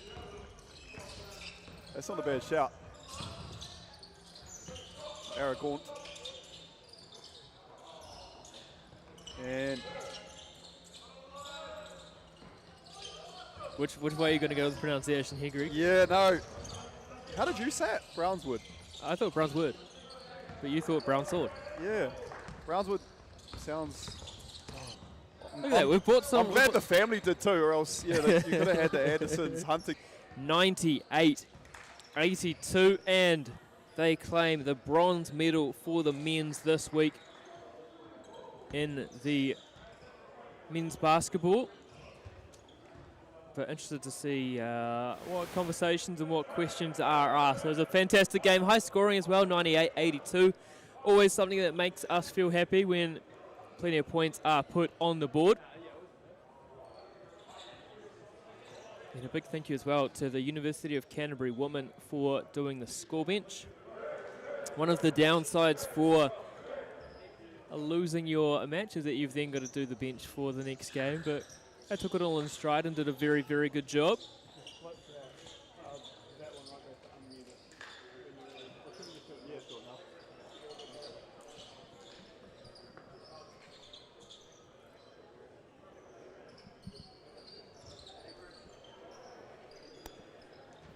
As both teams just finishing off their handshakes.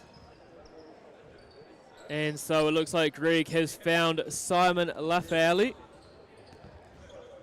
And he probably doesn't realize that the mic is live, but we're going to go down to Greg and Simon Lafayette for a couple of words. I am joined here by none other than the Simon Lafayette. Fafs, we talked about it earlier in the game. Said I lit a spark inside of you. You were not too happy with, or I wasn't too happy with how you've been performing so far. Looked up at me a couple of times. You took a bit of anger on the rim. What happened here in this game? The boys just played really well as a team. Great way to end the season. And yeah. And you've come back from NBL 1. You've just looked like you've slotted in seamlessly with this group of guys. How's it been for you? It's been very fun. I played with most of these guys last year, so getting to do that again for another year was pretty good. And we're just saying how much we're looking forward to seeing you at the wedding, my friend, in a few months' time. Looking forward for a +1 as well. Yeah, Congratulations, Simon Lafayette, folks. Thank you, Greg. Not too sure where you're going with those questions, but we're going to take a quick break, and we're going to be back with the women's final. Otago taking on Waikato.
Kia ora koutou. We are back with the Wahine this time, the women's grand final.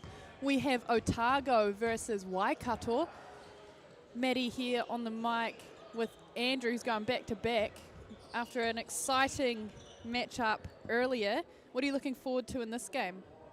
I think for me, it's just seeing what both teams are going to run early. I mean, they've kind of had a breezy run to the final, you could say. I mean, saw Waikato's semi-final win last night. Otago have been very impressive as well. So I want to see what each other is going to do to really test the opposition in this game. Yeah, both teams with some big household names in terms of New Zealand basketball. I'll run through the Otago team first. We have Maddie Kerr, Izzy Kerr, Charlie Pollard, Legacy Harrison, Alexa Duff, Millie Simpson, Tia Pavihi, Faye Fualau-Searle, Annabelle Ring and Abby Harris.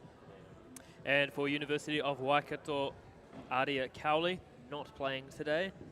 Kayla Manu Irarangi, Jasmine McCleary, Carly Ohia, Wilson Rareri, Saraya Reddy, Ari Kinoa Shortland, Kaylee Mo'o, who also is not playing today, Te Amakura Terona Lamont, and Imogen Ware. Head coach, Crystal Ledger-Walker. I forgot to mention Otago's head coach, Alf Arledge, absolute stalwart of Otago basketball, former Nuggets coach back in the day. I'm sure he's got plenty of wisdom to pass down to these women.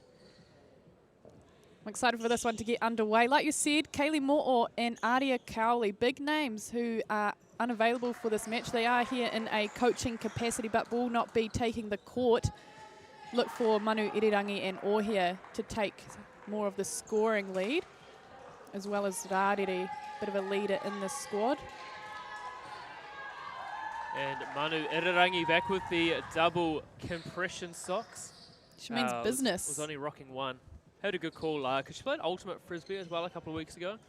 So Connor O'Fee was saying she's got to become the ultimate player today for Waikato to get the win in this one. I like that. We have McCleary and Riwi called up into the starting lineup in absence of Cowley and Mo'o. Here we go. It is Waikato out the gate. Hot start for the girls in red. Burnt orange, as they say. Manu Irirangi. Asking for an on-ball. Going against Simpson. I'm excited for that matchup. Both leaders in their own respect. It is Ohia who gets her name on the score sheet first. Waikato will be happy with that start. Got Fualau-Searle down here with Tia Pavihi, who was our woman of the match in the semi yesterday. And Abby Harris responds down the other end. Tia's such a good player. So smooth to watch. No doubt she's going to have a big part in this game. Yeah, been a junior tall fern, former head girl at Queen Margaret College. And she's talented triple threat sportswoman in touch, basketball and netball. Big blocking foul there. Duff versus Rarere. And a positive start from both teams in how they want to play this game, which is nice to see. Not a lot of nerves out there on the court. No, I'm loving the energy so far. Duff with the ball in hand. Sharp shooter. And the handles to match. Alexa Duff. Absolutely flying start. Both teams getting a look in early. Rarere left wide open. Couldn't respond. Pavihi looking long. And Duff. Great kick ahead. Those passes are so easy to get wrong as well. Can stitch your teammate up a little bit if they're a bit slow, but absolutely nailed there from Tia. Otago just letting Rarere have quite a bit of space on that possession. Fualau-Searle unable to find an outlet, but it will stay with the girls in blue. Maybe the most vocal as well. I've seen Crystal Ledger-Walker this tournament. Abby Harris, another key part of this team. Duff has another crack, but it will be Manu Irirangi down the other end in control. And draws the foul. It looks like there's going to be a baseline inbound as well. Not deemed to be shooting. Manu Irirangi also hot on the mic in the commentary box. Yeah, she's done a few things. Secondary school 3x3, secondary school nationals last year. Nice drive there from McCleary. Unable to finish. Otago in for a chance here. Unfortunately for Pavihi, she couldn't quite reel that one in on the baseline. Glad she didn't take herself out though on the support beam. That wouldn't have been nice. No, they're certainly not soft if you're running into them. Rarere being given the nod at PG. Interesting how deep as well this Otago team is defending, not coming above the free throw line. Yeah, protecting the paint, knowing that's where Waikato have been strong with their shooters, Mo'o and Cowley out. However, they get it done down low through the hands of Rewi. Got to box out, especially if you're defending that low. That's not something that should be happening defensively. Simpson finds Harris in the key, and a foul is called on McCleary. I don't mind that foul though from McCleary. If a clean catch had been made, it would have been an easy basket. So let your team reset, force them to earn it. Absolutely. Harris is quite accurate under the post, having had a background in netball as well. As we speak, Abby Harris. Vardy now. Just surveying her options. McCleary looks for the pick and roll, not on. All here, double teamed. And Millie Simpson with the hustle play. It will be a tie ball.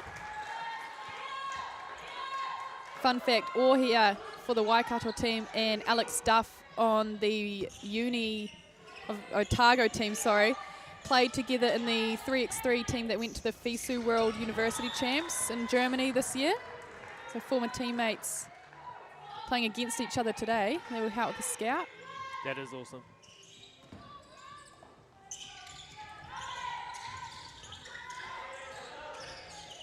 Been so composed in this one, University of Otago. Duff. Oh, tough look there from Alexa Duff. The crowd starting to roll in for these final games here at Hiwa Rec Centre, courtesy of Auckland University.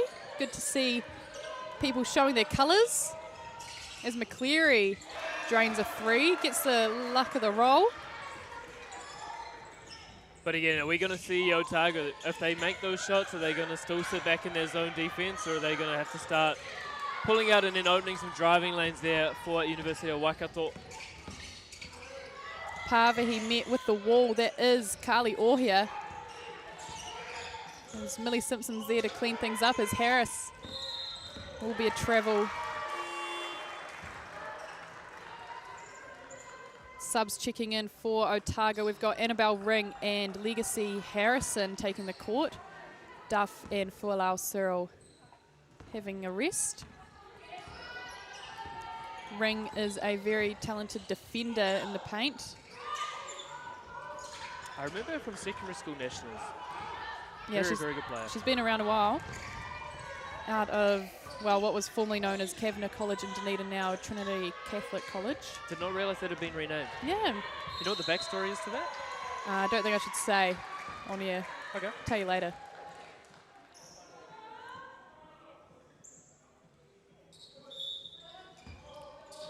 Simpson to inbound the ball. Another one of these Otago athletes that has been in the scene a while at these tertiary games. She's a real leader and good at creating space for herself and others to get the buckets. Couldn't connect on that one. Manu Irirangi down the other end. I'm excited to watch this battle unfold between those two girls. Rewi from the top of the key. Nice finish there from Rewi. She's been quiet in recent games, but just coming on and doing her job well. She'll have a bit more of a role to play with the likes of Cowley and Mo'o out. Pāwehi step back. Big three for Tia Pāwehi. That's what we like to see in finals basketball, baby. Otago 14, Waikato 9. You just feel the momentum in the hands of Otago at the moment, Andrew. Yeah, they've kind of had it this whole way, but I was interested before that basket. Waikato had got it back to a 2-point game. So it's interesting kind of what Crystal's taken this time out for. Is it tactical? It wouldn't have really been momentum because it felt like they had it all. So I'm interested to see what she's looking to change, how they're going to get some easy looks going forward of how deep that Otago team is defending.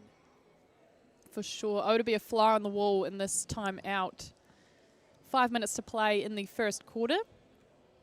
We've got a big screen with the score for these final games. Always helpful when you know what's going on. If you can't read that, I think you might need glasses. That is big and bold.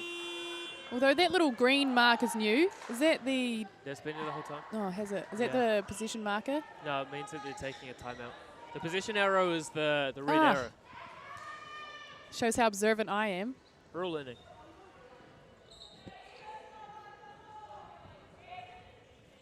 Out of the timeout, it'll be Waikato in position through the hands of Manu Irirangi. Spent a bit of her time in the States, Div 1 at Tulane. Legacy Harrison now with the fancy footwork.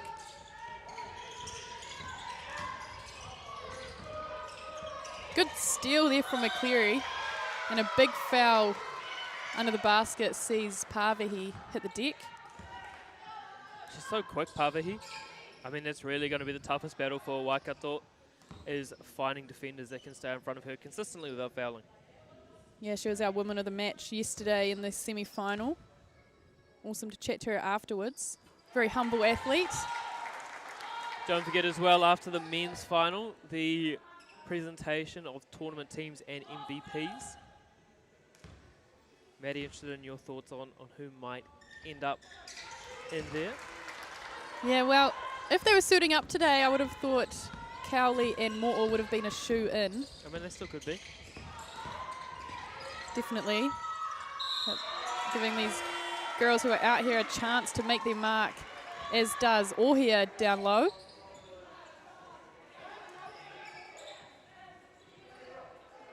The game this morning, Lacey Ramiaka absolutely shot the lights out.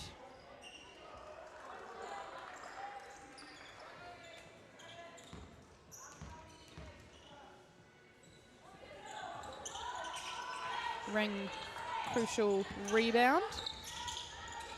Duff finds Pāwehi. She'll look to control things now. Hoping for the on-ball. Good timing there from Ring. Pāwehi meets a wall of Kali Ohia. So well defended on that wall up, as here's Manu Irirangi and didn't see the defender behind her. Thought that might have been a kickball, but deemed a foul. And that's going to be the fourth on Otago. Yeah, getting into a bit of foul trouble with just over 4 minutes to play. We'll be in the bonus if there's any more.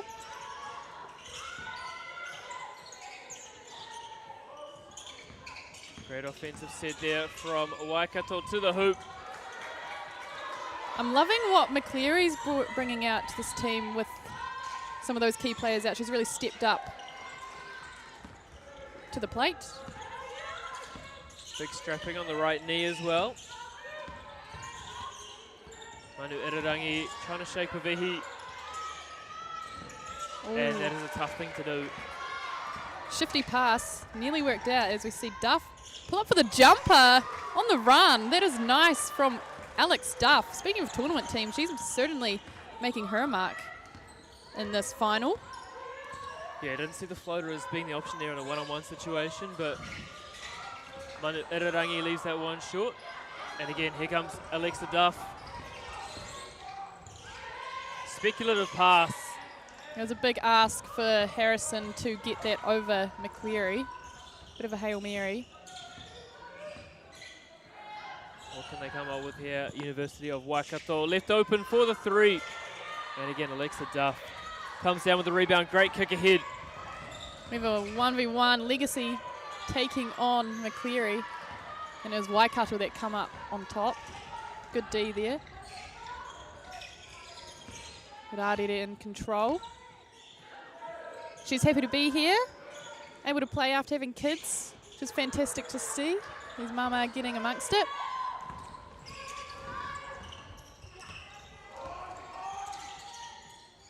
Fulau, incredibly strong. Hard to stop under the post. And a strong 20-11 start here for Otago, taking control of this women's final. McCleary on the right-hand side. Fulau and Pāwehi. Rarere did well to snatch that one up. Fulau just losing control of the ball. Pulls up. Ohia there just to clean things up. Ohia as well has been so good for this Waikato team. Another one potentially for that tournament team that could make a run for it. For sure. Pavihi as well. Harrison tidying things up. We have an injury call. Subs in for Annabelle Ring. He's just slow to get up, hitting the deck. Bit of an ankle Yeah, I think she's tweak, went over I on her think. ankle. I hate those stingers where they just absolutely sting, like I said, for the first few minutes or so, and then sometimes they come right. Hopefully all is well for Annabelle. Great ball fake. Got Alexa Duff with that one. We've also got Arikanoa Shortland, prefers to be known as AK, who's taken the court for Waikato. Oh, Legacy Harrison, what a pass. Nice find there from Harrison to Harris.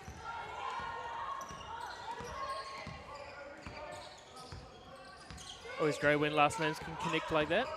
Abby Harris went to Otago Girls High School and been a member of the Hoi Ho squad, for a few years now.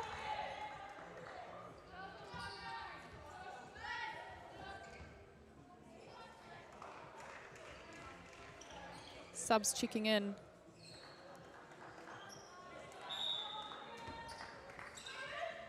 The Waikato ball. Oh, great seal. But no finish there from Shortland. As Simpson down the other way. And defenders doing a good job of making that a tough look for her. As away comes Manu Irarangi. Pull up. I like that jumper there from Manu Irirangi. It was definitely the right option the way that the defense was set up. Yeah, As they're McCleary long. still packing back Otago. Duff now. Deep three. Just under 3 seconds. We'll have a half court shot. Close one, but it is Otago over Waikato, 24 points to 13. What is your message if you are Team Waikato at this point? Really just got to find a way of getting the ball inside. They've looked really good when they've got those post catches and the quick spins, but Otago very, very content just letting them shoot threes. And I'm not sure Waikato are 100% confident with the threes they are taking. Usually it's kind of looking to make a pass, waiting a couple of seconds. Nothing opens up, then they're taking it, so it kind of feels like that's not their game plan. And then defensively, just got to make sure they get back in transition. They've done quite a good job in the half court of slowing Otago down. So it's how can they get rid of those quick opportunities, particularly when Tia Pavihi is the one that is running the ship for University of Otago women's team. Couldn't have said it better myself. Waikato will be really looking to get things going in the second quarter to not let Otago slip away.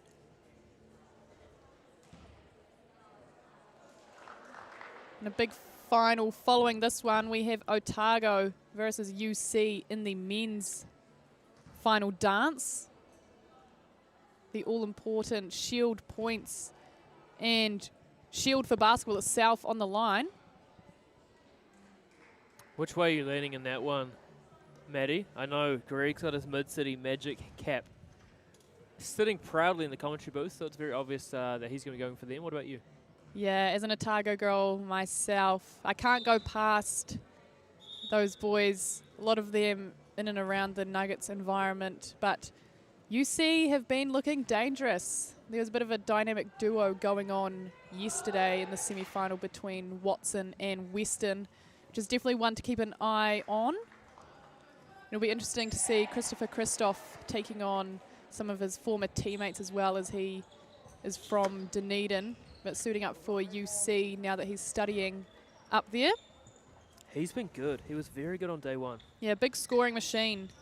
and good decision maker, knowing when to take his shot. But here it is Waikato, the first possession out of the quarter time break. Ohia slips away from Duff, but it is Simpson with the breakaway. Nice left-hand finish, drawing the foul as well. Great stuff from the young leader. And those are the tough ones as well, those 50-50 rebounds when you are trying to cut into a lead. As we saw Millie Simpson just come up with it, run away, and get the easy basket on the and one opportunity. At the moment, Simpson is actually living in Alexandra and spending time working in rural hospital and community down there. She wants a shout out to Dunstan Hospital. If you are listening, fans of Millie Simpson, here we are. Or here, just tidying things up. And a very vocal Otago team coach as well. Simpson, this could be huge. Yeah, Alf Arledge, no stranger to letting his voice be heard. Simpson spins, gets caught underneath the hoop. Alf's calling for them to shoot it. Shot clock nearly run out. I don't think we're going to see Crystal Walker's voice quite get to that level in this one. As again, McCleary, lovely find to Manu Irarangi. And Ohia.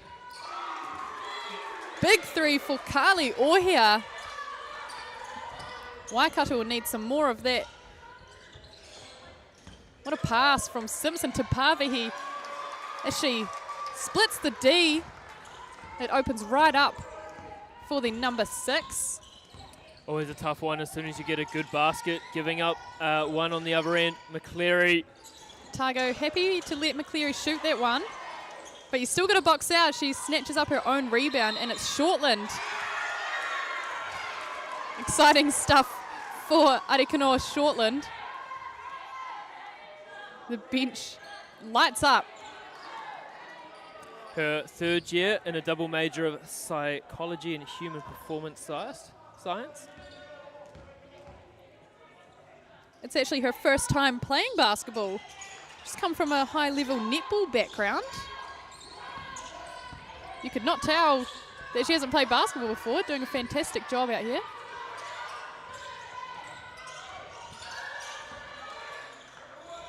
Pavihi to the corner, and good box out there from Waikato.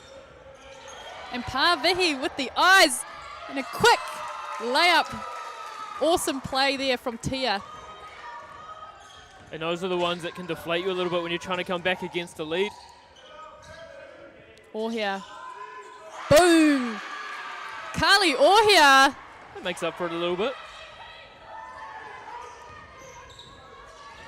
The energy and the confidence is contagious here in this women's final.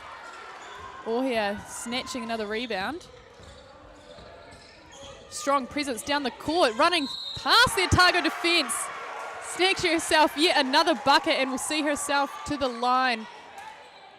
And it feels like all the momentum at the moment is with Waikato. Wouldn't be surprised if we see a Otago timeout in the next few possessions. It's pretty quiet now, with 6 points in it. Ohia, 3-point play. How will Pavihi respond? Taking on Rewi. Finds Harris in the post. She'll draw the foul herself.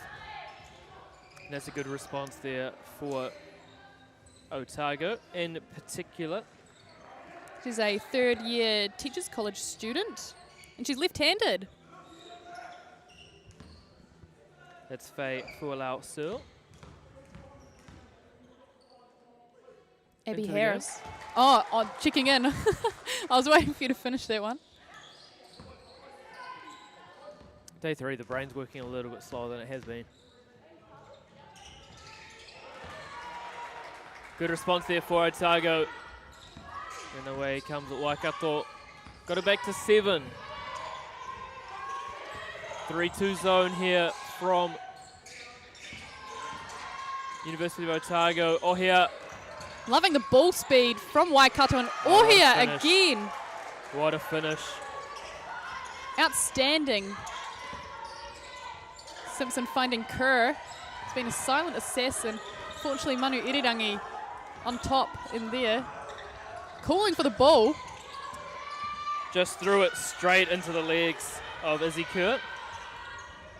Actually a twin with her teammate, Maddie Kerr. Pāwehi hits the deck and is rewarded with another bucket.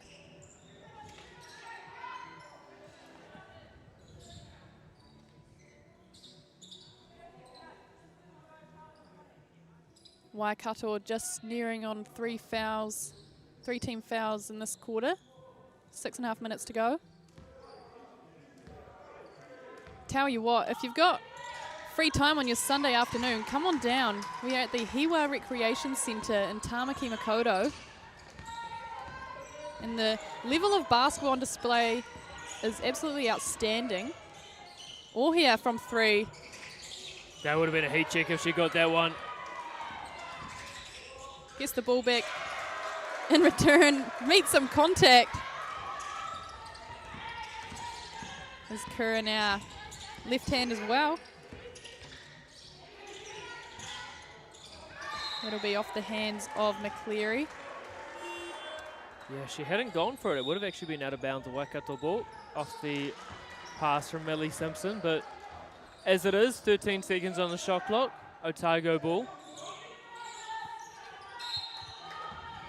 Both coaches now up on their feet. Pāwehi. Rebound for Manu Irirangi. He's got pace to burn. Flying down that right-hand channel.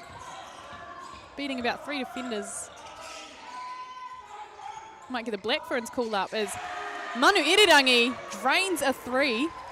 That'll be a nice confidence booster as the game is only 3 points in it now. Absolutely, and historically a very good three-point shooter as well. Ooh. That Rewe almost could have hit been the bad. deck. Pāwehi to the hoop. And it's back out to 5. Well, I thought down a couple of players, it's going to be a tough ask for Waikato. As Manu Irirangi again. She is up to the task in the absence of Mo'o and Cowley. Manu Irirangi and Ohia taking the scoring weight of this game. Simpson now with the step through. Nice footwork there for Millie Simpson. She's so good at creating space that does not seem to be there for herself and others. Both teams just continually finding answers for what the other team's throwing at them. Manu Irirangi almost seeing a double team there. Into Ohia. Ohia with the left hand. Got the look she wanted though. Couldn't convert.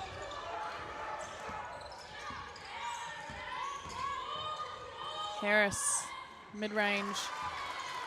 Nice shot there from Abby Harris. She's good both under the post and from that mid-range jumper spot.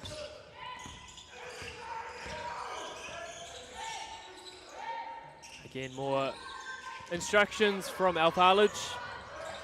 Trying to make sure someone stays on Kayla Manu Irirangi at all times. Probably a good idea. Yeah, they've definitely done their scout. I'm not sure. Disappointed in the no foul call there on Tia Pāwehi's shot. She hit the deck afterwards. Refs say play on. Oh, what a dime. Nice cut there from Rewe as well. And Otago call a timeout, a 4-point game. Just asking questions of the ref about that last play. Clearing things up. These Little fist refs, bump as well. refs have a tough job, especially in these final games where stakes are high and competitiveness is high. Well, it's all about the spirit points at the end of the day, isn't it, Maddie? Yeah, they are also a huge part of what UTSNZ is about. So we have the Spirit Shield awarded at the end of the last championship event, which is the netball in a couple weeks. So teams actually vote for other teams themselves on who deserves the spirit points, which basically is encompassing all that Sport New Zealand is about. That sportsmanship, good energy, positive attitude, and good all-round team vibes, as I like to say, the team vibes. Which, to be honest, I think could go to any team out here, both in this final and in the games previously. Awesome sportsmanship and sportswomanship on display, often helping each other up off the deck. High fives all round. Can't complain. Crystal Ledger-Walker directing her players out of the timeout. Clearly have a goal in mind for this D set, setting up a full court zone. Simpson finds Harris. Be a travel call. Great D there from Waikato. They will be happy with that out of the timeout, which was called by Otago. Otago opting to pack back. Manu Irarangi on the left-hand side. Still in the zone here, Otago. As Ohia off the back rim. And Alexa Duff back into the game, makes an instant impact. Willie Simpson's blocked. And Manu Irarangi versus Duff. No look pass disrupted by Fualau Cyril. Good defense. Hawaii always got to have active hands, Maddie. You never know when opportunities like that could arise. Simpson meeting some contact. She'll head to the line again.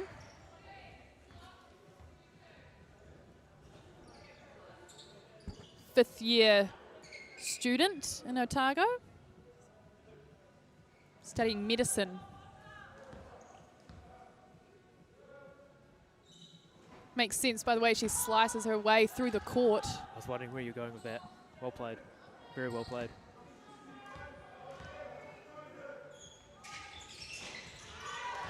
Nice box out by Dardere. Knocking over Simpson in the process. Probably a good no call in the end. I think whichever way that had gone, other team would have been aggrieved. There's a good basket for Waikato. Ohia with the steal. Huge play moment here for Waikato. And the finish as well. Waikato bench are on their feet. She's been so impressive with the touch around the basket. Reverse layups. 42 apiece. Fualau Cyril in for a chance here. Off the right hand. Shortland just getting caught. Fualau Cyril have a chance at 2. As McClary's going to go back into the game for Waikato. This is actually Fualau Cyril's 3rd degree. She's a dentistry student now.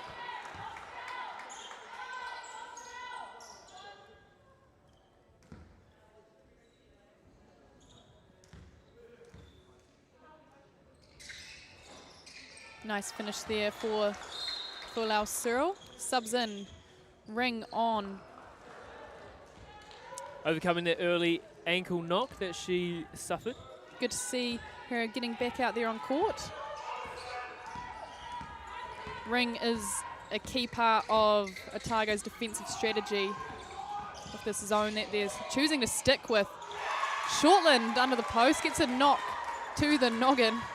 Dissected there from Manu Irarangi. Drew 2 defenders, making it easy. Simpson with speed. And Duff thought she might pull up there, and we know she can let the trigger fly. I thought the same thing. It would have been a good look.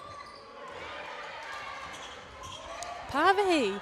You can definitely see her netball prowess coming to play. I wonder if she is a defender, because those intercepts are magical. Unable to meet the reward on that one. It's Ohia down the other end. Duff playing off her a little bit, probably knowing she's going to get the foul.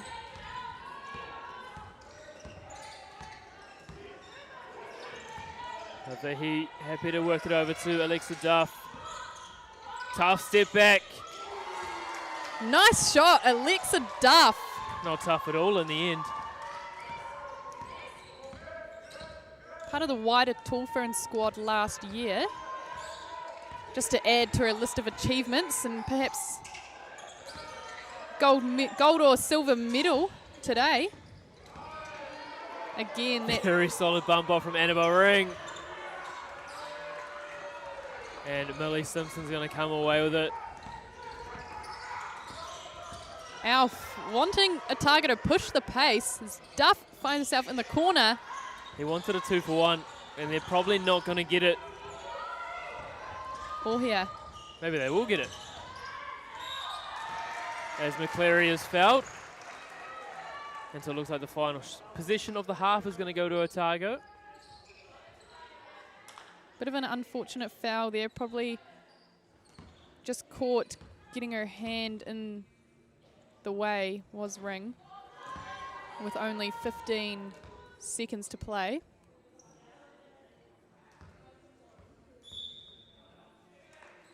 We have a timeout.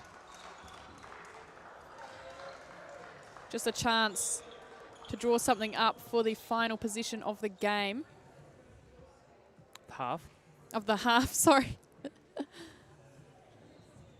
Good to have you on, keeping me in check, Andrew. You're doing very well, Maddie. It's been impressive.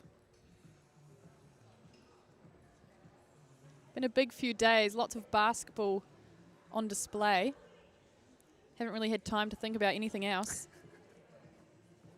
Good to get out of Christchurch and into the big smoke. What I guess you didn't really have time to explore the city at all this morning? No, not this morning. We were up at the crack of dawn for game 1.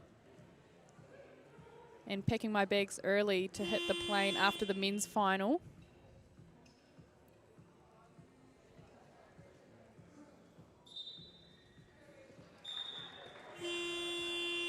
The timeout will come to a close. It will be McCleary at the line for 2.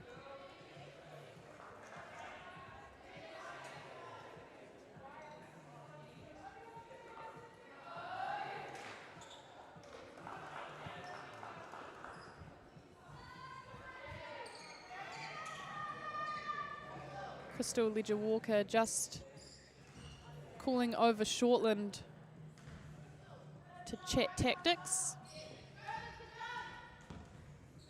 I'm sure they'll have a play drawn up on D, rather, to stop Otago from edging ahead. That is Waikato taking the lead for the first time in this game, 47-46. And you can see the pressure that they are applying down this defensive end, but Harris will get the last say, you would think. Otago will not want to foul. And the first half will come to a close. Absolute clinical play on display from these girls in the final. It is Otago 50 points to Waikato 47. We'll be back with you shortly with what I'm sure will be an exciting second half of finals basketball.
All right, team, we are back after the halftime break. If you're just joining us, this is the women's grand final of the UTSNZ National Basketball Champs. So Otago just ahead of Waikato, 48 points to 47. Andrew, what have you enjoyed so far? I think it's just how team-orientated both teams have been. There hasn't been one player dominating it.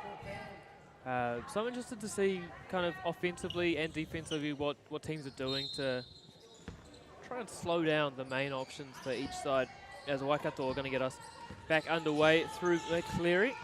We can already see face guarding on Kayla Manu Irirangi, so there's one adjustment we've seen at halftime. Yeah, Alf wanting to nullify her impact for sure as Ohia hits the deck.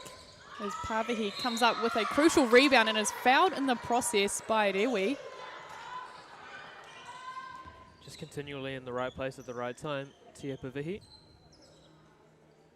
We were chatting tournament teams during the break, and it is going to be a tough decision to make. These players out here on court, like you said, it's been an absolute team effort down both ends of the court. Pavihi earns herself another.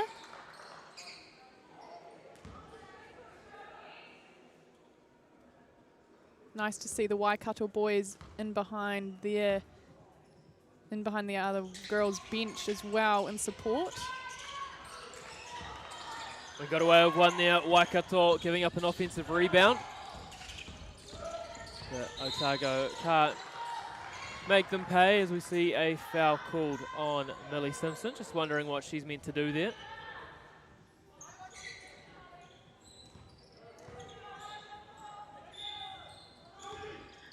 Fair question. Otago still packing back, leaving McCleary wide open and caught Rewi with her head down. Did McCleary, so does Pavihi, who snatches up the ball. Unfortunate pass there into the hands of McCleary. McCleary just making up there for the errant pass on the other end. Somehow almost got the ball all the way to the hoop.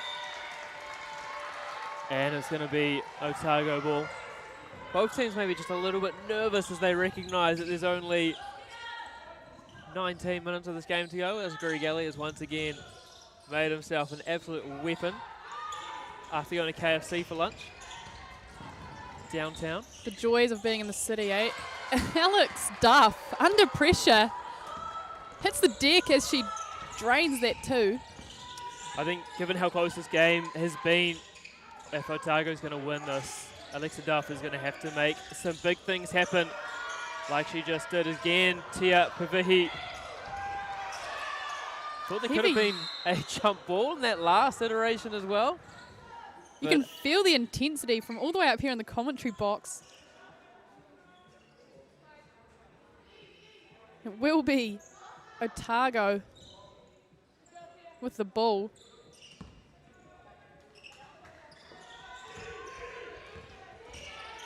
Manu Irirangi on Pavihi now. Good matchup that one to watch. Millie Simpson, rip and go. Fulau Cyril snatched by Manu Irirangi. She looks for Ohia. Great combination between those two, Andrew, in this game so far. Dime, absolute dime. They've got eyes for each other. Millie Simpson again just working things around.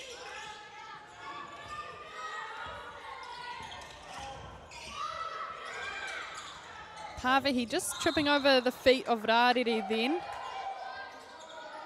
And is knocked out of bounds on the baseline. It will be a Otago ball. 5 seconds on the shot clock. A chance for some towel action, wiping up the sweat. These girls are doing the hard mahi.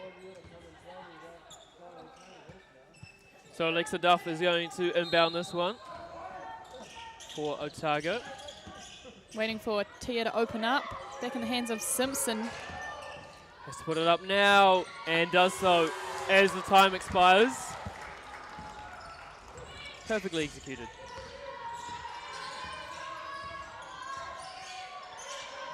McCleary Wide open at the top. Otago happy to let her have space, and she is letting them know. Again, McCleary, well done. Nice dime there from Simpson, finding Harris. And a flawless finish under the post. Manu Irirangi almost triple teamed at this point. And all here will go to the line.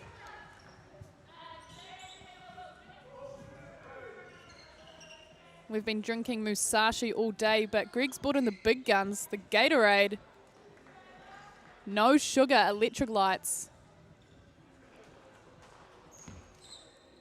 He's getting G'd up for the men's final coming up after this one. Already put the Mid-City Magic cap on. I was actually going to take it home myself, given that Greg still owes me my hat back, but I've let this one slide. Back to 3 points. There's Millie Simpson. Annabelle Ring and into Tia Pavihi's hands. Yeah, it looked early on that Otago were going to have the upper hand for much of this game, but Waikato have done well to pick it back, and we have a 3-point ball game. Ohia, oh sorry, not Ohia, Manu Irirangi. They're both just such big scoring machines in this game. Pavihi finding the contact under the post again. This game is physical out here. No doubt there will be some sore bodies tomorrow. It's been a great contest, and I've liked that both teams have found ways for their best players to impact the result. No one has been neutralised as yet as Tia converts the first.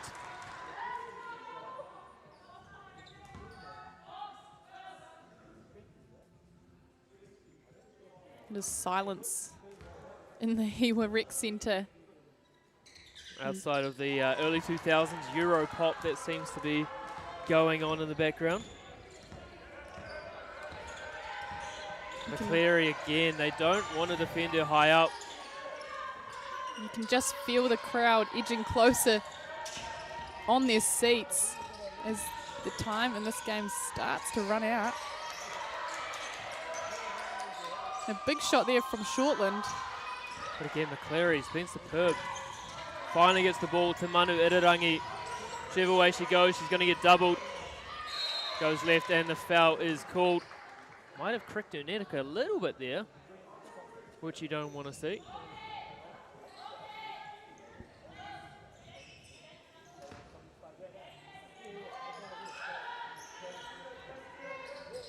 Laudere now shows she can shoot it as well, earning herself a triple. Well, shows the balance. Duff out to Harris. Snatches the rebound, does Duff. She'll claim that as a pass, Alexa Duff. Over the back to Harris, and an easy basket for Otago. Oh, McCleary, great step through. I think Otago going to have to put a stop to her out high.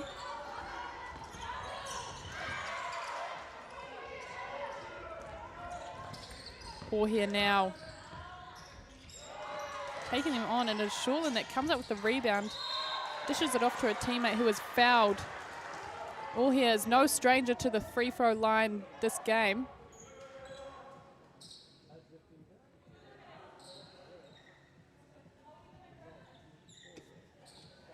And again, just this early 2000s Euro rave music is setting the scene perfectly for this game. Because it's definitely ramping up in intensity as Waikato take their first lead of the game. I got Greg on that one, I'm happy. Well, here, Waikato up by 2 now. Ring to inbound. And Legacy Harrison back into the game. Waikato putting on the full court zone as we saw earlier. Otago able to break through, but it is tough in this position. So with a spin cycle, Legacy Harrison couldn't execute. Nice to see that fancy footwork as Ohia down the other end. It is AK Arekinoa Shortland tidying things up. Oh, lovely hesitation there from Pavihi. Deserved points on that move, but not to be. Ohia in control now. Looks for the on-ball. Good rebound off McCleary, and the ball smarts as well to tip it off the Otago player, Fulau Cyril. As Tia Pavihi's going to take a seat. Simpson checks back into the game. Not a bad replacement is Millie Simpson. There's McCleary again with another basket. 6-point lead now for Waikato. Their biggest lead of the game. Wilson under pressure. But it's been on both ends for Waikato that they've really improved defensively. They're making it so tough at the moment for the University of Otago to score.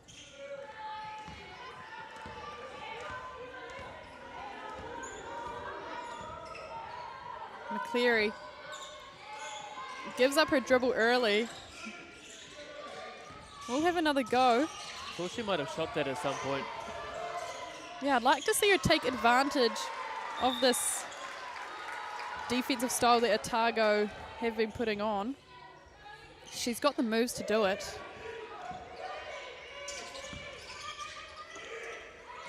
Simpson now with Wilson on her, urging her left. Just almost a turnover. Simpson up and flying and hits the ground. Great move there from Millie Simpson. It was the most majestic hit to the floor I think I've ever seen. And a big time play from Manu Irirangi. The 5'7" guard out of Hawera getting it done offensively. And with a free throw here, could make it a 3-possession game with 3:36 to play in the third. How's that for some quick fire numbers, Andrew? Well, after taking Jet Thompson's Stats 101, you can speed things up, Maddie.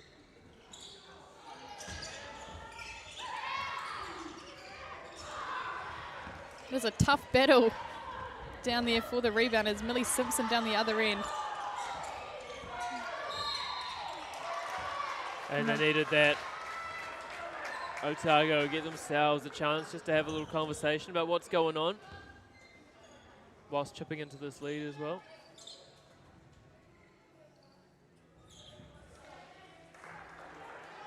Ring and Harrison take a seat as Pavihi and Harris check back into the game.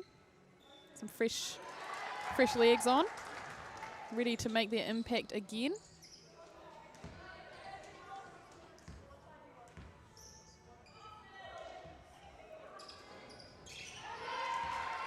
Lucky that went in. She would have got another chance as Shortland was just a wee bit quick off the mark.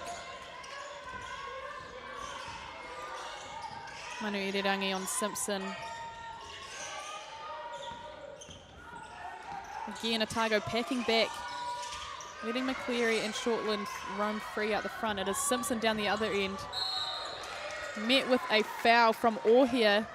I thought Ohia was pretty straight up on that one. It was chest to chest, but that's why I'm not refereeing. I think she might, yeah, she's hitting the bench now. She might be getting herself into a bit of foul trouble. Haven't got the stats in front of me, but it's definitely at least her third. She'll have a chat to Mo'o on the sideline. First one off to the left.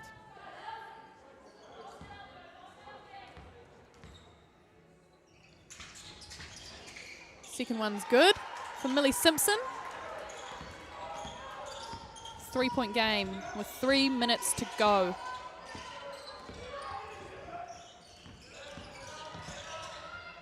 Iwi. Harvey comes up with the rebound. Great screen from Millie Simpson there.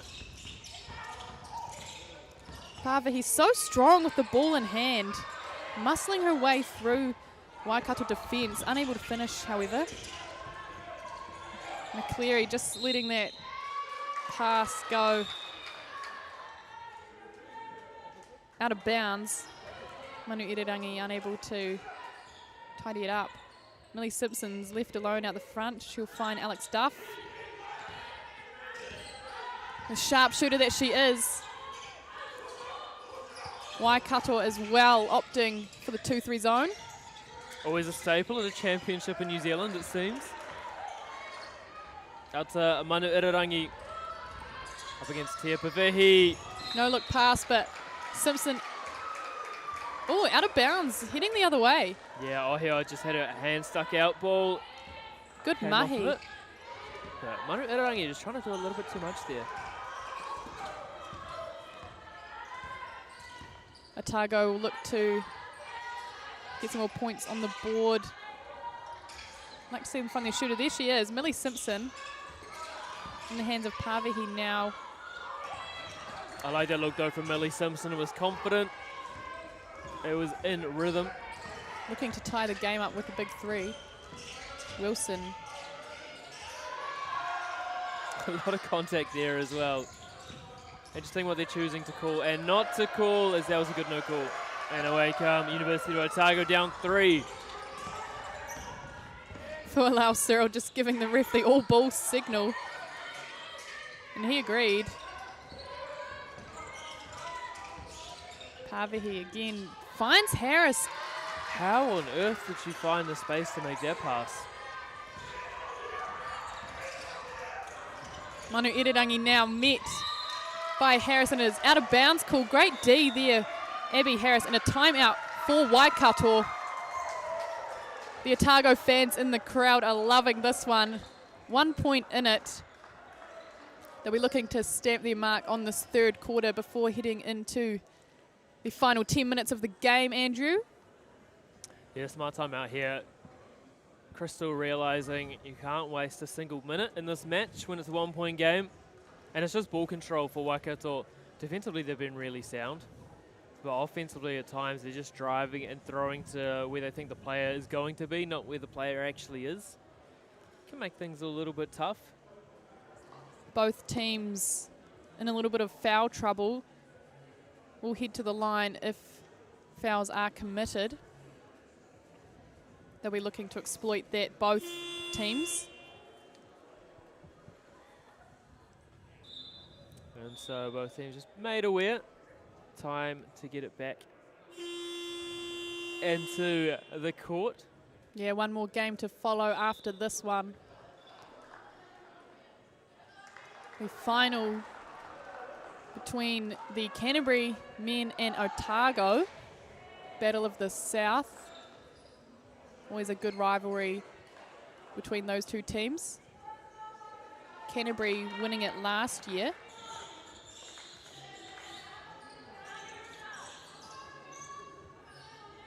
They're going to go back to back as Otago now might have 2 more possessions in this quarter. Nice strength from Fualau Cyril there. Good pick up as well from Harris. Finds Alexa Duff. It's a bit strong, but a good look out of the timeout as Tia Pāwehi. Big time play there from Tia Pāwehi, and the crowd love to see it. I know her whānau are here watching, and they're the loudest in the crowd at the moment. Keller, though, if you are a fan of the University of Waikato. Lincoln were the women's winners last year of the basketball. Were knocked out by Otago in the semi yesterday. That must have been a good one. Yeah, it was an awesome shooting game. Both were just absolutely on fire.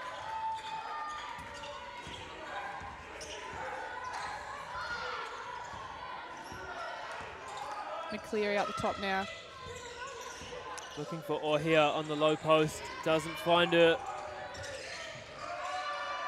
Again, Manu Irirangi just getting trailed at all times. Yeah, There's McCleary, spins, shoots. good tussle there An excellent D from Otago. And if Reri had just stayed on the wing, the ball would have landed straight into her lap, but it's going to be Otago with 24.7 on the clock. Are they going to speed things up and try and get a good shot early, or are they going to slow things down and make sure Waikato don't get a chance to score at the end?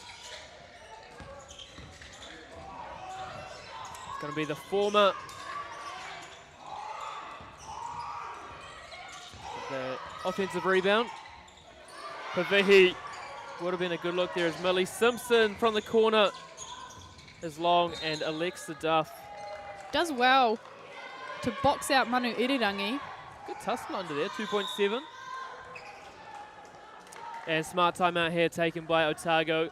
Draw something up. You've only probably got 2 dribbles after the catch before you've got to shoot it.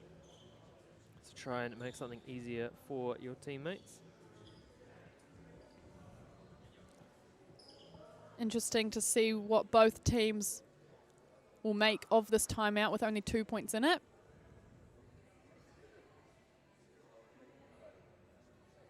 And it's silence in the Hiwa Rec Centre, apart from you and I chirping everyone's ears off. Yeah, well, I just want to know like kind of what songs they've been playing. I mean, again, this is just another. I feel like they're just playing Greg Elliott's final year of high school mix as he was driving around the mean streets of Dunedin in the Honda Prelude. But here we go. We're almost back underway. Otago ball. And there is a differentiator between the shot clock and game clock. There's 1.3 on the shot clock, 2.7 on the game clock. See what Otago can draw up here.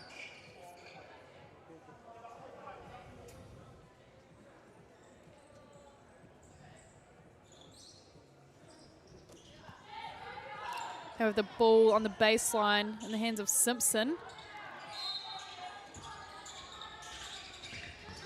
Fualau Cyril goes to work. Looking for the foul there, but ref says play on. Boy, do we have a fourth quarter coming up, Andrew. 2 points in it. The dream scenario, Maddie. Otago 69, Waikato 67.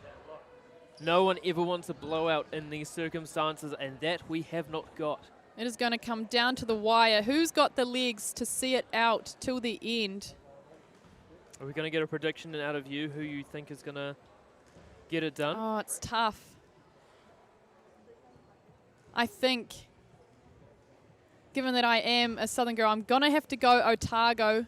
I think Alex Duff is going to come alive in this last quarter. She's a competitive player, but if Ohi and Manu Irirangi carry on the way they are, it's a tough ask. I think whoever gets the ball last is going to win, is my bold prediction. Yeah, it's going to go down to the wire, that's for sure. And then who takes it? I mean, is it going to be Alexa Duff? Is it going to be Tia Pavihi? Is it going to be Millie Simpson if you're Otago? And then for University of Waikato, I think it's either going to be Kali Ohia or Kayla Manu Irirangi that is going to take that final shot for their respective teams. And really a chance, whoever makes the winning shot, potentially to steal the MVP of the tournament. Yeah, it's exciting stuff.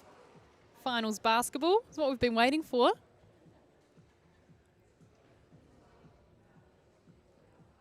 Good to see some of the other teams in the crowd as well. Yeah, the Lincoln men have stuck around. And the women up to my right.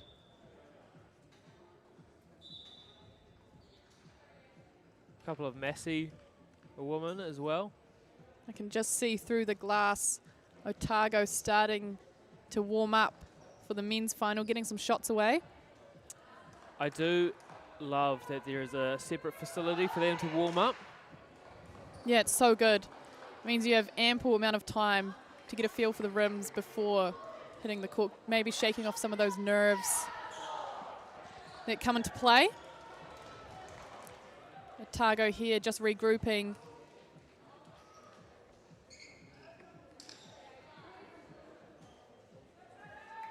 Pavihi and Simpson leading that chat.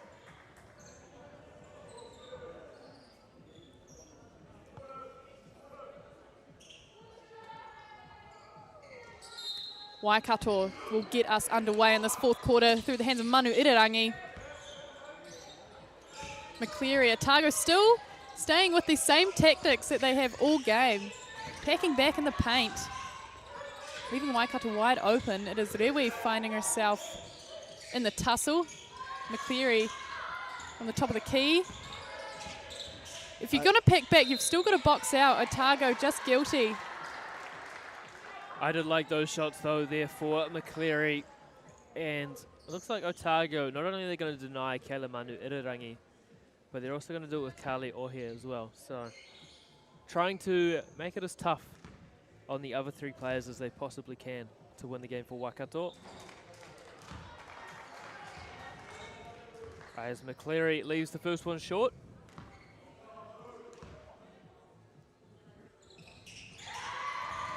Second one's good. 68-69.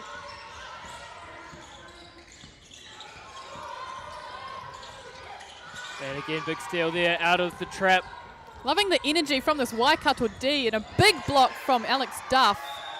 Denying AK the easy bucket. Well, there's a reason Alexa Duff was part of the Tulfern squad last year. Big plays like that. Big plays and big moments. Here short on the attempt, and away comes Alexa Duff. Pace to burn through the middle channel and a nice right-hand finish off the glass. I told you, Alex Duff is going to come alive in this fourth quarter. Oh, what a dime from Manu Irirangi. Just knocked out of the hands by Harris. Thought Kayla could have gone for a little reverse layup there, but not to be. Unselfish. Sadariri checks in for McCleary. Big three off the bench. Don't mind that look though, we're set, ready to go. However, he finds Simpson almost, but it is Harris there to tidy things up. And those are the plays that can make the biggest difference in games like these. Those second chance attempts. O-board's crucial in tight games like this. It's those 1%ers that push you over the line.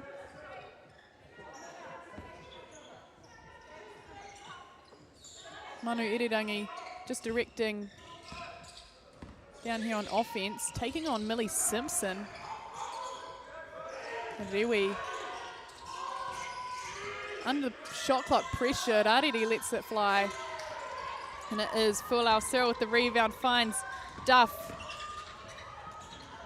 Nice pass from Duff to Pāwehi, and a big three for Tia Pāwehi. Timeout, Waikato. Smart timeout there from Waikato. Otago just looked like they'd figured something out very, very quickly. Yeah, out to 76 points now, Otago. Waikato will be hoping to put a stop to this run that they've been able to put on. Hot out the gates in the fourth quarter. And it's been a team effort as well when that Millie Simpson's been involved. Maybe Harris, Alexa Duff, Tia Pāwehi. It gives you a bit of a nightmare as a coach trying to figure out if there's any of the players that they want to try and slow down. Absolutely, some real unselfish basketball on display.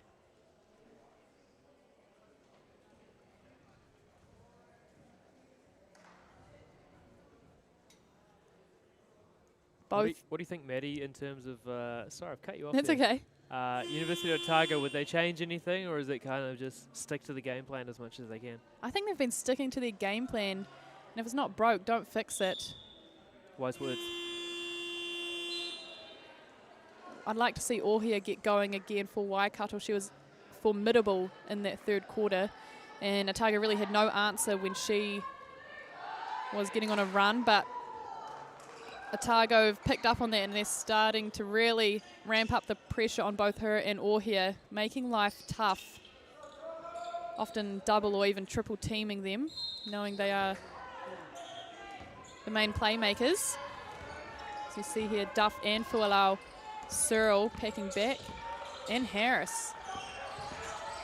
Leaving Rewe and Rariri out wide, as we see Rewe drain a three. Really the perfect response there for Waikato. Clutch play from Tertiary. Bringing Waikato within 5 now. Simpson looks to respond. There's a charge. Big call. And it was the right call. Waikato set on D and Millie Simpson just trying to push her way through. Turn around and back on D now. I like this though, picking up Manu Irirangi full court. Try and tire her a little bit or get the ball out of her hands. Going back to the well. Heat check. 2 from 2. Tertiary coming alive in this 4th quarter. That is exactly what Waikato need. 2 points in it now. Oh, here, big stand defensively. You can feel the energy off the Waikato bench. Looking for the hot hands of Tertiary again. I wonder if Otago will make a change to their defensive tactics. If Waikato don't get a high number of spirit points, I would be very surprised after this tournament. Absolutely. As AK gets the rebound and finishes it off with another 2 points. Tie ball game. Millie Simpson, Tia Pavihi. Overcooked that one. Got away with one there, Waikato. Not a play you can leave open. As away comes Manu Irirangi. Thought she was going to pull up there. Big tussle between Manu Irirangi and Abby Harris, hitting the deck. Putting their body on the line for this final matchup.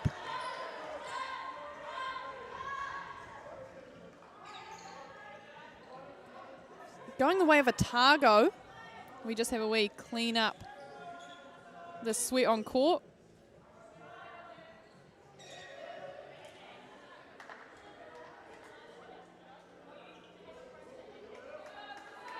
So Millie Simpson to inbound. Interesting, Pavihi chose to catch that in the front court. As a turnover, away comes AK. That was good netball defence, I must say, from Tertiary, who I know is a talented netballer. Harris just guilty of not bringing her feet to the ball, and Rewi taking advantage, but is now in the hands of Otago. We have a charge called. Nah, out of bounds. Oh, sorry. Just off the hands. In my blind spot again. That's all right. I need to get up on my perch, as I have been. You need one of those like moving, floating chairs. Manu Irirangi. Feels like the crowd is actually very Waikato at the moment. Yeah, some big cheers.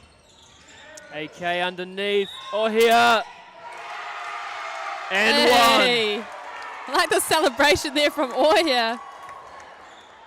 And so do the Waikato men, up and out of their chairs.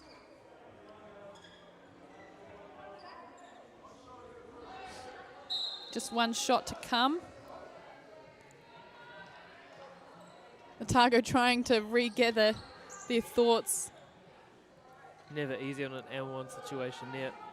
You want to have a chat, but you don't really have the time to do it. Big play there from Ohia, following it up. Here comes Alexa Duff again, this half-court trap from Waikato.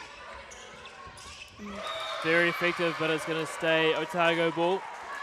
The defensive pressure is hot. Do Otago have an answer? Pavehi just lets the ball slip into the hands of AK. It is Rarere down the other end. Finding Manu Irirangi on the three. That would have been an absolute dagger had that have dropped. Pavehi now finds Manu Irirangi, rather, I was going to say Harris, running that lane. Instead it goes out of bounds. Manu Irirangi did well to jump over the signage on the baseline. Careful not to collect those medals we can see lined up. The awards table is looking very, very good, isn't it? Those gold medals are glistening. They are looking shiny. Simpson, she wants a gold medal. Great finish, Millie Simpson. 1 point game once again. Half a quarter to go. McCleary spins. Underhand, too short. Maybe not the shot that Crystal Ledger Walker wanted. But regardless, out of bounds, chance for them to set up their defense. Ring up high now. Trying to find Duff. AK almost had it stripped. Manu Irirangi, big three for her. And Waikato are up 4 points with 4 minutes 40 to go. Alf just wanting Otago to settle down. Back to the fundamentals. It's all about who's got the nous in these final few minutes, the IQ and the execution that goes with it. Alex, huge pass over to Simpson. Oh, what a pass to Harris, but great wall up from Ohia and McCleary. And that is going to be a foul on Harris. Waikato ball. And this might be shots. Yeah, I think we're heading down the other end in the We are. bonus. Waikato, not sure if they're aware.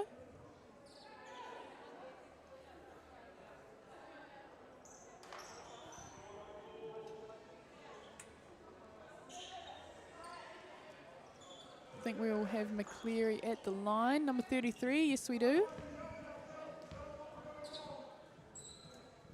First one's good. Nice clean shot. Free throws are crucial in these close games. Gets the other one to drop. An easy 2 points for Waikato off that foul, now that they're in the bonus. As Pavi hits the deck again. Easy call on that one. Bit of a shove in the back. Nothing intentional in it.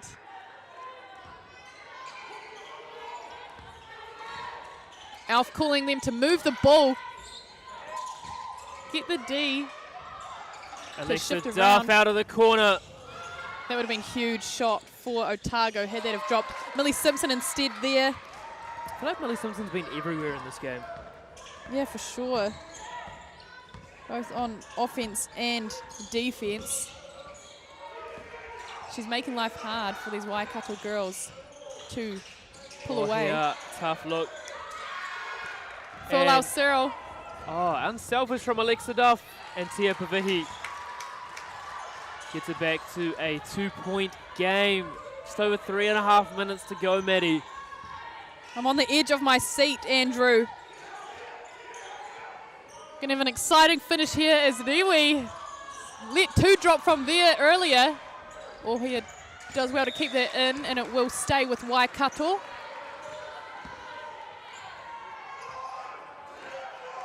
Millie Simpson have done all the hard work.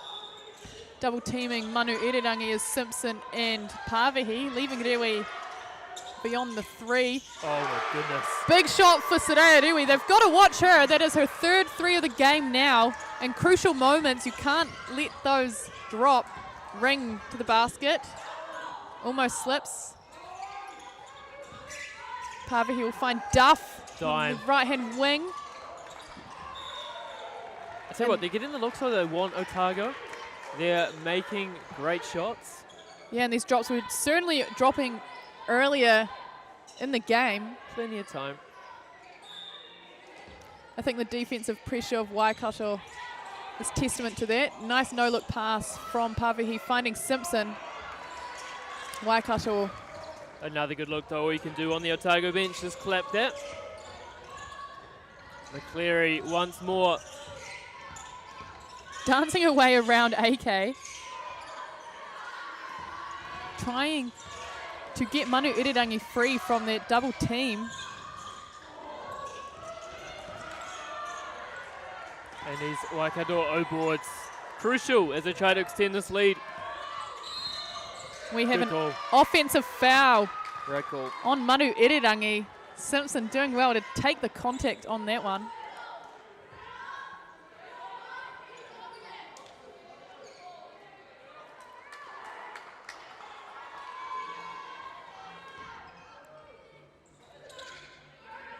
Duff now in control. What can she cook up for this Otago team? Harris checks back into the game. Another big-time player is Abby Harris, member of the Hoi Ho squad. Met by the wall, that is Ohia and McCleary as Duff from the top. Very under pressure, and it will be Ohia saving the day. She coming down the court with pace. She's hard to stop when she gets on a run. Carly Ohia. Just slightly off balance there, Carly, as Alexa Duff. Ambitious pass there from Duff. That would have been an unreal dime if she found Millie Simpson. Here is Manu Irarangi on the left wing.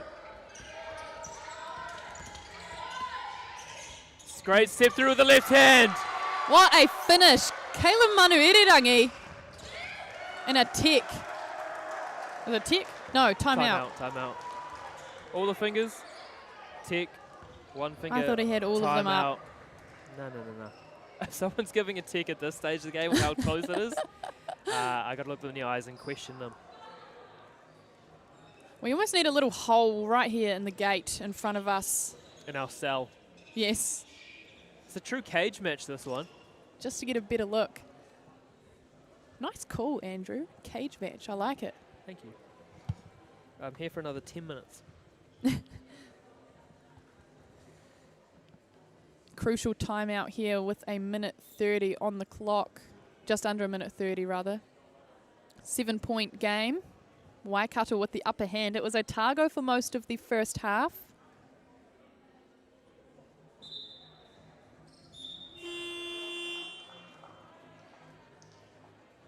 Girls just having a chance to get some insight from their knowledgeable coaches. A lot of knowledge. I mean, that's why you come to a tertiary education, isn't it? To learn from some of the greats. And the teams are definitely represented with the coaches they've chosen as well. Otago getting out on court now, followed by Waikato, ready to see out this women's grand final. The shield is on the line. Both these teams are in the fight for the overall championship that will be rewarded after the netball in a couple weeks. And you get 8 points for a win here in the basketball. Simpson really had to go quickly there as Alexa Duff. Huge three from Alex Duff. Clutch play from the girl from Columba. Waikato need one more basket here. You've got to feel it's going to be a race to 90. Or here to the hoop and one. And that could go a long way to sealing this potential championship for the University of Waikato women. The crowd is on their feet. Do I hear chants of MVP? I think you did.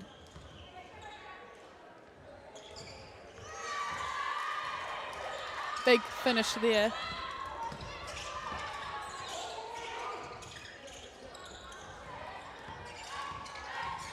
Otago again. Pavihi. And the foul is called over the back. Harris just caught over the top of AK there. Will be called for a foul, and they are in the bonus, so we'll head down the other end for 2 shots.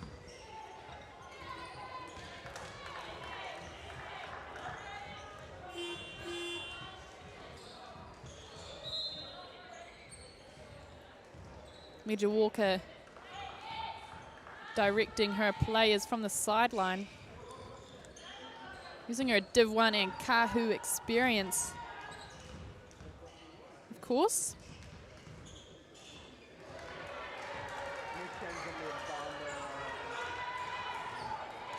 It's pushed out to a 7-point game.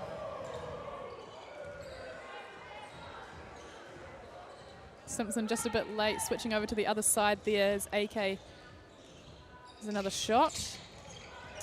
No good. Still a 7-point game and a jump ball called. That's going to be Otago ball. The tussle between Pavehi and Ohia. Both of them such competitive athletes will both want to win.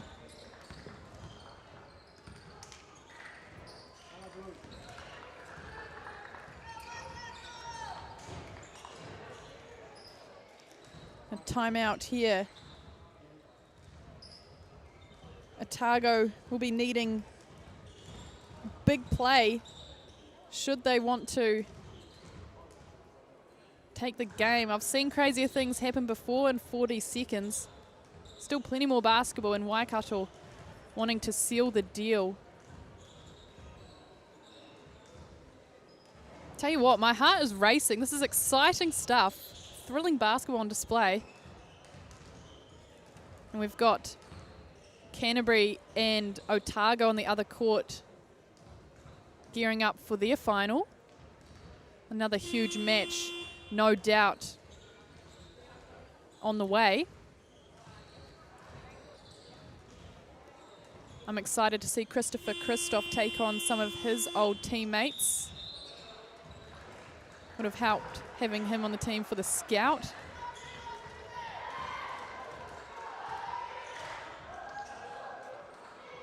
Max Stoddart was a standout in the semi yesterday. Getting some big minutes for the Nuggets this season. And we are back.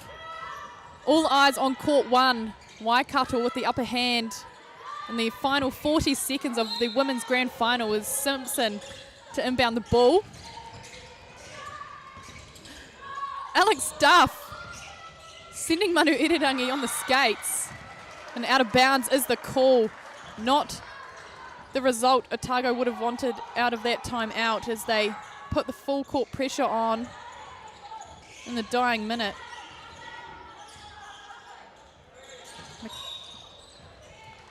Quick foul there from Duff. Got to be careful in these moments not to get an unsportsmanlike. Make a play at the ball. We'll head down the other end for 2 shots. So Otago find themselves in the bonus. Waikato, however, still 2 to give. Cleary at the line.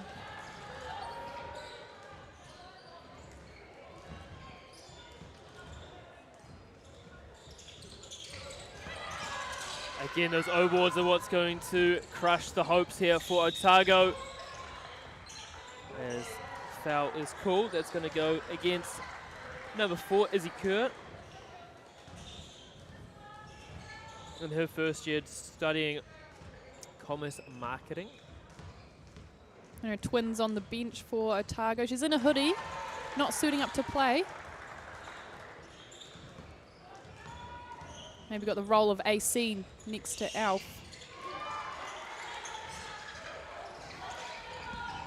Otago now just under 25 seconds to go as Pavehi lets it fly from 3. As we head into the last 20 seconds, you can just feel Waikato have almost got one hand on the shield. Nearly 2. Yeah, almost time actually to send you down, Maddie, to find someone for the interview. Yeah, I'll get on my skates. We'll see you soon.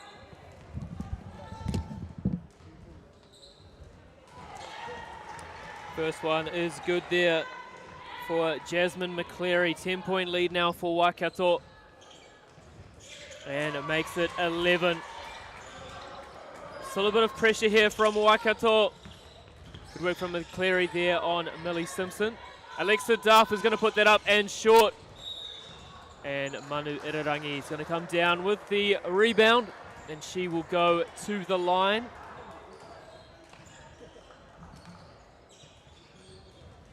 With a chance just to put an exclamation point on this result now. Make a definitive case that it is beyond doubt that University of Waikato women will win this game.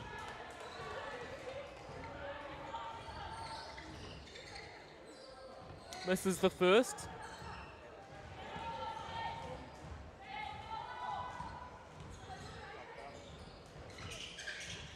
and makes the second. And it looks like Otago are going to just dribble this one out.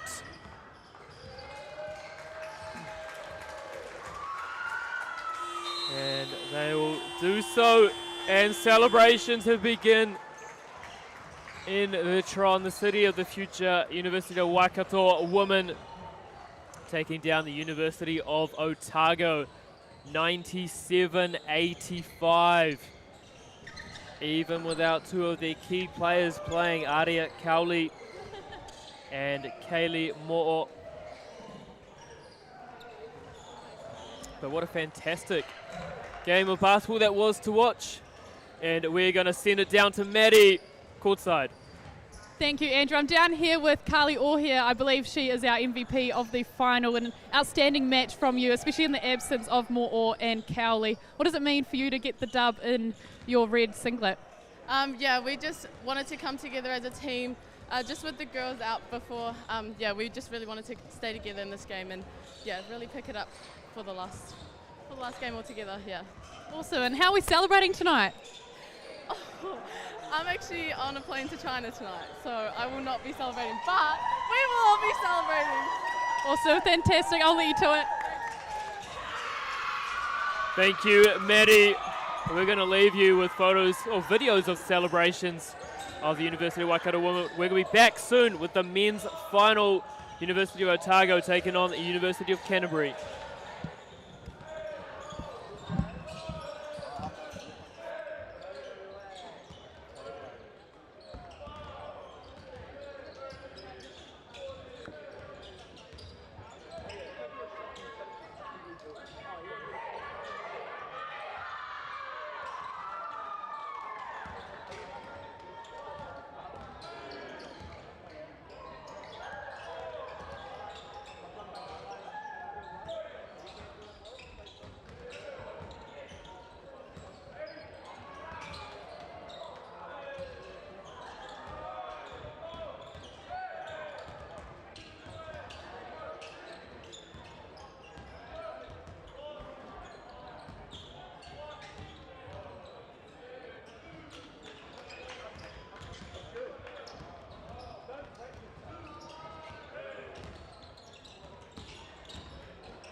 No mai, hoki mai.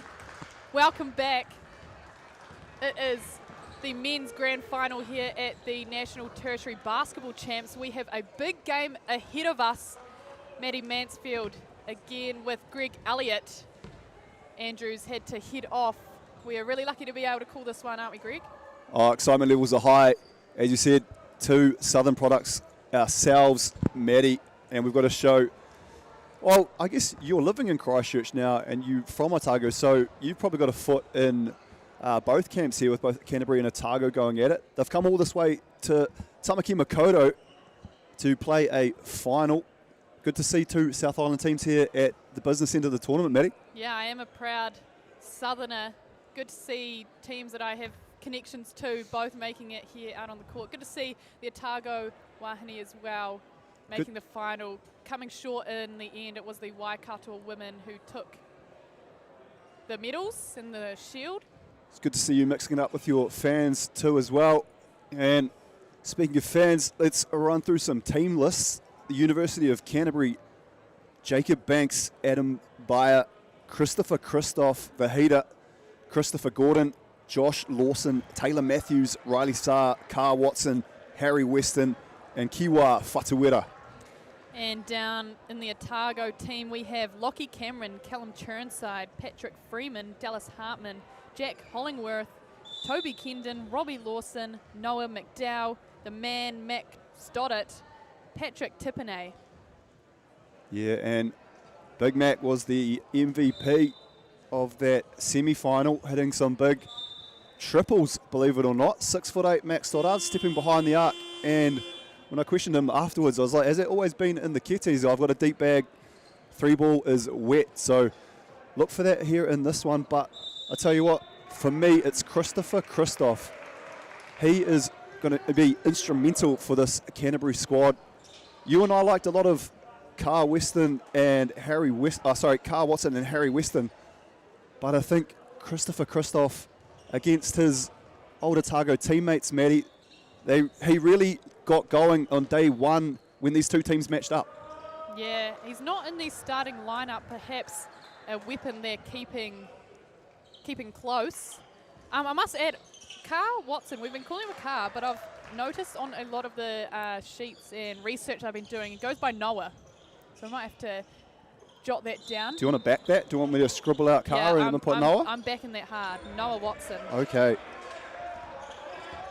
Anyone can fight me afterwards. I had an Instagram like people you might know, and it just came up with Noah Watson. I was like, that guy looks familiar. Yeah, you I wonder put a why. headband on that, and that's Carl Watson. Anyways, enough of us. We are underway here in the men's finale in the hands of Harry Weston.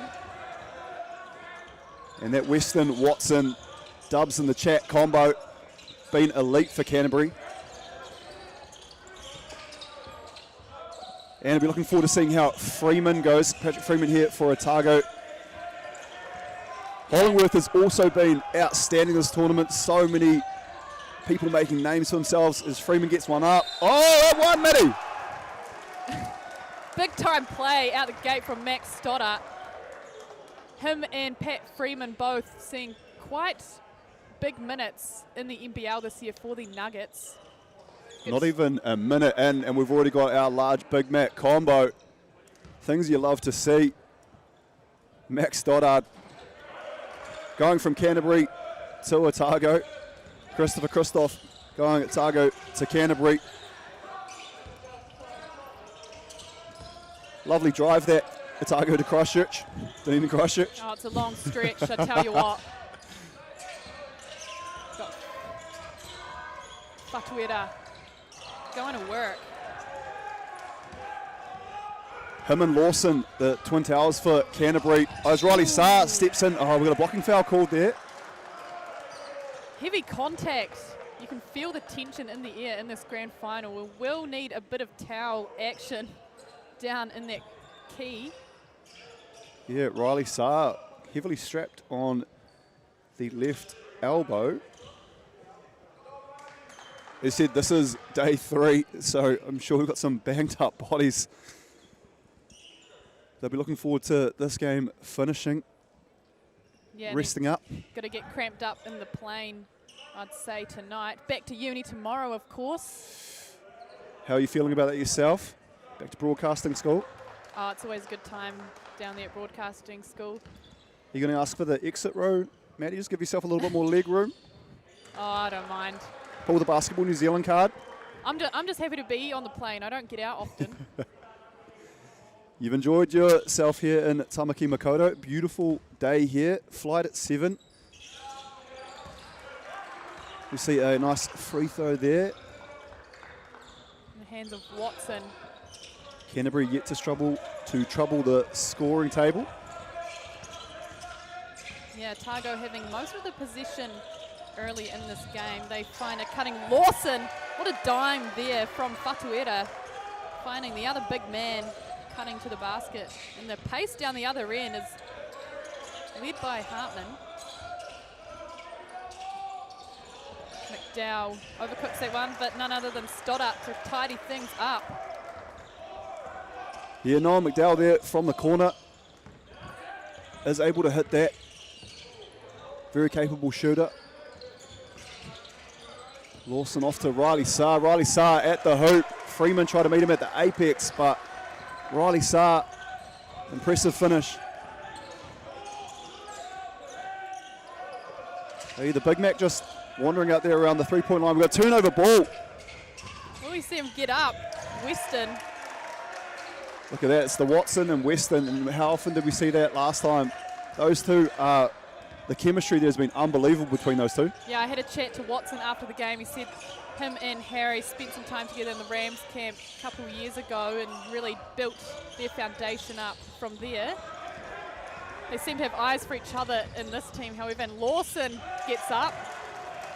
I know Coach Fielding there for Otago will not be happy with the transition buckets here. Canterbury pushing the pace and being rewarded for it too. Yeah, they've clearly been doing their recovery. Still got pace to burn in the last game of the tournament.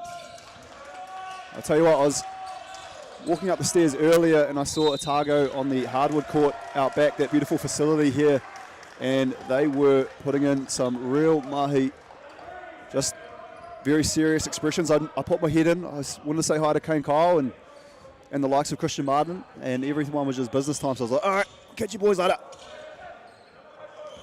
That'll do, Pig. Yeah, some real Otago stalwarts in the coaching team. Yeah, that's a huge brains trust to tap into there. We've got Nathan Hanna, Kane Kyle, Christian Martin, Coach Fielding, the Tupu league coach for Otago. And a foul there. So not only the bigs for Canterbury crash the boards, but the guards are all over it as well. Everyone keen to get amongst. Got some skill on display. Maybe earn themselves a name in the tournament team. Well, it's going to be a tough selection for us ahead, Maddie. Got to keep an eye on who's putting some numbers up. 3 there, attempt from Weston. McDowell with the ball in hand now. Finds Hartman. And I'd hope Otago did their homework and just know that Weston and Watson, any opportunity to push the pace, any outlet passes, need to put a stop to that. Those boys are very quick. And Riley Saar as well, the hot shooter from the wing. Speaking of hot shooters, Max Stoddart lets it fly. Max 3. He's got those threes in the kete. Don't underestimate him. No, just because you're 6'8", Maddie, don't let that limit you. You just get out there, you shoot that ball. Fatuera. A dual threat athlete, Max Stoddard, all 208 centimetres. Freeman's going to need to be huge at both ends of the court as well. He's sort of that stretch 4. He's a formidable defender out the front. Makes life tough for the guards coming down the court. Mid student. It's a great find by Hollingworth there, finding a cutting Freeman, but Hollingworth just fouled on that one. We've got some subs coming in. Journey Tipanet, he was huge in that semi-final, made a big 3. Yeah, playing lots of his ball down with the City Rise Bombers in Dunedin. your knowledge of the local scenes in both Canterbury and Otago is very impressive, Maddie. It's been a while since you've been down there, Greg. As Hartman sinks a mid-range. You might have noticed this bright red cap I'm wearing. Yeah, magic. The Mid-City Magic. Thanks to Alf for dropping that one off, eh? Yeah, I don't really say no to gifts. Sponsored by Magic now, as well as Musashi and Gatorade and Mentos. That's right, you never knock a workhorse. Never knock a gift horse in the mouth, I should say. And Scott Kiddo drawing things up for his team. we got Watson there. Makes me sad though, Matty hasn't completed his player profile sheet that so many players have. Doesn't give us the in-depth knowledge we would like to see. I was doing some research earlier and I saw he was studying over in the States before returning to his home, which is New Zealand. He had an accent when you talked to him, Yeah. that's right. Oh, we've got a steal there at half court. Weston, Watson combining. Christoph takes the court now, trying to see some scoring action for this game, which is all tied up. Oh, what a rebound. Lawson over the top of Freeman. That is a big man's play. We travel called though. The happy feet, Matty. Getting a bit too excited in this opening quarter was Lawson. Wanting to hit the ground running. I'm sure Coach Fielding will have let his troops know that Christoph is in the game and to not give him any space whatsoever. As I said, these two teams met on day one. It was a huge war of attrition. The difference maker really was, though, Christoph. So they gave him some open shots and he made them pay. So looking to nullify that today, I'm sure, Coach Fielding. And a foul there on Toby Kendon. Yeah, on cue there. And he's hit the bench, unfortunately. Yeah, it is the final here. Day 3, Maddie. Sunday fun day. 8 points in the championship shield on the line. Lockie Cameron checking in for Kendon. Second year primary teaching student out of King's High School. Lawson just stalking that baseline, looking for any opportunity. Picking up the crumbs. Oh, we almost see an intercept there. Oh yeah, you got to watch out for Watson. He is quick on defence. Plenty of steals in the semi. In the hands of Stoddart now. Look at the hustle. Good rebound there from Cameron. I knew one of those passes was about to get picked off. He's been there or thereabouts, Watson. Millimetres away from getting a touch on previous passes, and he finally gets his hand on one as Stoddart meets him at the rim. What a physical contest we have. Hartman lets it fly. He did have his foot on the line there. It was going to be a 3 if it went in, according to the ref. Yeah, career goal there for Hartman is to be an emergency medicine physician. Yeah, from my understanding, he had to pull out of the Nuggets squad or Nuggets environment just to focus on that career goal of his. Of course, it'll take up plenty of time if you're trying to be an ED. Yeah, it's interesting. They're quite strict about having people that want to be physicians actually be quite Smart. studious. Yeah. You'd hope so. They're the ones saving lives. A foul called here. We'll see Weston to the line. Yeah, you're not getting that degree in a Wheatworks box, that's for sure. You just see that one roll out for Weston. Out of Cashmere High, Harry Weston. Had himself a semi-final. Weston Watson, they were connecting like you to the Wi-Fi here, Matty. Very impressive. And that Rams 2024, I think it was, really held them in stead, as you said, and they've put it all together. Watson finding CG under the hoop. It will be a charge. Offensive foul, sorry. And is off the ball. 12-10. Canterbury just with their noses in front here. 3 minutes left in the first quarter. Bit of a feeling out process. Sorry, I was focused on Fatuera checking in for Lawson. Big man in for big man. What was the question? I think I forgot to myself now. Big time basketball on display here. My head's all over the show. Got Freeman driving down the middle. Nothing but air there.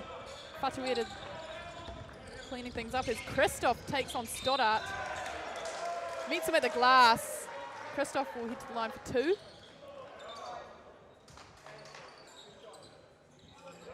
Nice move there from Christoph. Yeah, Fatuera down the other end, securing that defensive rebound. Looked all the bit athletic like Uncle Paul. Played for New Zealand Rugby League, Kiwis, and also the West Tigers is Christoph. So nice you say it twice. As we're saying, CC squared, That's baby. right, CC squared. No one in the DMs making any complaints about that nickname as well, so might have a green light there, Maddie. There's Journey Tipanet. I really like what he's brought to this Otago side as well. Just coming on and making an impact where it's needed, especially in these clutch moments. It's really what you want from your bench, isn't it? Oh, a big hit there from Cameron, Lockie Cameron, I think it was. Yeah, you're right.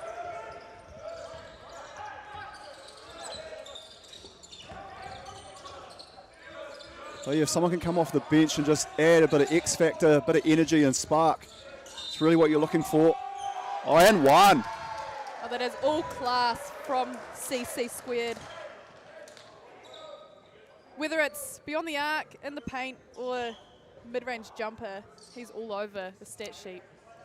Yeah, and going up against his former Mid-City Magic teammates, he would have licked his lips, I'm sure, when it was Otago that booked themselves into the other team in the final.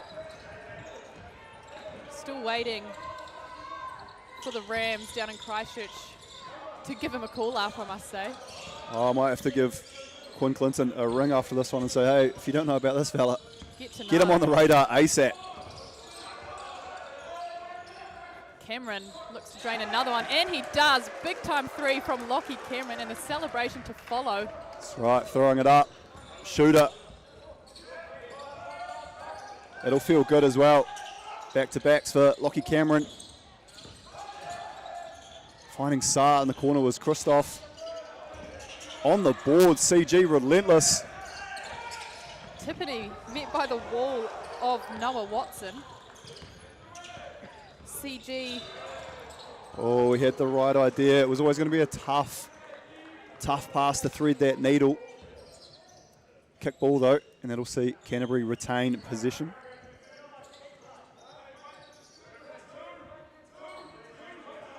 A couple of these coaches, lucky probably still have their voice, like ourselves, Maddie, to be fair, after 3 days of intense competition. Oh, Scott Kiddo's a ferocious competitor.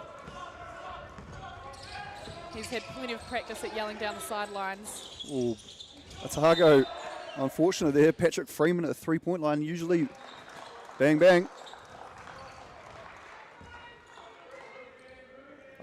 I honestly think it might have been that rugby post that fell on his head when he was year 5. Pretty sure he's cousins with Benji Freeman as well. I love Benji Freeman. Well-known name. Recent father, well not recent, but became a father. Very happy for Benji. Only a year and a bit late on that one. Greg. Yeah, I know. We've got to celebrate where we can. It's been a few moons since I've seen the big fella, so if he is tuned in, Benji. Kia ora. 16 apiece here. Maddie, tight contest here in this one. 1 minute left in the first. Yeah, there's nothing really separating these two teams early on. I'm sure the rest of the game will follow suit. Tiffany now Nice jumper there from Tiffany and Called that a Stoddard. pass. Yeah, he'll claim it. Take the assist, my friend. Yeah, Mac at the right place at the right time. I thought Christoph was going to let Trigger go there. Instead, it is Fatuera. Oh, CG just cleaning up. Good rebound by CG. Tiffany had the tough job of boxing him out. The rotation of Lawson, Fatuera and CG for Canterbury have really been paramount and on display this weekend for the team in white. And Canterbury running the 2-3 zone. Pretty common factor of a lot of these. Oh, Max Stoddard. That's the deck. Absolutely no care or concern for his own safety and well-being. Throws himself at the loose ball, and there's a recipient of the foul call. See himself go to the free throw line with 0.7 left on the clock. Opportunity here for Otago just to edge in front on the back of Max Stoddard's free throws. Bit of momentum going into the second quarter. 0.7 though, that's enough to get a look. Riley Saar says, no, I'll just hang on to it. It's better to be safe than sorry, as we have Otago edging ever so slightly over Canterbury. 19 points to 18. What are you saying if you're coach in this situation, Greg? Well, I'm very fortunate to have known Coach Fielding since I was about 15, 16 years old. So it looks like he may have handed the reins over there a bit to Kane Kyle. And, I mean, if you're going to give someone a chat in your timeout, it would be ex-Tall Black and supermodel Kane Kyle. Oh, thankfully we've got some comms coming through to us. Oh no, so sorry. We have been given the numbers doesn't match up to the name. So lucky we've got Maddie here with a pen who can get us sorted. And at 19 points to 18, you see Coach Kiddo there drawing something up for his troops. And both benches quite animated. See a few big sips on the water bottle though. A lot of energy expended there in the first quarter there, Maddie. Yeah, for sure. We've just got to apologise. We have Hiwa Fatuera in the number 21 jersey and the man Christopher Gordon in number 20. We've had them mixed up on our sheet, but we'll be sure to get that right for the rest of the game, Whānau. So apologies to our audience at home. You did a phenomenal job with the Te Pavihi potential catastrophic situation, Maddie. But yeah, sometimes all we can go off is the information given to us. So if you do get it wrong, all we can say is, I'm sorry, genuinely. But both of those young men, Christopher Gordon and Hiwa Fatuera, have been instrumental for Canterbury. I'm excited for the second quarter to get underway. Hiwa in his 4th year and Christopher in his 1st year. Christopher doing engineering, whilst Hiwa, law student. Christopher Gordon winning under 20 nationals for Canterbury this year. This is highlight. Certainly one to add to your list of achievements. Yeah, that would feel good. Adding that to the list of accolades. How lovely is it though when we have a crowd member come up and actually have a conversation with us, Maddie, and just give us the correct piece of information? It's hugely helpful. Yeah, 100%.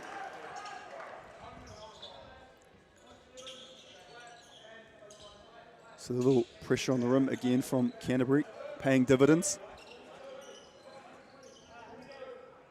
These teams, both of them, Maddie, they have X Factor all over. Speaking of X Factor, Christoph just short on that one, but we know he can let it fly. McDowell down the other end. Yeah, again, these two teams inseparable on day one. If it wasn't for a Christoph onslaught in the third quarter that really separated them, it would have been interesting to see how that game had continued on and who would have won and lost. But great to see these two teams in the final. Yeah, good old Southern Derby. Good D there from McDowell. Yeah, it was the second game of the tournament itself on Friday, and it was almost played with a finals-like feel to it. So, yeah, part of me says no surprises. It is these two teams at the business end here on Sunday Funday. Bit of foreshadowing going on in the draws. Hartman finds Stoddart. Thought he was going to give it to Freeman there. Otago getting some really good looks from behind the arc, just not dropping. I'm sure Coach Kiddo will want to get at least a hand up. Here's Lawson. Nice finish at the basket. Puts Canterbury in front. Just quietly, we've also got Jacob Banks checking in for Canterbury. Part of the under-17 national champs back in 2021, the winning team. What a pass from Freeman over the head into the corner. A little no-looker. That's that chemistry we're talking about.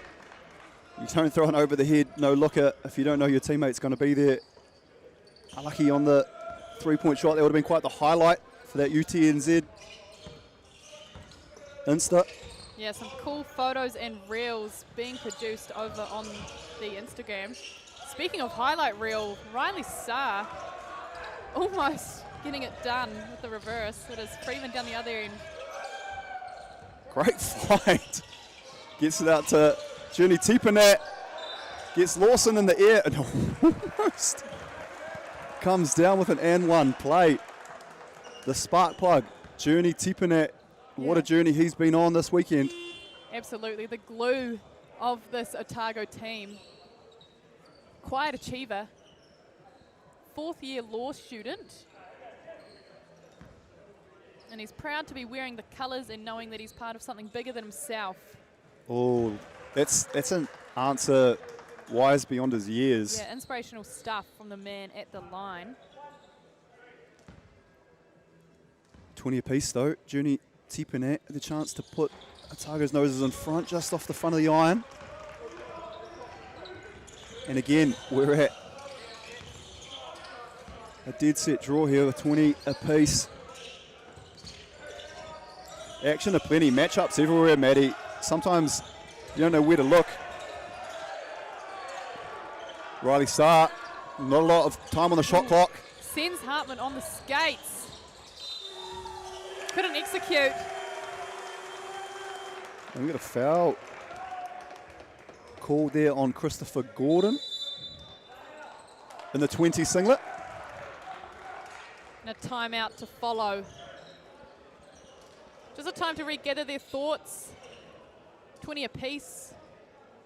Chance to draw up something for the next possession. Greg? Exactly, 100%. And speaking of drawing things up, when you look around, this place is full. The crowd has come out for this one. I love how they brought the seats out courtside. The bleachers are out. Looking around us, Maddie, there is not an empty seat. We've got people standing. You know, this is the atmosphere that you want on finals time. And, yeah, the coaching staff. I mean, 20 apiece. Both teams have shown some signs of brilliance. A couple of things I want to tidy up. The tidying up and the brilliance, what do you think those were for both teams, Maddie? Just to put you on the spot. Yeah, the tidying up. Just some of the execution of the passes, I think, from both sides. The vision's there, but just needs a bit of finesse at the end. The brilliance, however, can't go past the physicality, really muscling up, putting their body on the line for this final game, if I'm being honest. I'm liking what I'm seeing from Journey Tipanet. Yeah, again, coming off the bench and adding some real impact for the University of Otago. Had some big contributions all the way through the team list, both sides throughout this tournament. You can't just get it done with one or two players. It is a real team event, especially over 3 days. Big defensive effort here from Canterbury. But Hartman answers back with a big three, sending them into a 3-point lead. 7 minutes to play. Yeah, King's High School product as well, Dallas Hartman. Sam Fielding, assistant principal at King's High School. So a real presence there. Got Freeman. Tiffany just directing play out the top here. 10 seconds on the shot clock, plenty of time. It'll be interesting if you're an assistant principal and you think you get rid of a student, all of a sudden you're back together, you're reunited at the collegiate level. Yeah, Dunedin, it's a small city. Gordon to Saar. One of New Zealand's picturesque universities though. And a travel Dunedin. call there. Otago will be happy to be on a bit of a 5-point run now with a chance to make it 7. Watson returns to the game as well in the infamous headband. And he was terrorising the offence with his defensive capabilities early on. Hartman, Thought he was going to go again. Bit of a head heartbroken. check. Heartbroken for the man. Banks did well there to get an arm up. He's had some really good looks at the basket, has Dallas Hartman. Tiffany getting in the way. I'm almost giving the assist there to Junie Tippinett to Riley Saar. Yeah. McDowell now. Having Tiffany up front. Not too many options. Canterbury look to shut things down. Another big three. Shooter's roll, Junie Tippinett. That's a big play in the grand scheme of things here. Just when things were looking a bit stagnant, Otago desperate there for some offensive continuity, and they find that in the form of Junie Tippinett.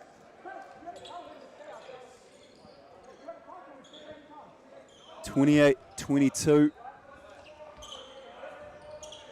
Nursing a wee 6-point lead here. Otago. Kane Kyle looks like he's calling a timeout.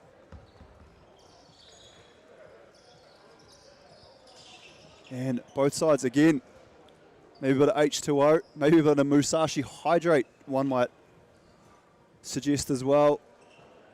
Yeah, perhaps getting those electrolytes in. Bodies are tired. I know mine is. Been standing, we've been seated, we've been looking over, we've been everywhere. You're sprinting to get interviews at the end of each game. Maddie, very impressive stuff as well. Your athleticism on show. Thank you. Definitely getting the steps up today. Up and down those stairs at the Hiwa Rec Centre. I treated myself to an elevator ride today. I have tried my very best to take the stairs on all occasions, but Why not? When it's there on offer. I thought, you know, it's finals day. Need a big shift from you, Greg. You know, got in my own head. Got a bit of David Goggins going on.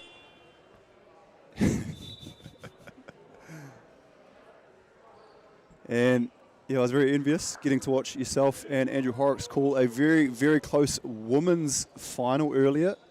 Waikato getting the chocolates. Yeah, in lieu of a couple key players, Waikato.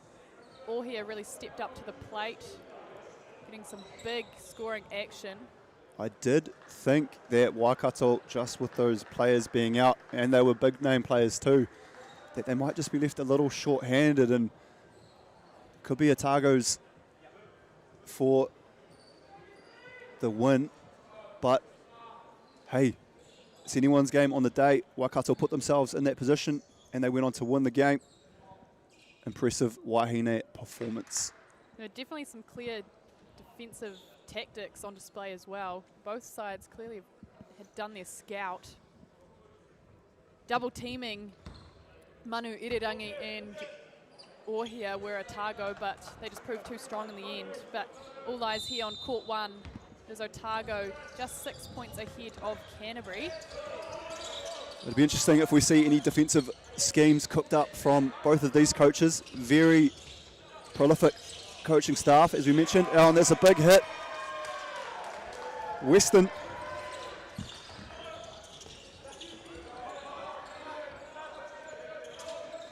your favourite kind of movies, I heard.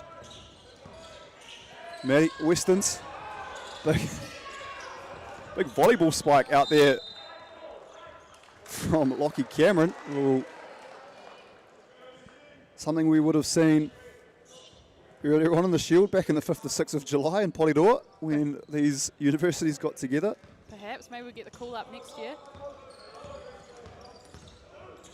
How good. We've had rowing, we've had badminton, 3x3 basketball, volleyball, futsal, ultimate frisbee. We've got basketball now, and this amazing tournament put on by UTS NZ culminate on the 27th to 28th of September in Christchurch. And some big points for the Shield on the line here for this one. Yeah, 8 points for a win.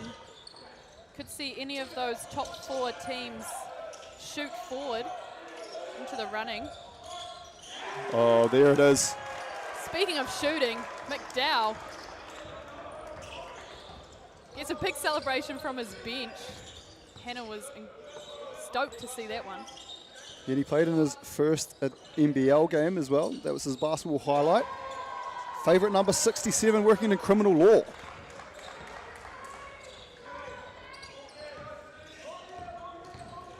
I think he's having a joke there. Favourite number. Why would that be a... I don't know. Oh, Freeman. Freeman, oh. Didn't get the luck of the roll there, but he will head to the line. Again, that engine just with no sign of relenting for Freeman. He has been, like, his work rate has been crazy. We need one of those like catapult things on that tracks his steps and speed and all that stuff and how many kilometres he covers. He would have run over half of Auckland just in this weekend. Yeah, absolutely. I can't speak for basketball, but I know in netball you can run between 8 and 10 Ks if you're a mid-quarter, and I'm sure basketball will be even more than that because they run the full length of the court, so definitely racking up the Ks. Yeah, he's clocked up more Ks than a used car salesman. Has Freeman. Been super impressive. What a dime there from Weston to find Riley Saar, a sharp shooter in the corner.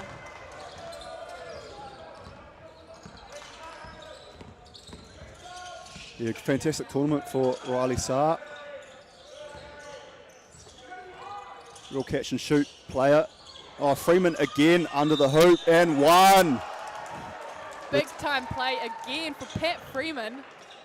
Tawa College stand up. Huge position for Otago, and just the offensive rebounds. Patrick Freeman just seems to have a nose for this kind of mahi. Maddie, that's twice now. Yeah, he's really getting stuck in near the end of this second quarter. Ooh, off the back of the iron. Good rebound there from Christoph. He's been quiet in the start of this match. He's been quiet until he hasn't been quiet. It wasn't until the third where he really kicked off last time, so it'll be interesting to see if and when that does happen. However, in the meantime, it falls into the likes of Watson and Weston and co to keep the scoreboard ticking over until Christopher Christoph can see one go through the net and then continue on. All it takes is just seeing one go through. Watson, deep breath to reset before this shot. Ooh, physical rebound. Tie ball is the call as Christoph hits the deck underneath the lengthy arms of Pat Freeman. And possession arrow goes the way of Otago. Might have been just a little bit caught off guard there, Freeman, with Christopher Christoph just out of nowhere, skying for the rebound. Bit of a contest. Tipene up front now, working with McDowell to try and separate this Canterbury defence, which seems to be pieced together with a piece of string, but it's opened up. Oh, yeah, the moving, the shuffle of the feet. Big time defence there from Christopher Gordon. Just try to get his defender in the air. Got a little bit excitable. The feet just moved a little bit. Yeah, had he stayed still, I'm sure a foul would have been called instead. It is Canterbury now, the ball in hand. Much like it has been throughout this entire game, only one shot potentially separating the two teams. Christopher Christoph likes that matchup with Stoddard. Stoddard likes that matchup with Christopher Christoph. Dishes it off to Tippene. Oh, he's open. He fires. And look who it is. Oh, unlucky. Christoph now. Similar defensive styles, these two teams. Christoph off the on-ball. Nice roll there from Christopher Gordon. Will be Weston the final say. Oh, tough finish, Weston. 1 point ball game. 2-3 zone here from Canterbury. Nice pass, June Tippene to Pat Freeman in the corner. You can see why he's in the Otago Nuggets. Set up Patrick Freeman. And I'm sure be a big part of their future plans as well.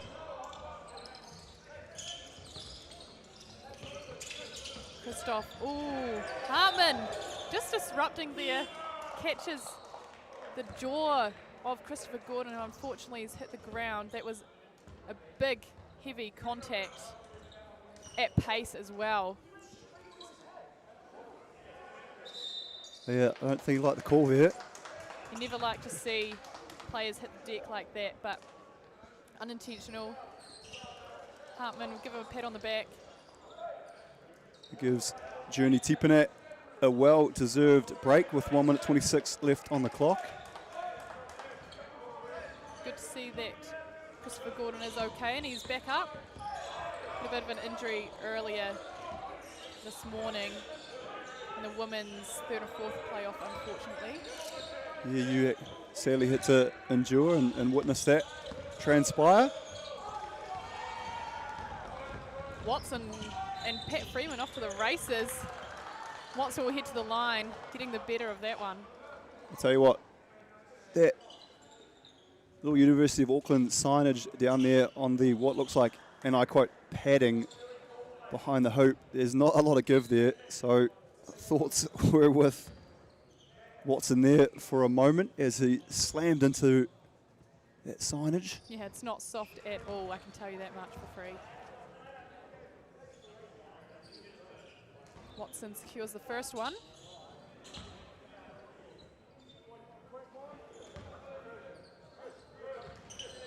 And does the second as well.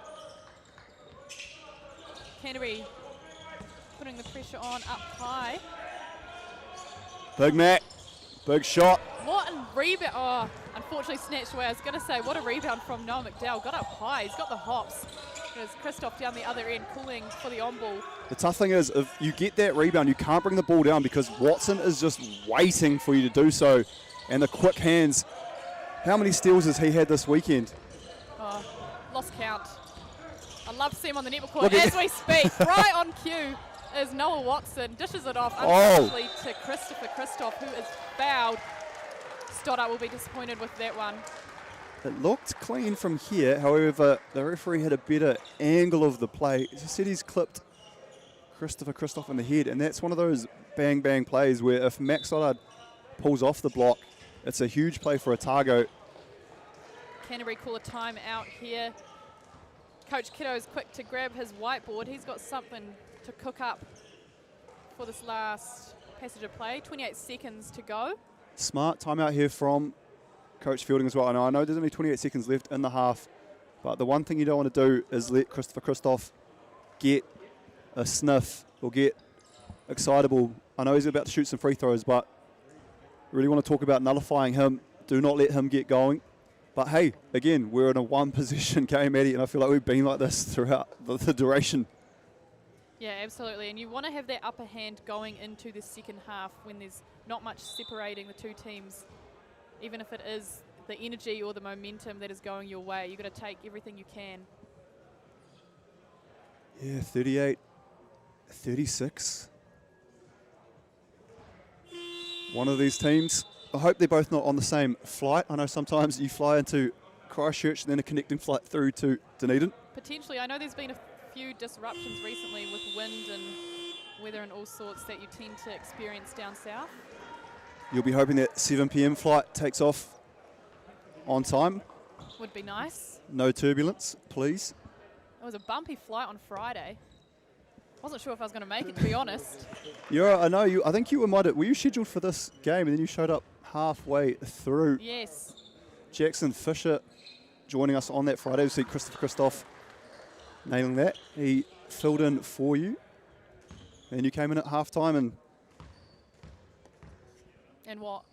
I was just thinking of the movie The Waterboy when he shows up for the Bourbon Bowl at halftime, and they go on the Mud Dogs.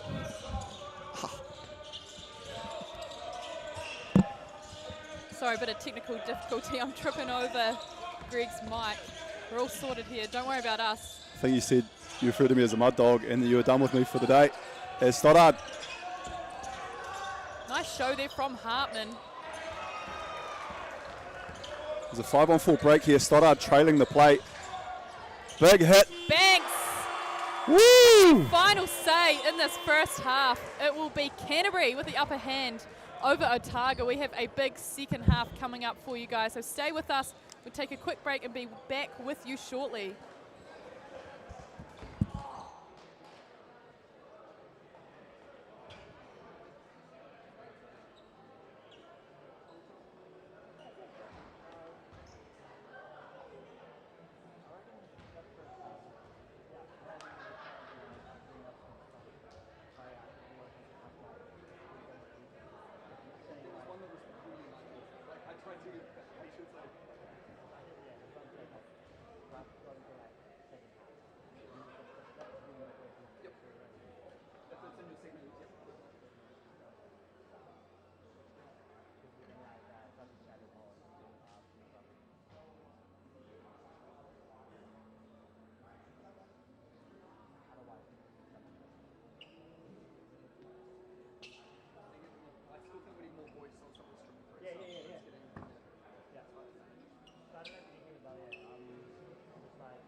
Welcome back. We are about to get the second half underway here in the men's grand final between Otago and Canterbury. Canterbury 3 points ahead as it stands, 41-38. Greg, what did you make of the first half? Pretty exciting stuff. Well, I thought Otago had put together sort of a great first half, just keeping Canterbury at bay. The separator, though, was Jacob Banks hitting a huge triple to end the half to give Canterbury the lead by 3. So I'm smelling overtime. Maddie, I'm calling it now. Unlike what I'm hearing, I'm yet to see an overtime game this tournament. I think this might be the one if it carries on the way it has started.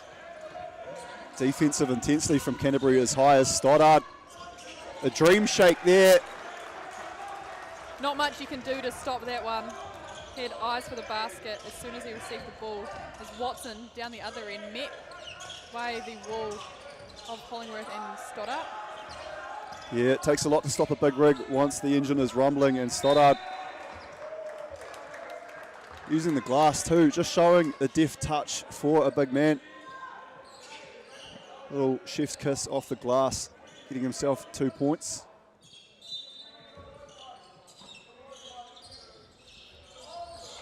And it's really physical down low. Yeah, Fatuera checking in to start the second half for Canterbury. Going to work. Unfortunately, travel is the call. Great D there from Stoddart. Battle of the bigs. Yeah, the footwork there, just letting him down. Fatuera had an outstanding tournament so far, though, at that 5 spot. And yeah, just keep an eye on that battle too, when Stoddard cuts through into the lane. It's the contact between Fatuera and Stoddard. Hartman for 3. Hollingworth. Good rebound there from Hollingworth. Gives them a second chance. And McDowell makes them pay. Yeah. Big free ball there sees Otago. Hollingworth, jump ahead. second chance opportunity, second year physiotherapy. Been impressed with him. Athletic and agile player. Good grab for Otago. Riley Saar with reckless abandon there, hurtles himself at the basket, and it's Max Stoddard left on clean-up duty. All 4, the milk has been spilt. Great towel work there.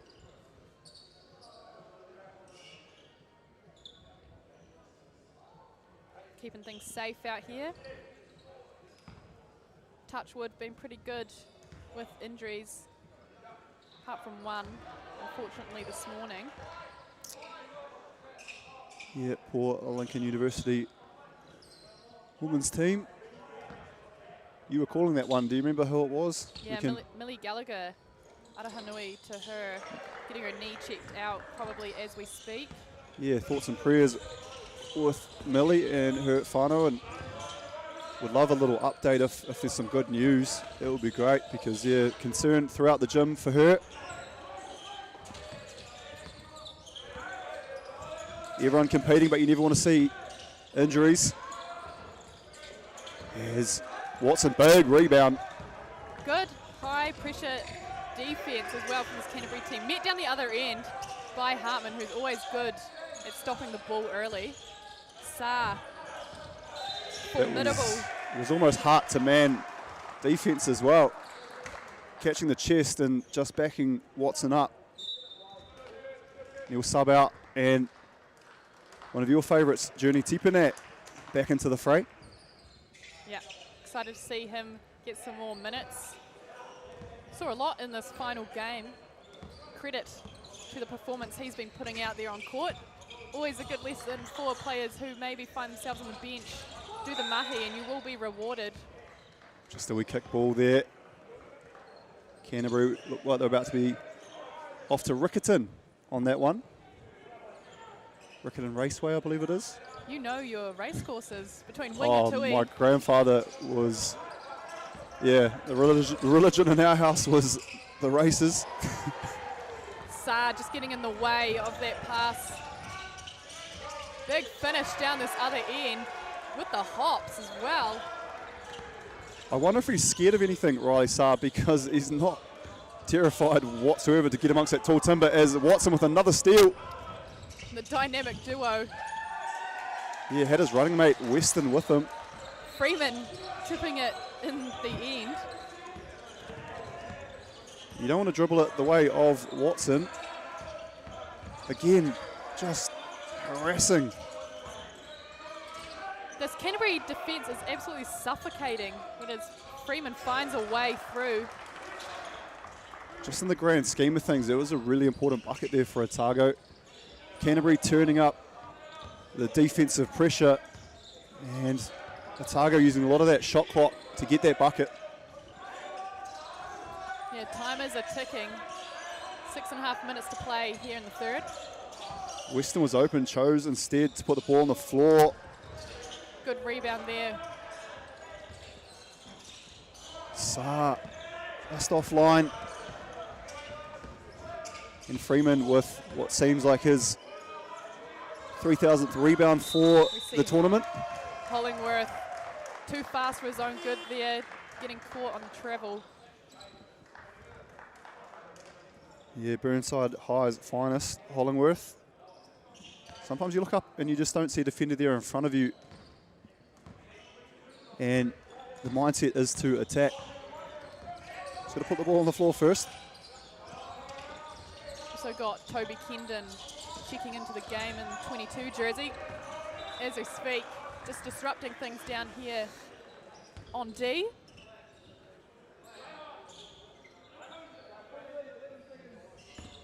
You can see me right now, I'm leaning right over. I'm trying to catch his action down the sideline. Oh, wow. I just caught a glimpse of what you're talking about. I don't think there's been a yoga pose like that even invented. That's outrageous. You'll need to see a physio when you get back down south. Potentially. 47-45, Canterbury, slim lead. Weston finds Lawson, who'll go to work against Freeman. McDowell again getting up high to tip the rebound out. Oh, bodies colliding. Physical battle out there. Saar giving Hollingworth a hand up, which we like to see. When you see bodies collide like that, you do get a little bit nervous, but everyone up on their feet. Christoph subbing out Weston. He'll get a well-deserved noho. Scoreboard on the Ozempic, because this is a slim lead, Maddie. I was wondering where you're going there with the Ozempic call out. Way to work, Watson. And a foul on transition. You can see Coach Fielding in the ear there of the referee. Just, letting him know? Yeah, very politely though. Never seen Sam utter anything in anger, any curse words. Not in his repertoire. There's Freeman. I like that shot there from Freeman. Pretty accurate from top of the key. Nice drive there from Watson. Oh, great find. In the key there for a bit. And the referee concurs. Yeah, the crowd were wanting it. Counting down the 3 seconds. Defensive stop here for Otago. A timely one at that. And it will be Hollingworth. Kendon, Otago just rolling the subs a bit. They're doing a good job to hold their own. Freeman. Oh, that's a big rebound, but I think just a little nudge in the back. Gordon just hitting the deck again, putting his body on the line. He's really taking in a lot of contact. Yeah, Kendon just tried to get away with a slight nudge there. However, that'll see Stoddard take his place.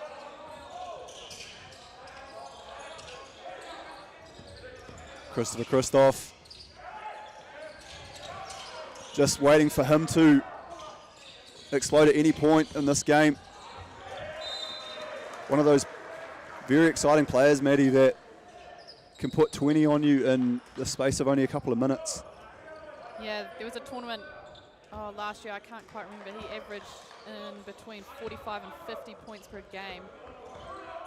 I remember Really those days. Made a name for himself.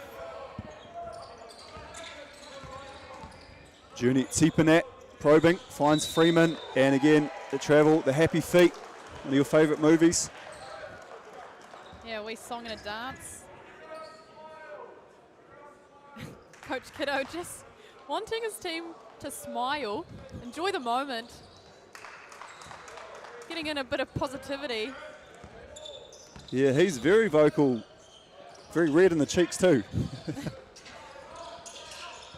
See, it's not just the players that have a high work rate, it's all the coaching staff. Ooh, physical there from Watson. Just asking questions of the ref. Yeah, sometimes just how things might appear or how they look may have looked a bit worse than what it actually was. I think Watson was trying to say that. He jerked his head back and sort of played for the call. Refs have a tough job of making those decisions in split seconds. Riley Saar taking 3 Otago players on. Comes up with the bucket. Doesn't he like that, Riley Saar? And why wouldn't you? Been aggressive all game. All tournament. I love to see just stick with it, stick with what works for you, play your game. If you tack the hoop a few times, it hasn't worked, just keep going, be relentless. It'll work itself out. As it does for Riley Saar, 3-point play. That law of percentages, if you're a high percentage player where that works for you, it'll start to come right eventually. Canterbury out to a 5-point lead now. In the hands of Stoddart, who will hope to make that close. Knocked out of bounds there by Freeman. Canterbury will retain possession. And Otago will want to get a stop here. The lead only at 5, but in this particular game, 5 is quite a big lead in the grand scheme of things. Yeah, not too often has it opened up. Wow, Lawson. Getting to work. Tough job. Cameron doing well to stop the tall timber that is Lawson. Off the foot there of Gordon. As I said, just those rotating bigs. Gordon, Lawson, and Fatuera. You know, what a trio to pick from when you're deciding your starting lineup. Especially in the likes of like a tertiary team as well. Like those are three big bodies that attend university at Canterbury. Freeman. It's good. Freeman. It's been there for him all day too. He's had some really good looks, him and Dallas Hartman, some open opportunities. So good to see him make the most there of that one. And a very opportune basket too. Yeah, I haven't seen Hartman in a while. Fielding, just letting the boys out there work things out. Earning himself a well-deserved rest as Christoph pulls up. Oh. Unlucky roll there. Jerne Tipene finding Freeman. What a dime. Freeman, can he go back to back? The Big Mac there on the offensive glass was boxed out by Riley Saar and Watson of all people. Christopher Gordon now. Big time play from Christopher Gordon. I'm pretty sure we got some Christopher Gordon fans in the arena as well. And they'll love to see that. The 20 singlet, Christopher Gordon from Aorere College. Off-court strength is Clash Royale. And he loves representing his university so he can beat the other universities. I love that competitive energy. What I don't doubt either, he says he can eat a pizza sub in 5 minutes. I think 5 is generous. I think he could do it in 4, maybe 3. Cameron finding McDowell, fellow Magic teammate. Stoddard. Stoddard from deep. Bit too short there is Weston with the pace to burn. Finds Lawson with the reverse. That would have been a nice highlight package had that dropped. Cameron down the other end. Just holds things up. Frenetic pace this game is being played at. Oh, Stoddard. Oh. Good rebound there from Christoph. Way to get up. Finds Weston on the 45. He's not afraid to use the shot clock. A very old Phoenix Suns-esque type basketball here, Steve Nash style. Only need a couple of seconds on the shot clock before getting it up. Just over a minute to play. Rounding out the final few possessions of this third quarter in the men's grand final. Not a high-scoring affair, Maddie. No, definitely high defensive effort from both these teams. Yeah, points hard to come by, so anything, any trip to the free throw line, any easy basket if possible, need to make the most of those. And it is Watson here.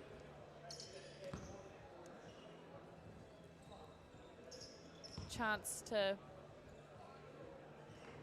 really push out the score past that 5-point buffer. Yeah, Otago won't want to see that scoreboard tick over too much. About to go into the fourth and final quarter. Back of the iron, back to Watson. They get another go at it. Weston. On to work on Journey Tippiner. What a finish from Watson. Weston. Coach Fielding will be furious at that. Weston Watson, the dynamic duo. You see a shooter get their own rebound on their free throw, which turns into another point scoring opportunity, which Weston connected on. It's a coach killer. Christoph taking him on his own. And one, Christopher Christoph.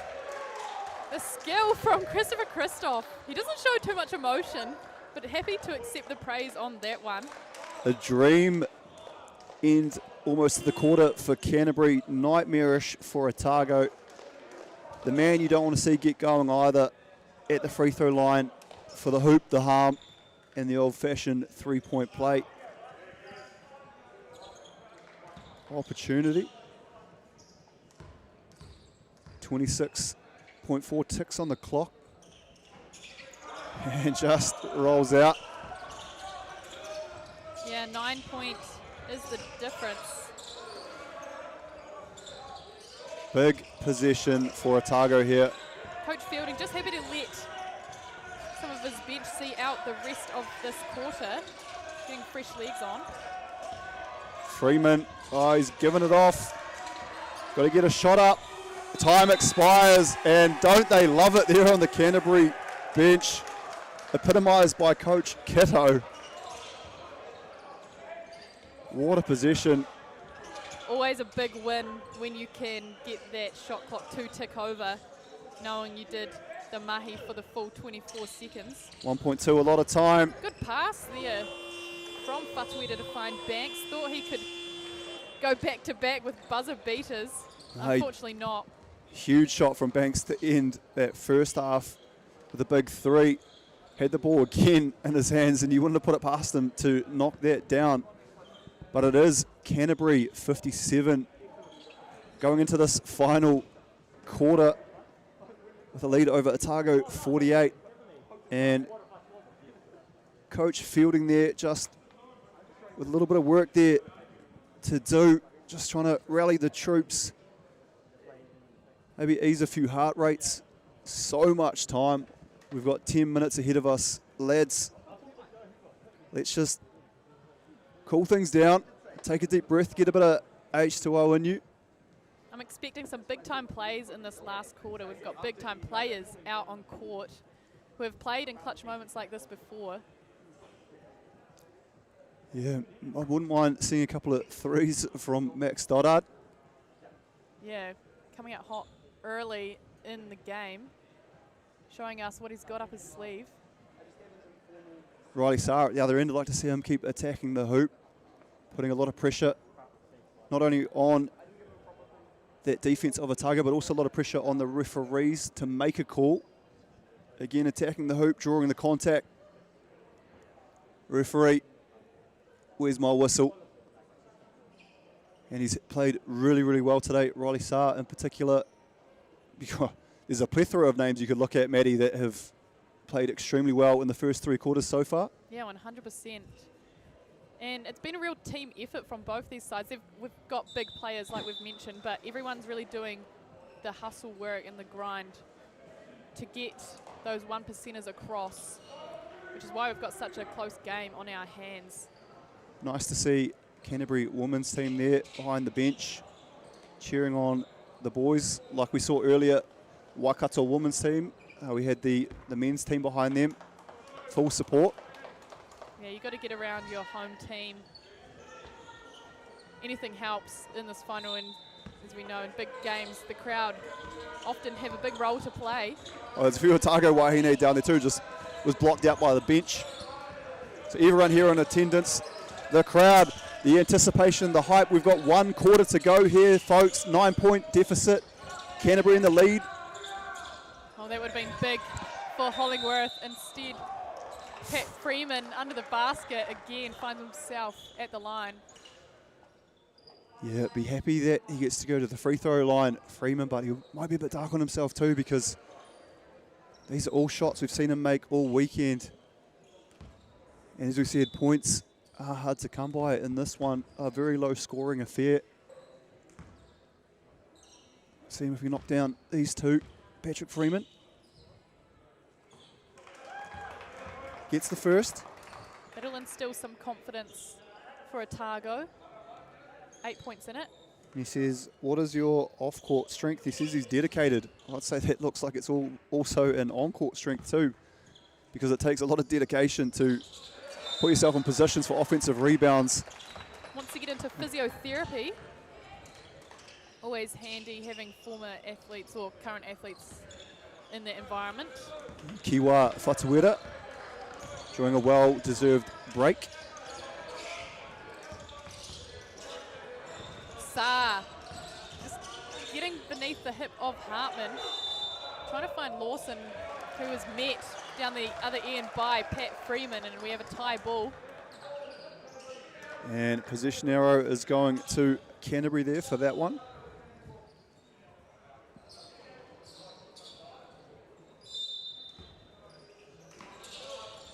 Weston with the ball in hand, finds Saar. Christoph can let it fly from deep. They love that pick and roll with Lawson. Oh, and one, Christopher Christoph.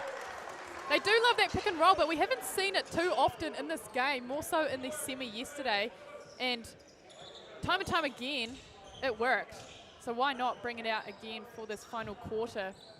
Yeah, usually Lawson as well, setting the higher pick and roll, but quite happy they're just at the top of the key on this occasion. I tell you what, whether you set it high or you set it low, wherever you set it, if you can get Christopher Christoph coming off for an and one midi, that's all you need. I get a bit nervous for Otago when they start throwing that ball around. This tenacious defense from Canterbury, almost willing them to do so. Yeah, the intercept man himself is on the bench, Watson, but his other team out of court, reaping their rewards, putting the pressure on Otago, and they have another crack. It's a big turnover, forcing Hollingworth out there. A chance to extend their lead further than 10 points, be the biggest lead of the game. Lawson just left it one short. As you said, if that went down. Ooh. Almost a back court there. Pat Freeman just making it. Scott Kiddo is in the ear of these Otago players. Very passionate about tertiary basketball is Scott Kiddo.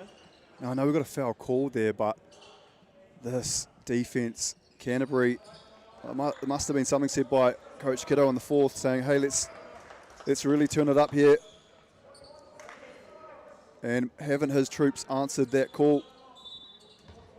Defense wins championships, Maddie. Too right.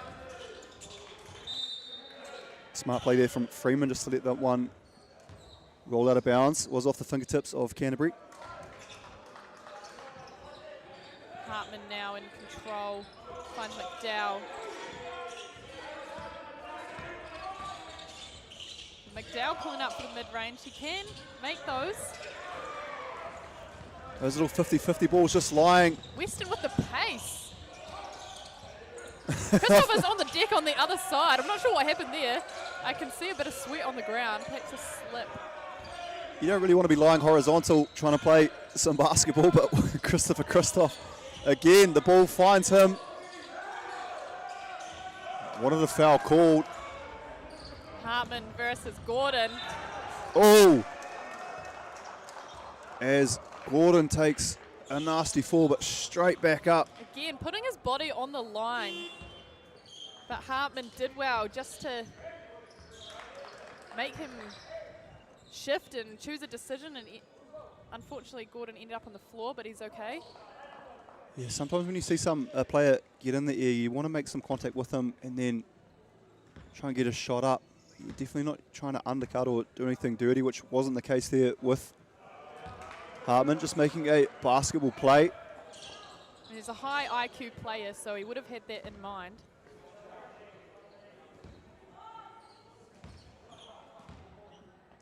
And Dallas Hartman, he said he loves that all the top Dunedin club players coming together to play. Yeah, they've got a good environment down in Dunedin. All the club players get on really well, playing week in, week out against and with each other, as does the Canterbury team. Good club scene down there too. Unfortunately, Hartman not troubling the scorers with that trip to the free throw line though. Big time D from Otago. Managed to see out that position. Yeah. This is well, yeah, they're all big positions as the clock dwindles in the fourth. 7 minutes 25 left to go. Plenty of time. 10-point deficit. Otago, what have they got?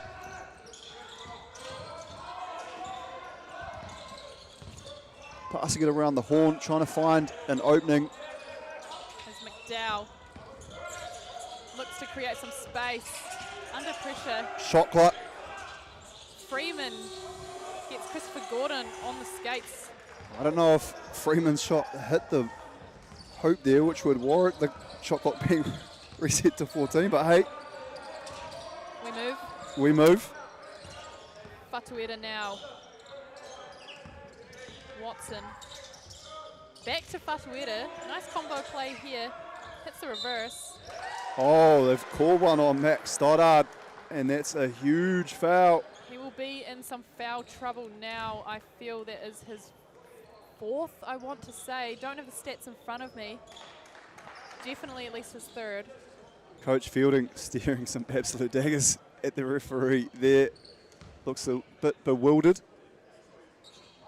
Fatuera with a nice looking free throw mechanics. Something we've kept an eye on all weekend of players.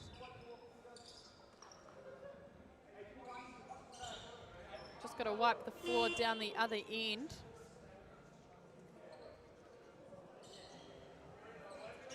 Good thing about these darker courts is you can see that sweat, that perspiration a bit easier than the hardwood that we're used to. Makes life easier for those with the towel. And as you said, these LED courts, Yep. Maddie, it's such a amazing bit of technology. So you might notice around the hardwood, you can see the netball lines, badminton lines, all that sort of stuff. Whereas when it comes to this, they just set the LED lights and there is no confusion whatsoever. Court looks beautiful. Yeah, and it comes up from underneath, so if you're stepping on the line, it doesn't make a difference to the light, which is handy. I was testing it out earlier. Hartman, the reverse. Nicely finished there from Hartman under the basket. Max Stoddard might have gotten away there with maybe one extra step, but sometimes you need a little bit of lady luck to go your way as Freeman pushes the pace. Feeling a bit of magic here from the Otago team. And if that drops, Stoddard would have liked to have had that one, but Freeman was fouled. Nice little Euro, little hop step. collected a bit of University of Canterbury on the way through. Whistle blown. Hartman on the baseline.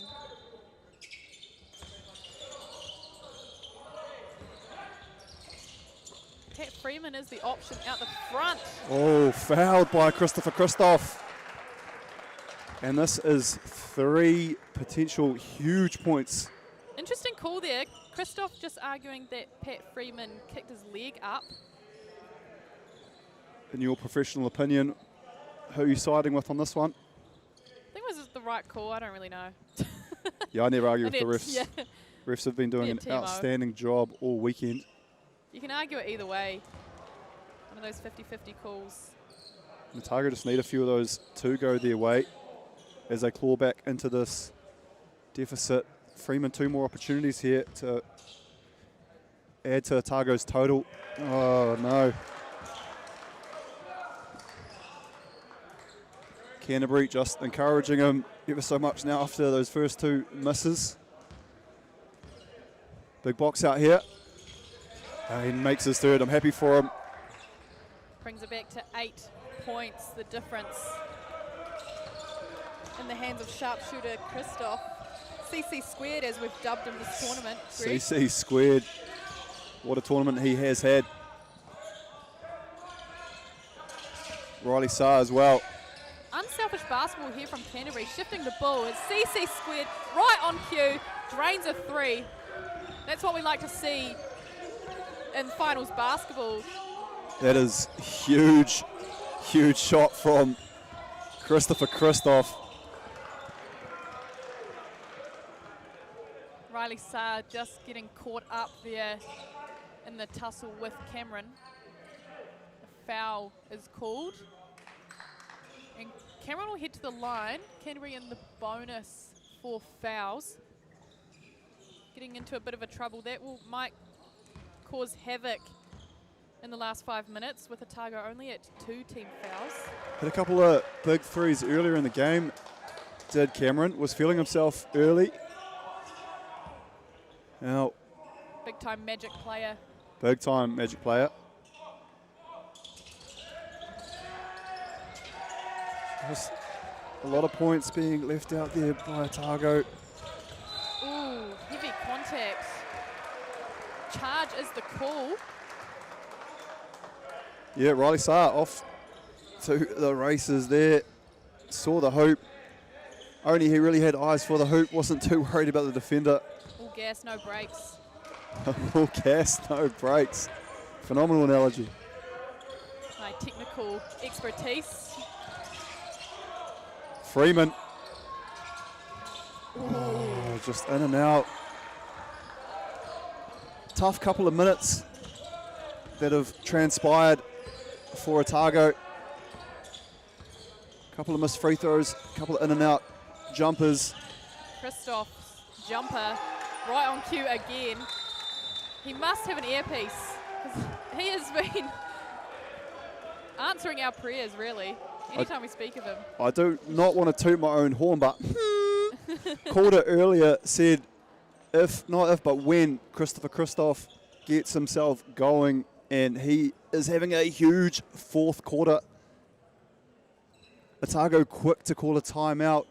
However, we've got a 15-point lead, and Maddie, I feel like that lead just blew out of nowhere.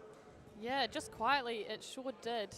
And Otago will be hoping to draw up something here to just pick up that confidence. There's still 5 minutes or so to play. There's still plenty of basketball.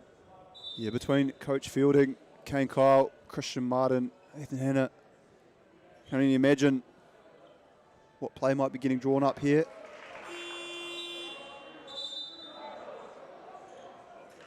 Sure, it'll be maybe something at the hoop for Big Mac. Who knows? This is why we're up here and not down there coaching.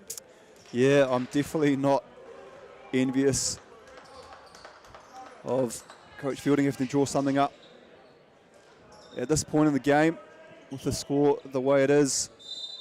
Yeah, you want to say it's do or die now for Otago. A big play here. The defence chant goes up by Canterbury. Haven't heard that a lot this weekend. Oh, and a big time rebound for Big Mac.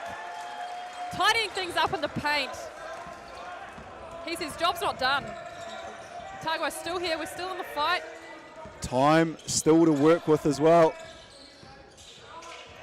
Fatuera finds Lawson, big man up high. It's not their friend, but it's not necessarily the enemy. Also, if they can conjure up a couple of stops. Lawson just finding himself isolated, manages to get it away to Fatuera. And it is out of bounds.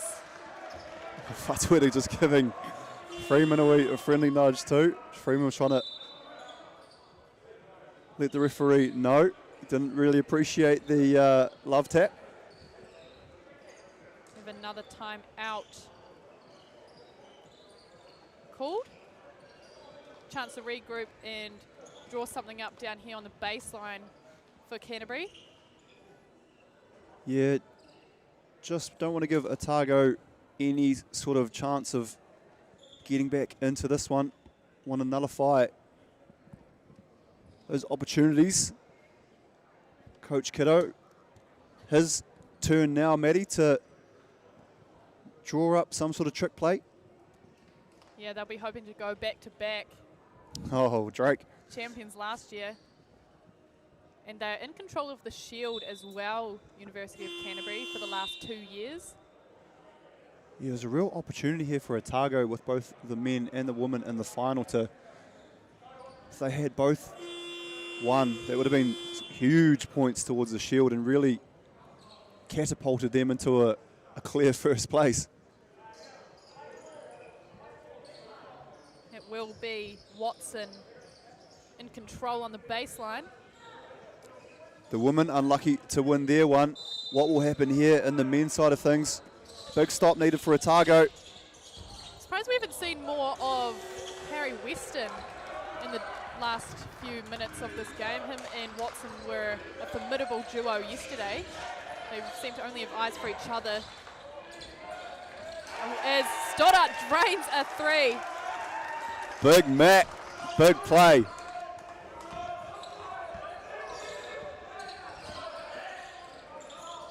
Lawson. 10-point deficit. Can we get a stop and cut it? Creeping ever so slightly back is Otago as Saar round the hip of Stoddart. I thought that was going to drop. Unlucky for Saar. The tournament that Riley Saar's had, I'm not surprised. Well, I thought that would be in too. Is Freeman. What's the call here? Travel. Big call. Coach Fielding saying, hey, stay up. We need to press. Kiddo down the other end, just urging his team to settle down, stay in control. While you have the ball, they can't score.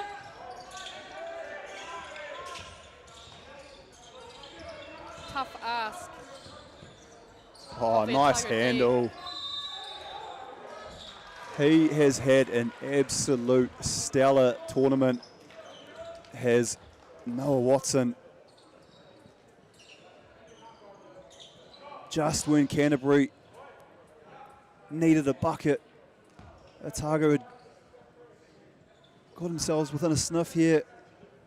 Watson says, let's put a stop to that. If he had missed that or not got that call, Otago would have a chance to get into single digits here. However, Watson pushes it back out to 12. And with 3:09 remaining, Maddie. Yeah, time is on the side of Canterbury. Otago will have to make some magic happen and do that quickly. Through the hands of none other than Stoddart. They stop him on that one as Freeman getting on top of Christopher Christoph. Bit of a tussle there. Yeah, no love lost, that's for sure.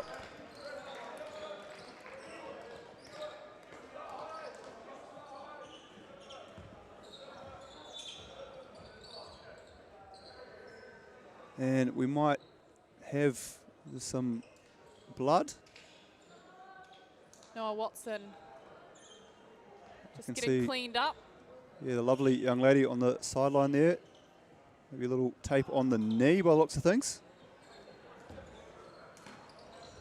Oh, Watson leaving a souvenir for the court. Some excess skin. There's Riley Saar. Seems to take over that point guard duty. Great find. Oh, That was nice from Riley Saar. Unfortunate for Lawson, just losing the handle. And out of bounds down this other end. UC women are on their feet. great turnover though, but that dunk opportunity there for Lawson, that would have been just the real knife to the back, the finisher. Dagger in the coffin. Yeah, Mortal Kombat, that finish him. Christoph now. Doesn't ever seem to be stressed out as Christopher Christoph. Always cool, calm, collected. Finally seeing that high pick and roll too that has been so, has worked well for Canterbury all tournament.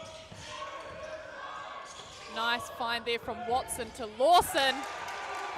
Bringing down Fatueta in the process. Getting that to go over the Big Mac is a tough ask as well. Journey Teepin that. Oh, would have been a big time three. And we enter the 2-minute mark here in the final UTS NZ men's tournament. So it's just getting away the scoreline. Canterbury, oh, bit of a mispass there. Oh no, Freeman out of bounds. It's almost that time for the big Maddie end of the game interview. I wonder who you're going to talk to with this one, Maddie. I mean, at the moment, I spoke to him yesterday, but I have got my eyes on Noah Watson again. He's just been outstanding for Canterbury. Love to pick his brain. And the energy as you see him cheering on his team. He knows they've got one hand and maybe 4 fingers on the shield. Yeah, 72-58, a minute 48 to play. My Alexandra math says we'd love a 5th quarter, but that just doesn't work. Now it's a big ask for Otago to claw this one back so late in the game. Had a few of those earlier shots dropped, would have been for a different story. The all-important silverware on the line on the right-hand side, looking shiny, freshly polished. It does look nice down there, UTS NZ. The table cover there. Right, the shield, the medals. I tell you what, I know it's all about that, but I tell you what, for the whole tournament, it's also about you getting to go away with your mates from university, come up to the big smoke of Auckland. Yep. You know, you get a weekend together. It's the trip itself and just the fun that you have off the court as well as on. You know, it's such an awesome experience, and I hope anyone that goes to university gets this opportunity. Oh, Watson. Doesn't he like that? Killer stuff, Noah Watson. But yeah, I like what you said. It's all about the enjoyment of the tournament as a whole. Having a week away, great laughs. He know how to score a bucket, that's for sure too. Watson, wowee. I'll remember that one. I'm not sure if I know how to commentate, but Nor do I. hopefully get a call back at some stage, we'll see. Hartman for 3. Kindly tipped in by the hands of Fatueta. Tago trying a full court press here. Foul is called. Watson having a bit of a little shove there. Bit of a how's it going? Yeah, he did not appreciate that, and sometimes you come down to it in a game like this, things can get a little bit chippy, Maddie.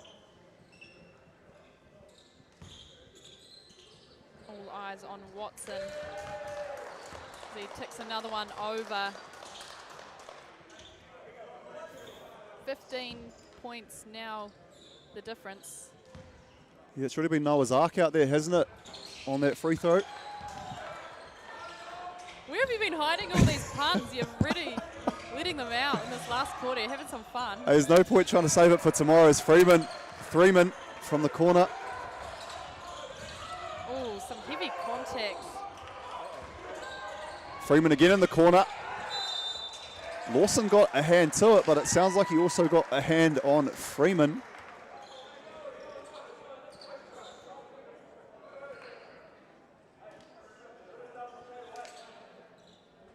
And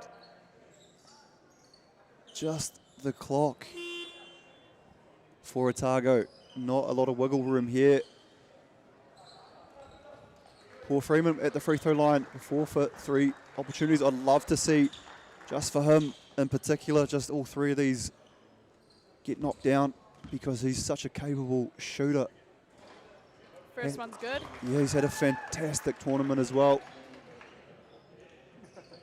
You know, really some of those shining lights on their team. Sometimes it's hard to separate when you've got teams of complete shining lights. Maddie. Yeah, started across the court, across the whole tournament really. Players that have been in and out of NZ reps, regional reps, tournament teams, you name it, they're here. Got a timeout called. Like, I want to obviously acknowledge the success here of Canterbury. Been absolutely amazing all weekend, but also just the fact that, you know, Otago having both men and women in the final, I just find that really impressive. I know Lincoln did it last year, the men falling to Canterbury, but the women going on to win that one. Yeah, it's a testament to the environment that they've got going on down there, and the coaching and the recruitment, being able to get your mates to come join the team. It's a busy time when you're studying. As I said, from day one, the Jet Thompson Statistics 101, my favourite paper. We can't go a game without mentioning it. 77-66. We are under a minute here, folks, left in the UTS NZ Tertiary Championships. We've got an imminent departure of Maddie to Auckland Airport. Myself back to the whare in St Heliers. Maddie, I just want to say before we're all wrapped up here, like a Christmas present, it has been an absolute pleasure having you on board. When they said we've got a Christchurch person coming up, I thought to myself, who could this be? But you've been outstanding. Thank you, Greg. It's the nicest thing you've said to me all weekend. No, it's been great to be here. Great to watch some excellent basketball as we see Canterbury. We'll see at the end of this game. Otago still wanting to stamp their mark on it, however. And it will head down the other end. It could have been a tale of two tapes here for Otago because they've had so many good looks, open looks. And I tell you what, just if a couple of those went down, you know, this could be a different game. But coulda, shoulda, woulda. It's all going to be something for people to think about. The first 3 quarters were very close. The score not reflective of the tussle that it has been. And it was that man right there that sort of put his stamp on the game, gained a bit of separation between Otago, and Otago just haven't been able to reel that big fish back in. 17 points on the game clock, 14 on the shot clock. Joshua Thompson on the line. I was going to read this straight off. This would be a three-peat of Canterbury Uni men's, and the second time they've beaten Otago in this three-peat. So, got Otago's number, does Canterbury. Might not have a stats sheet in front of us, but hot off the press. I tell you what, it's not what you know, it's who you know. And always appreciate the phone getting blown up with helpful information. And if you don't know, get to know. That's right. And I won't hog it for myself either. I'll give you the credit if you brought it to the table. Big shot there as time runs out here. And speaking of runs out, it'll be Maddie to go down and get someone from the victorious University of Canterbury. just enjoy some of the sounds maybe coming through the microphone. Not me. I'm talking about the cheers, the claps, the crowd going up as one. What an outstanding tournament that has been put on this weekend. University of Auckland, Basketball New Zealand, Basketball New Zealand, Shuriken is all looking to say thank you so much for everything you guys have done. UTSNZ, what a tournament. I can't wait to see what happens on the 27th to 28th down in Christchurch for the netball, where this tournament will conclude. Who will it be that lifts the shield at the end of all this? As we see Canterbury shaking hands with our lovely referees. And speaking of referees, we have Vijay and Sam, and they've done a fantastic job here in this one. Congratulations to Otago, valiant effort, just falling short, and they should be very proud of how they've played. And everyone in the Canterbury region and wherever these players may have hailed from originally, they've ended up in Canterbury. And I hope you all at home are proud. It looks like we've got Maddie with the Noah Watson, and we might almost cross live. Over to you, Maddie. I'm down here with Noah Watson, who is our man of the match. Noah, what a game for you guys. It must feel good to get the dub in the end. Yeah, it was a hard-fought win. They all are out here.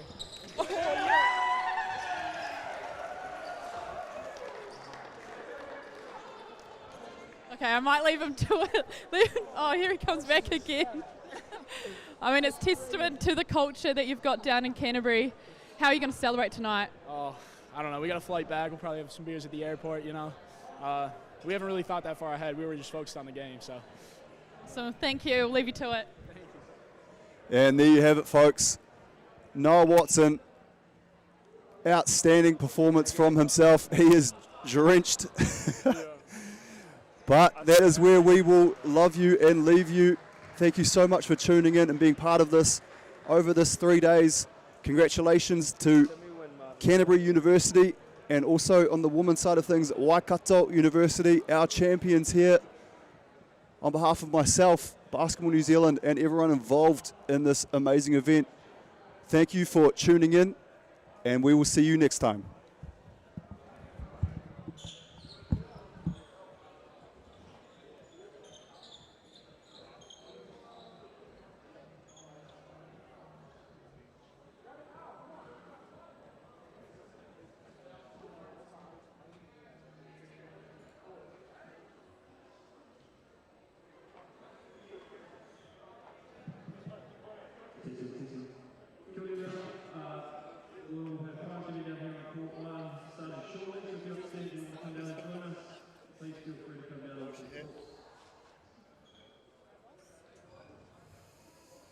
Well done.